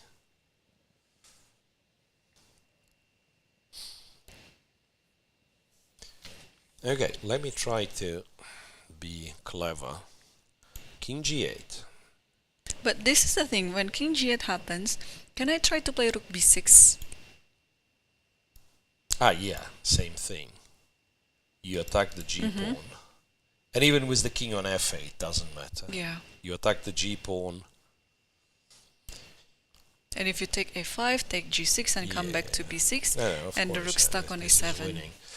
But also this wins, right? Or here it's no, you can't play Rook A3. That's the thing. Like black cannot, like if you go Rook A3, it's F4 and King G5 next move. If you play Rook F2, then I can play Rook B3 and same next move King G5 and also winning the G6 pawn with an active king. Yes, it's impossible to do anything. Literally impossible to do anything. You gotta move the king, I guess, because also worth mentioning, if white takes b7, then the win is just automatic. How do you win this one, for instance? Check here. Yes. Rook A7. Rook A7. Anything actually wins. You can also play A7, G5, A6.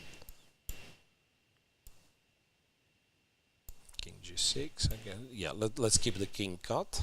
Actually, no, this is this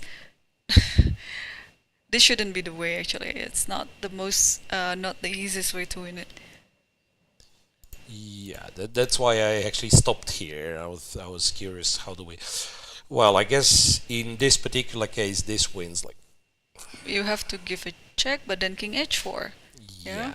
And this Check. actually made on King made by h4. force. You have to go g5, Takes, king g6, and then check, yeah, this, a6. this.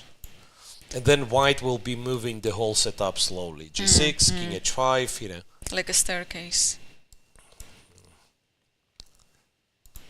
King g8 is now on the board, so King g8 on the board. So now, Yeah, I like you know, your- rook b6 is good, but also king h4, Yeah. king g5. I think is king h4 is a bit slow. I mean, both are good, but I think rook b6 just already showing the intention. I'm gonna win one of the pawns, so Yeah, fair enough. I think it's more But, practical. well, I don't. Depends on, I guess, on the school, because I know, like the king has to be in, you know, the king has to be in the game, in the end game. And King Stavroula f4. kind of agrees. She goes to f4, which is pretty much the version of the same. So the king wants to go in. Now there is rook a3. Now there is rook a3, which was played relatively quickly. And probably now rook b6, yeah. Now, yeah, rook b6. I mean, it's so dominant that after g5, you might as well take and Then take b7. this guy, yeah, because the king is cut off. You have these two pawns.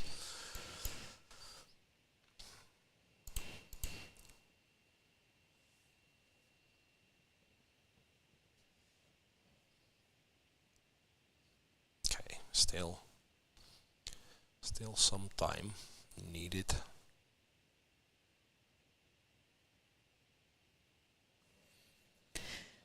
Right. Yeah, I think, well, Elisabeth has to try to mud the water, but there is very limited choices that she can do in this position. g5. Just take. Is king g? No. That works as well. But okay, rook b7 is the easiest. b7 here. You can throw in king g6. Yeah, you go king g6, and you don't even need the a pawn because this is like Lucina position, Yeah. right? You just go here, and that's easy, or whatever.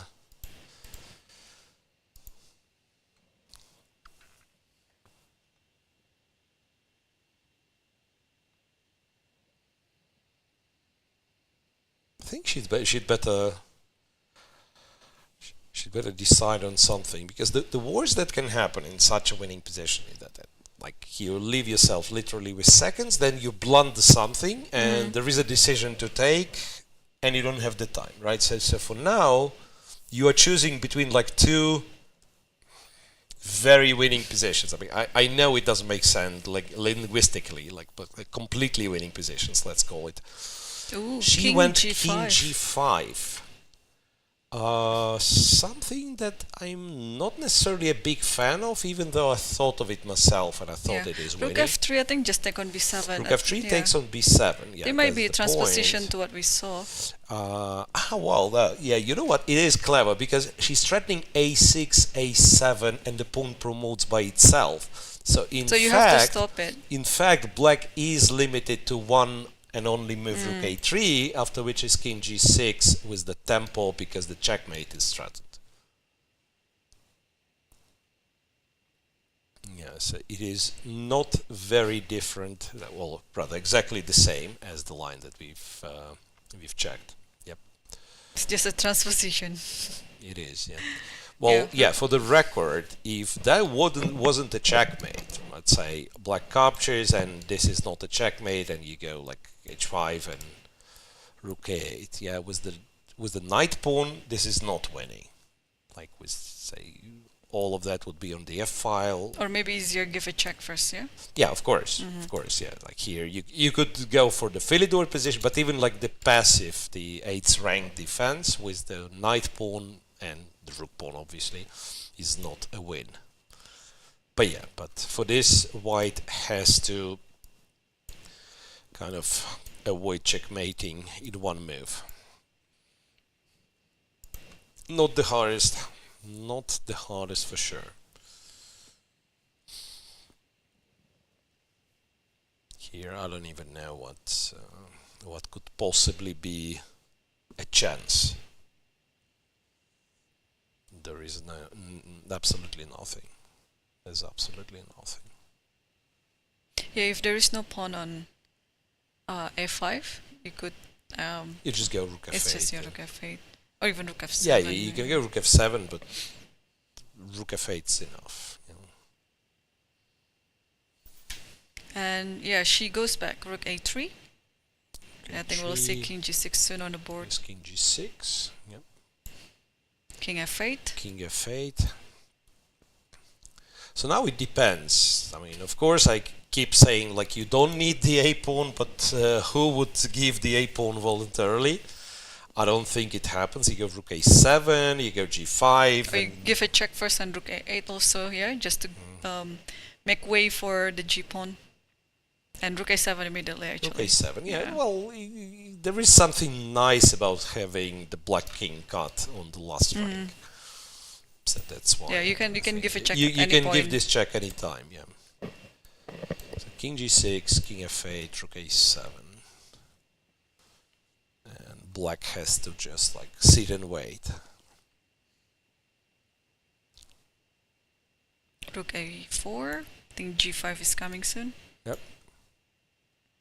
And they're approaching move 60, currently on move 58, because I see the score sheet.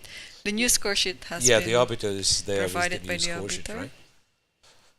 g5, yeah, not a lot of choice for black. Rook a1. And now maybe it's time to give a check, or even a6. a6. Yeah. Look, like one of the things to do is just to give check, go a7. And then rook h8, yeah? Yeah. Rook a2. Yeah, I think that's gonna happen. Yeah, that's rook the a8, fastest a7, way. yes. And then after this check, you go away. h4, h5. And black is one tempo short. King f7, and you go rook h8, and you win, right? Because like if you do literally anything else and king g7 happens, it's a draw, even though we are 2 pawns up.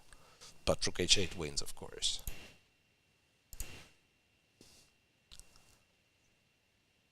So I guess today is the record then if this game wins by Yeah, it'll be Tsolakidou. 4 decisive. We have 4 decisive results. Not too far from 5 decisive, right? Yeah, 'Cause Lagno it was winning at almost some 5 point. decisive results. Check, king e7, and yeah, I mean it's so A7. winning. You can go king g7, and yeah, she goes a7. She goes for the shortest one. Yeah, yep.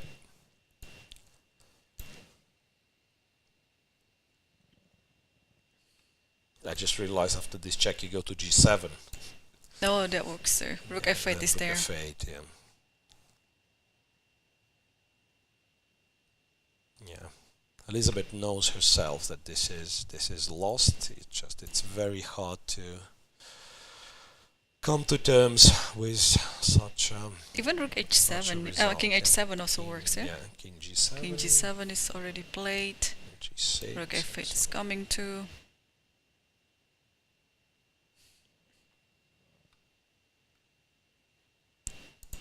Rook a1. Rook a6 here. King g7 and rook a1. Yeah. Rook f8. Yep. And I think after rook f8, Elisabeth will resign. And she did. Yep. Rook f8. Okay, what a game by Tsolakidou. I think she was better straight out of the opening, and then she, I think, converted everything very well. She didn't give any chance for Elisabeth to make a counter attack or counter strike to the position. So let's take a look at the results of today's games. Round number 5, we have 4 decisive results. Almost 5 decisive. Yeah, So let's remind ourselves of the result of all other games. Tan Zhongyi lost against Aleksandra Goryachkina, who is now leading alone. And Batkhuyag Munguntuul lost against Divya Deshmukh. Nurgyul Salimova managed to save the game and drew against Kateryna Lagno.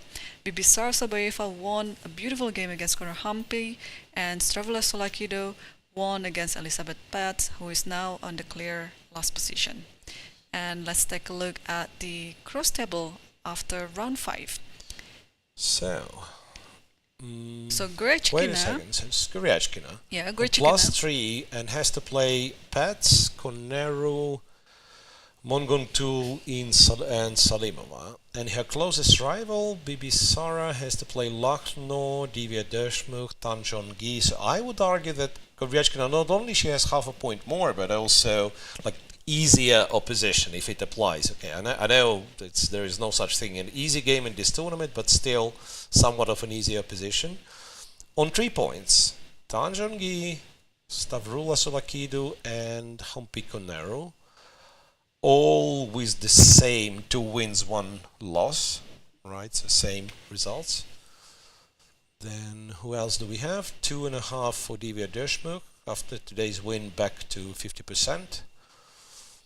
2 points for Munguntuul, and she's alone on -1, yeah, without a single draw. And a tie at penultimate position, Salimova and Lagno.